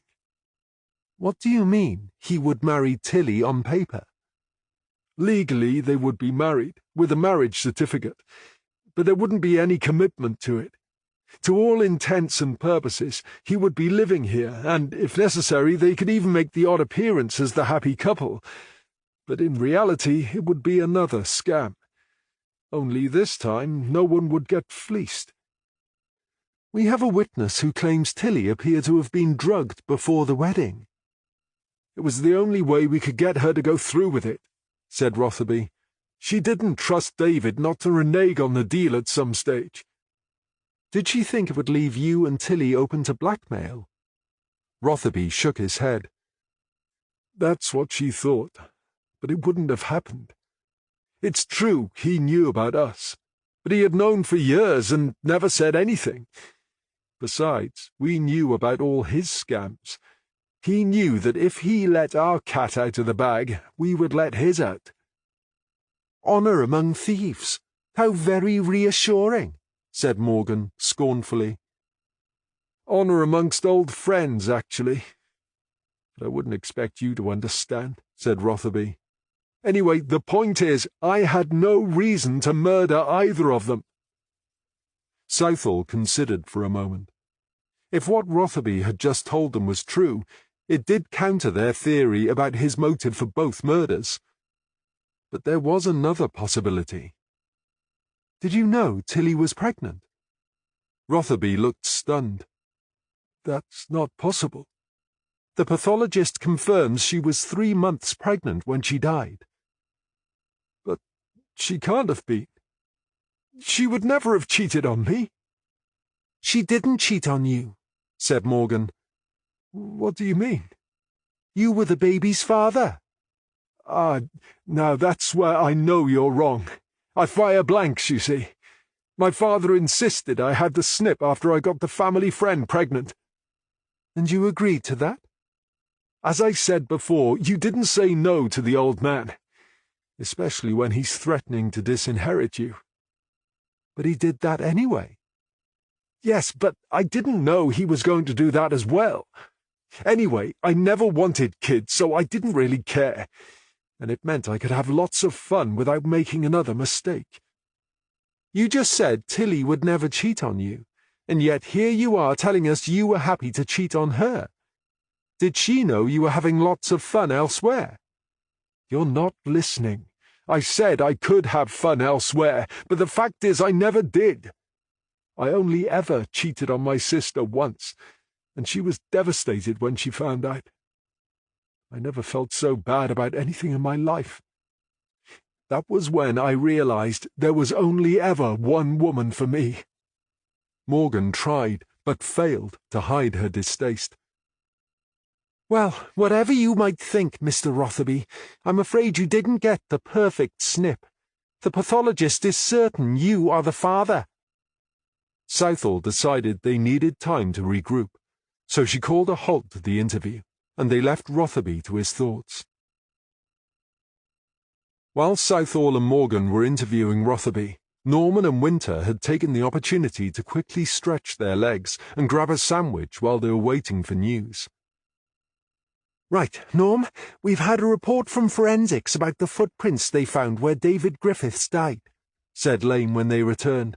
And I've just had an update from the divers. Which do you want first? Tell me about the divers. They weren't getting anywhere searching for the most obvious place someone might have thrown something from a bike, so they widened the search along the banks. They finally found your shovel caught up in some reeds, so it was only partly submerged. Is there blood on the blade? Asked Norman. Most of the blade was underwater, but they think there are recoverable traces of blood on it. However, the handle wasn't underwater, so it should be possible to find fingerprints on there. It's already on the way to the lab, and they've promised to get results to us ASAP.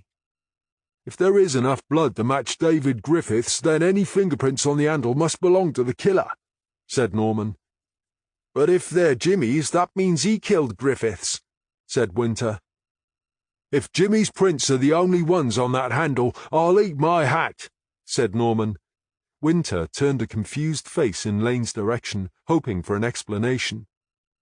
The divers said the shovel was some distance from where they had expected to find it, she said, and if Norm was right about where the mobile phone was thrown from, they don't believe the same person could possibly have thrown the shovel.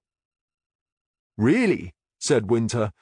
But wasn't the witness adamant that whoever was on that bike threw both items into the pond? The divers say the shovel was just too far away for it to be possible. Their suggestion is that the rider threw the shovel in among the reeds and then dumped the phone as he rode past the pond. I followed the tracks left by that bike, said Norman, and they didn't leave the path at any point. Besides, the path isn't really close to the pond except where I believe he threw the phone in. and I'm sure I didn't see any reeds near that point." "You see, there is another possibility, Frosty," said Lane. "You think Jimmy is lying and covering for someone. Now, what if that someone said they would dispose of the shovel?" "But why dump it in the reeds?" asked Winter. "Wouldn't it be better to take it somewhere completely different? Or at least make sure it went into deep water?" "Of course it would," said Norman. "But I think Judy is suggesting the person Jimmy's covering for wanted us to find it." "Why?" asked Winter. "Because I think it's possible Jimmy's being framed," said Lane. "And it is definitely possible," said Norman. "Jimmy has already admitted he was at the murder scene, and that he took the victim's phone and threw it into the pond. Finding the shovel in the same pond is compelling evidence to suggest he's also the murderer, especially if his fingerprints are on the shovel." "And if he insists the other person was there and they deny it, it's their word against his," added Lane. "And the chances are they've prepared an alibi," said Norman. "Okay, so who is the person framing him?" asked Winter. "Well, if it's a man, it could be Rotherby," said Norman. "And if it's a woman?" "I don't know." "Fionn Howells?" suggested Lane. "But why would she want Griffiths dead? And why would Jimmy cover for her?" asked Winter. "Are you suggesting they're having an affair?" "It wouldn't be the first odd relationship in this case," said Lane. "Look at the Rotherbys." Norman thought for a moment. "Now you come to mention it, when I was up on the lighthouse platform with Jimmy, he did say something about his girlfriend being like his mum." "Fionn's just about old enough to be his mother, if that's what he meant," said Lane. "He probably meant she nagged him like his mother does," said Winter. Norman considered again. "I think Frosty's right," he said finally. "Now, if you said he was having an affair with Carys, I could believe that. But Fionn, I don't think so." "Hang on a minute, Norm," said Winter. "Do you remember when we first went to Jimmy Denman's house? His mum told us Jimmy had stopped doing the horses in the mornings, but he was still going to do some evenings down the stables." "That's right," said Norman. "And you said you thought Carys did evenings." "And then we decided that maybe Jimmy and Carys were two horny teenagers using the stables as an excuse to meet up away from the prying eyes of their parents." "I find that scenario easier to believe than the idea that Fionn is his girlfriend," said Norman. "Well, with any luck, the fingerprints on the shovel will tell us whoever it is he's protecting," said Lane. "Talking of forensics," said Norman, "what's in that report?" "Shoe sizes," said Lane, handing him a copy of the report. "Trainers, size 11, and wellies, size 4. "The 11 must be Jimmy's, but the size 4 must be a woman, right?" "It could be me," said Lane. "I'm size 4. Norman smiled. "Yeah, but you weren't there, you don't have a motive, and I don't believe you could batter anyone to death, so I think we can count you out. But it does prove a woman was there with Jimmy when David Griffiths was murdered. We need someone to get over to Fionn Howell's place and check her shoe size." "I'll go," said Judy Lane. "But what if there's no one there?" "You won't need to go inside the house. They keep their Wellington boots outside in the porch. Call me when you have the answer." "But won't you be interviewing?" "Yes, but don't worry about that." A short time later, Norman and Winter settled opposite Jimmy in the interview room. "What size are your shoes, Jimmy?" asked Norman. Grinning broadly, Jimmy stuck a leg out from under the table so Norman could see his foot. "Size 11, that's me," he said proudly. "Nice trainers," said Norman. "I bet they have fancy soles." Jimmy stood up and showed Norman the sole of his shoe. "Cool," said Norman. "Do you wear them all the time?" Jimmy was obviously puzzled. "Mostly? Why?" "Did I already tell you we've got casts of your footprints from the crime scene? They look just like the soles of your trainers." "Well, so what?" said Jimmy petulantly. I already said I was there. Oh, yeah, that's right, you did, said Norman. Don't you think it's time you started to tell the truth? I have told the truth. I don't think you have, said Norman. But I think you've told us a story that might include one or two elements of the truth. But we know it's not the whole truth. The thing is, when you stand up in court, you must tell the whole truth. So you might as well start now. I've told you what happened, and I've nothing more to say. So you're sticking to the story you told us earlier, that you don't know who killed David Griffiths. You just found him lying there. Is that right? Yes. You need to understand we're not going to stop investigating, and we'll be asking you a lot more questions before we've finished. But I've told you everything I know. But I'm afraid it's not that simple. You see, we know there was someone else with you around the time Griffiths was murdered. And we know... I already told you there was someone else. Yeah, but you didn't tell us who it was. Now we think we know who it was, but we need to know for sure. But it doesn't matter. It matters to us, Jimmy, because she's a murder suspect. And we are going to find out who she was. I mean, for starters, we know she wears size 4 trainers. That's already beginning to narrow it down, and I reckon by the end of the day we'll have worked out who it is. Well, you won't hear it from me. I remember you told me you had a girlfriend when we were up on that lighthouse viewing platform, said Norman. I believe this is who you're protecting. Am I right? No comment. I'm going to make a guess here, and you tell me if I'm right, said Norman. My guess is she's an older woman, about the same age as your mum, and that's why you don't want to say who it is. Am I right? As Norman had expected, Jimmy couldn't suppress his self-satisfied smile. No comment. No? Okay. Let's try another guess. I'm guessing this mystery girlfriend of yours said she was going to hide the shovel. Jimmy's eyes narrowed, and the smile became a frown. He was no longer quite so sure of himself. Shovel? What shovel? Not smiling now, are you, Jimmy? I guessed that one right, didn't I? The solicitor coughed to remind Jimmy he shouldn't say any more. No comment. Now, I expect you're wondering how I know that, continued Norman. The thing is, we found a shovel just like the one that was used to kill David Griffiths in the same pond where you threw the phone. If I'm honest, it did confuse me at first because I thought it was such a dumb thing for you to do. I don't know anything about a shovel. The other guys were sure you must have thrown it in the pond, but then I heard it had been found nowhere near where you threw the mobile phone. In fact, it was so far away, none of us could work out how you could possibly have thrown it that far. Another odd thing was that the shovel wasn't even under the water, which made it quite easy to find.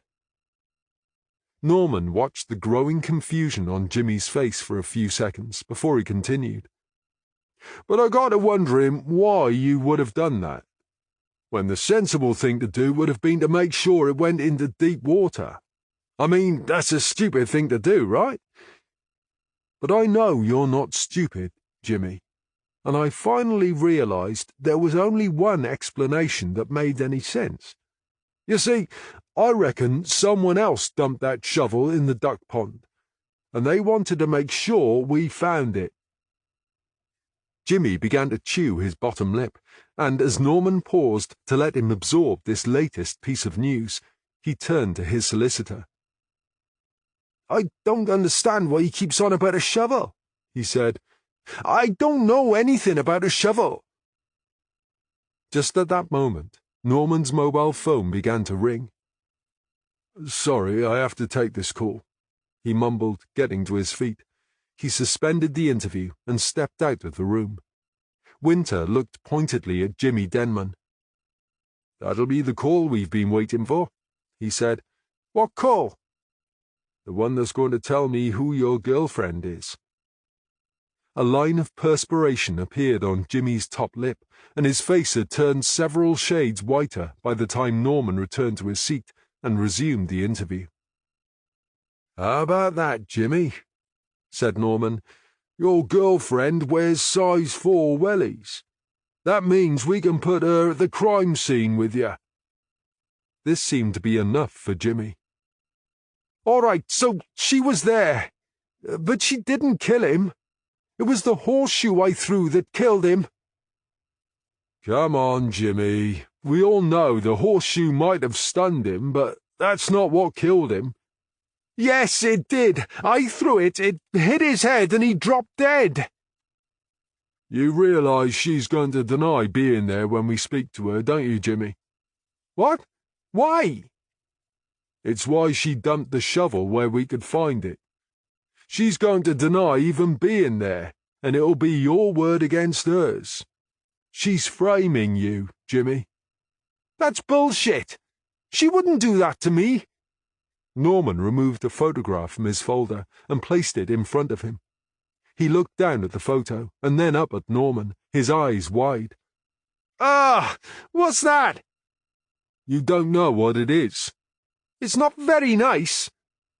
That's because it's a photograph of David Griffith's head when we found him. Are you still going to insist you did that with a horseshoe? "That's not right," said Denman, his eyes wide with panic. "Where's all that blood come from?" Now do you see why we're talking about a shovel, Jimmy? David Griffiths wasn't killed by the horseshoe you threw. He was battered to death with a shovel, and I think it was your girlfriend that killed him." "No, she couldn't do anything like that. Someone else must have done it." "She's going to say you did it, Jimmy. Are you going to let her do that?" Jimmy folded his arms and slumped back in his chair. "Don't tell me. She told you she loved you, right? Did you really believe that? We'll be speaking to her real soon, and when she denies being there, you'll see I'm right." "I'm not saying another word."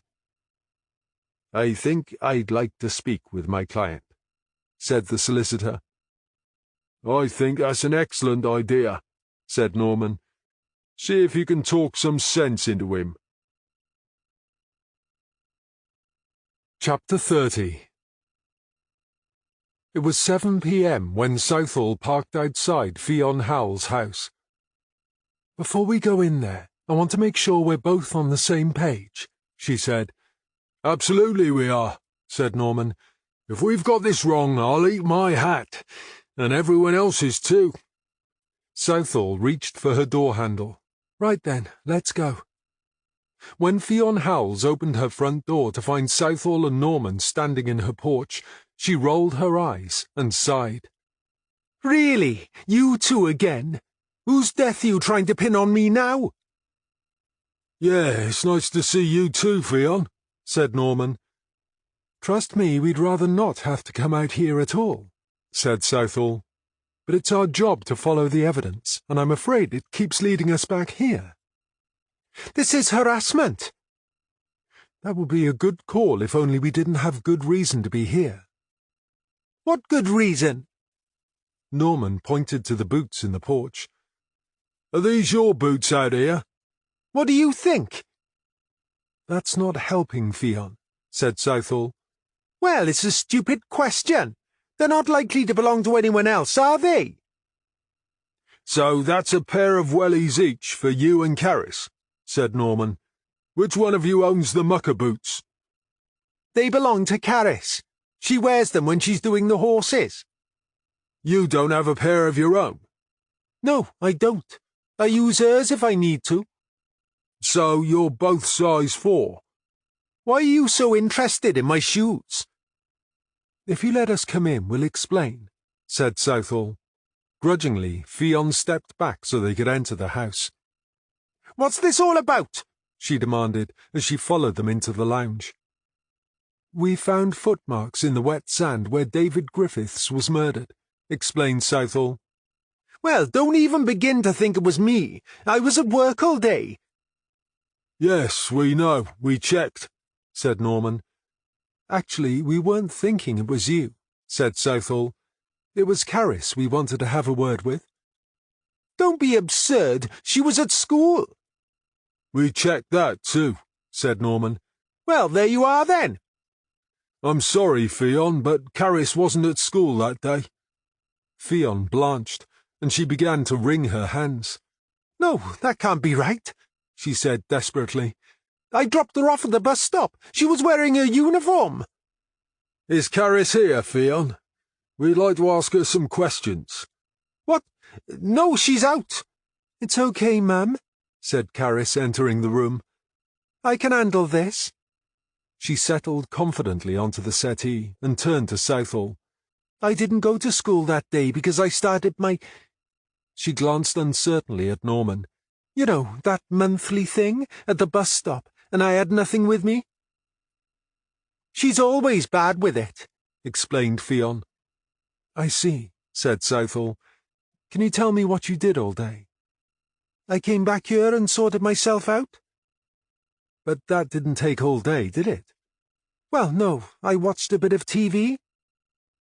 And did you go out at all? No. You're quite sure about that, are you? Only someone was at the murder scene wearing those mucker boots, and we know it wasn't your mother. Ah, yes, I remember now. I did go for a walk. I thought the fresh air would make me feel better. And when was this? I don't know exactly. Roughly, then, was it morning or afternoon? It was around lunchtime? So if I said between midday and 2 p.m.? Yes, it must have been. And where did you go? I followed the old footpath. It goes past the stables across the fields to the village. Near Fanfon. That's right. Did you see anyone while you were walking? Carys frowned. Now you come to mention it, yes, I did. I saw Jimmy Denman on his bike.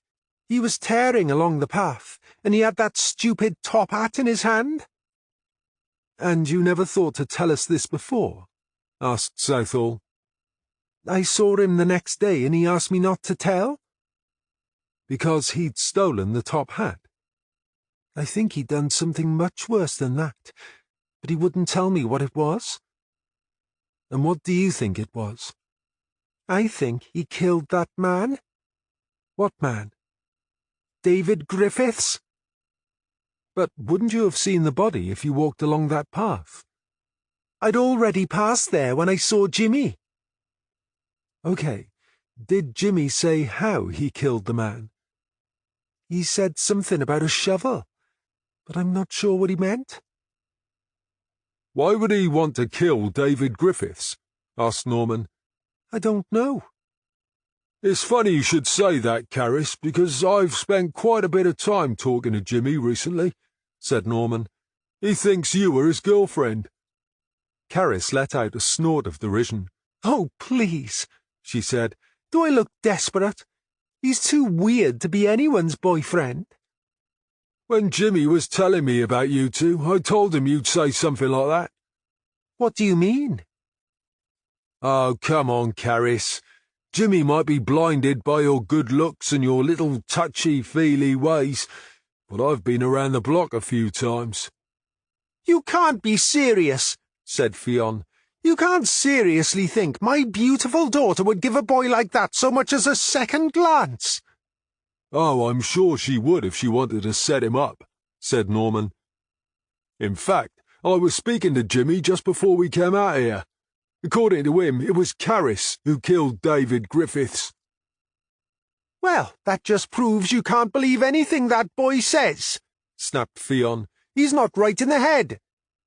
Just hang on a minute, Fionn, and perhaps you'll understand why we're here, said Southall. She nodded to Norman to carry on. You see, Jimmy says he was out on his bike, and he saw Carys near the stables.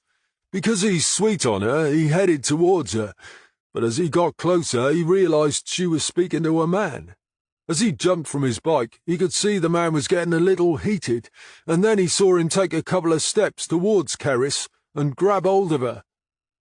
Now, Jimmy's not the sort of boy to stand back and watch his girl getting attacked, so he grabbed a horseshoe and threw it.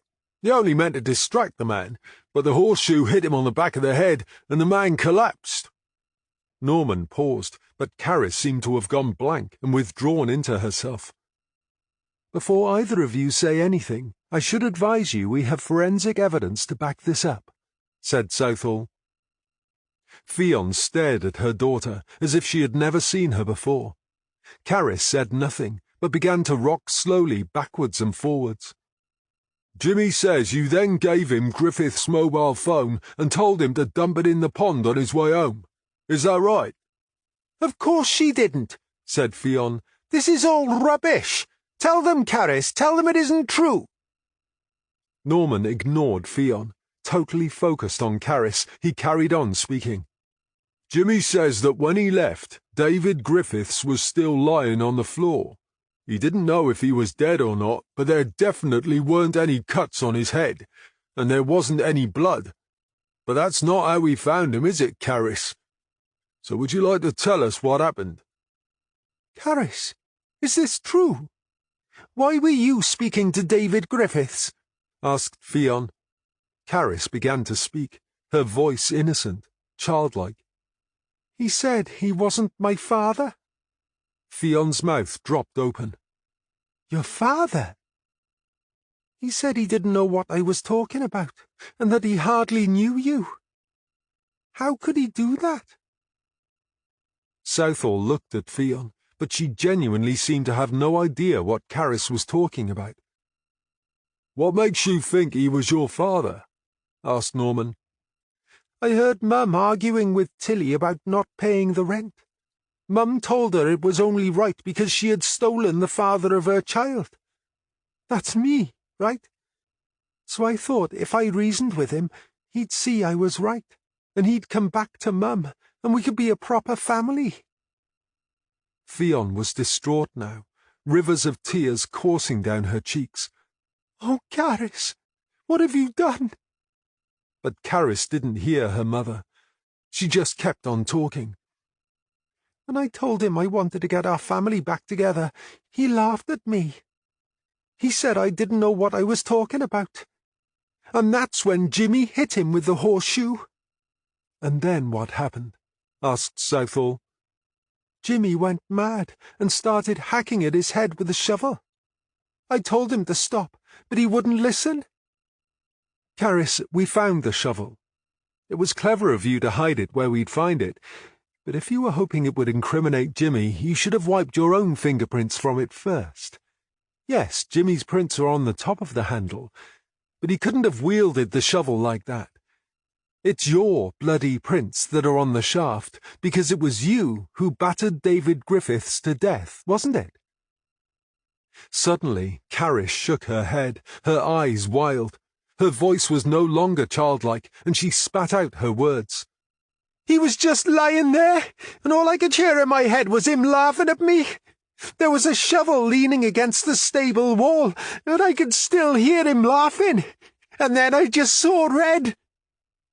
"Oh, my God," said Fionn, her voice barely a whisper. "I think you'd better come with us, Carys," said Southall.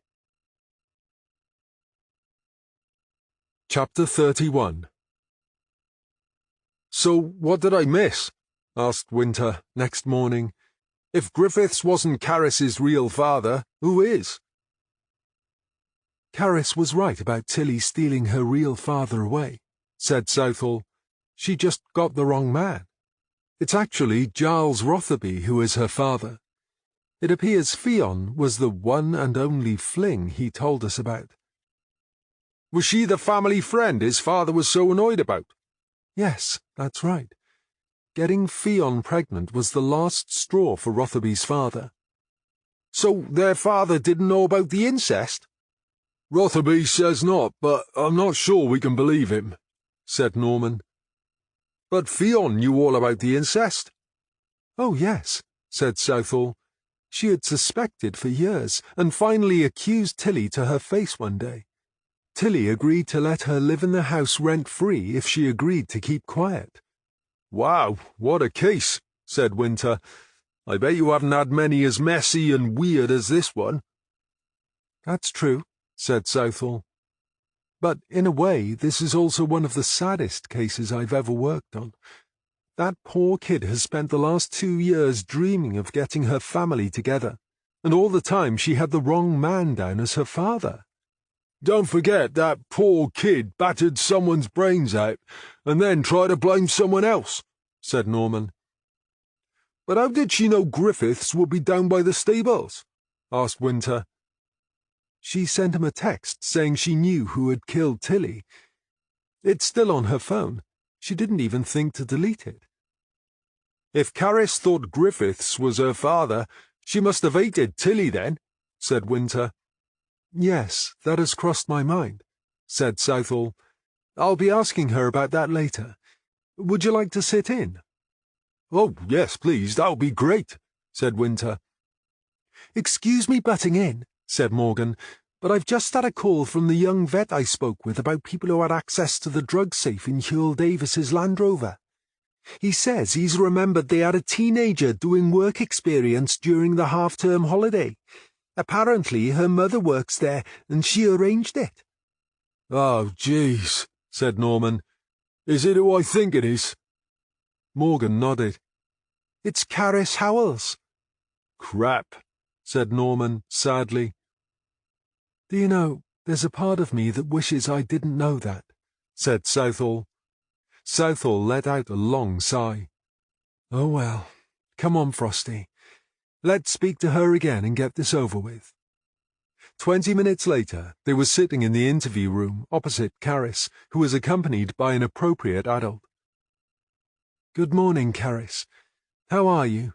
asked Southall. Carys gave her a lopsided grin. "Pretty good, thank you." "Do you think you could answer a few more questions?" "I already told you I killed him because he said he wasn't my father. Why did he deny it? Why didn't he want to get back together with me and Mum?" Southall looked at Winter. This wasn't good. "Carys, I need to ask you about something else. Do you remember doing work experience where your mother works?" "Oh, yeah. Driving around with that silly old vet. He's always forgetting to lock the drug safe in his Land Rover. It was so easy to steal the pentobarbital." "Why did you steal it?" "To give it to Tilly, of course. She was the cause of all the trouble. I had to get rid of her first because she stole my dad from my mum." "You know that drug is supposed to be given intravenously." "Yeah, I know that. But I thought if I could stab her leg, I might get lucky and hit a vein, or at least it would be enough to slow her down." "But you strangled her, and then strung her up." "Oh yeah, but she deserved it. She was dealing drugs too." Southall felt she needed to call a halt to the interview. She was concerned about Carys's mental state, and felt she needed to be properly assessed before she faced any more questions. "Is she crazy, or is she putting on an act?" asked Winter after the interview. "I can't answer that. But murdering people isn't normal, is it? Perhaps she's thinking if she keeps that up, her defense counsel will suggest an insanity plea. It might be the best way to go for a 16-year-old double murderer. Epilogue. The phone on Morgan's desk was ringing. "DC Morgan speaking?" "This is Rona Pritchard speaking. I'm just across the road. I wondered if I might come in and have a word about David Griffiths. I've finally seen through him and realized what a fool I've been." "Of course, Rona. I'll come down and meet you at the door." As she put the phone down, she turned to Norman. "Rona Pritchard is outside. She wants to speak to me about David Griffiths. What am I going to tell her?" "Does she know he's dead?" "I don't think so. It sounds like she wants to tell us what a fool she's been." "You can't pretend he's alive, so you'll have to tell her the truth. Do you want me to sit in? We can interview her together if you like." "Would you mind?" "Come on, just let her say what she wants to say, and you can pick your moment when to tell her what's happened. I won't step in unless I think you've let it go too far." Morgan thought Rona seemed to have aged since she had last seen her. It was obvious the first time they had met that Rona took pride in her appearance, but today everything about her seemed creased and crumpled, even her face. "Your husband reported you missing days ago," Morgan told Rona. "We've had your photograph everywhere." She led Rona to an interview room and opened the door. "This is D.S. Norman," she said as they entered. "He's going to sit in if that's okay." Rona nodded as she perched on the edge of her seat, opposite the two detectives. As she began to speak, she stared down at the table, embarrassed to be there. "I've been waiting in a hotel," she said. "Days and days cooped up in a tiny room waiting for David. We were supposed to be going away together, but he never arrived. I tried calling and calling, but he seems to have switched his phone off. Anyway, I finally realized you were right about what a fool I've been. He wasn't interested in me, and probably never had been. All he wanted was my money." She lifted her head and looked Morgan in the eye. "But now I've had enough. I'm going to tell you all about David Griffiths and what a piece of work he really is."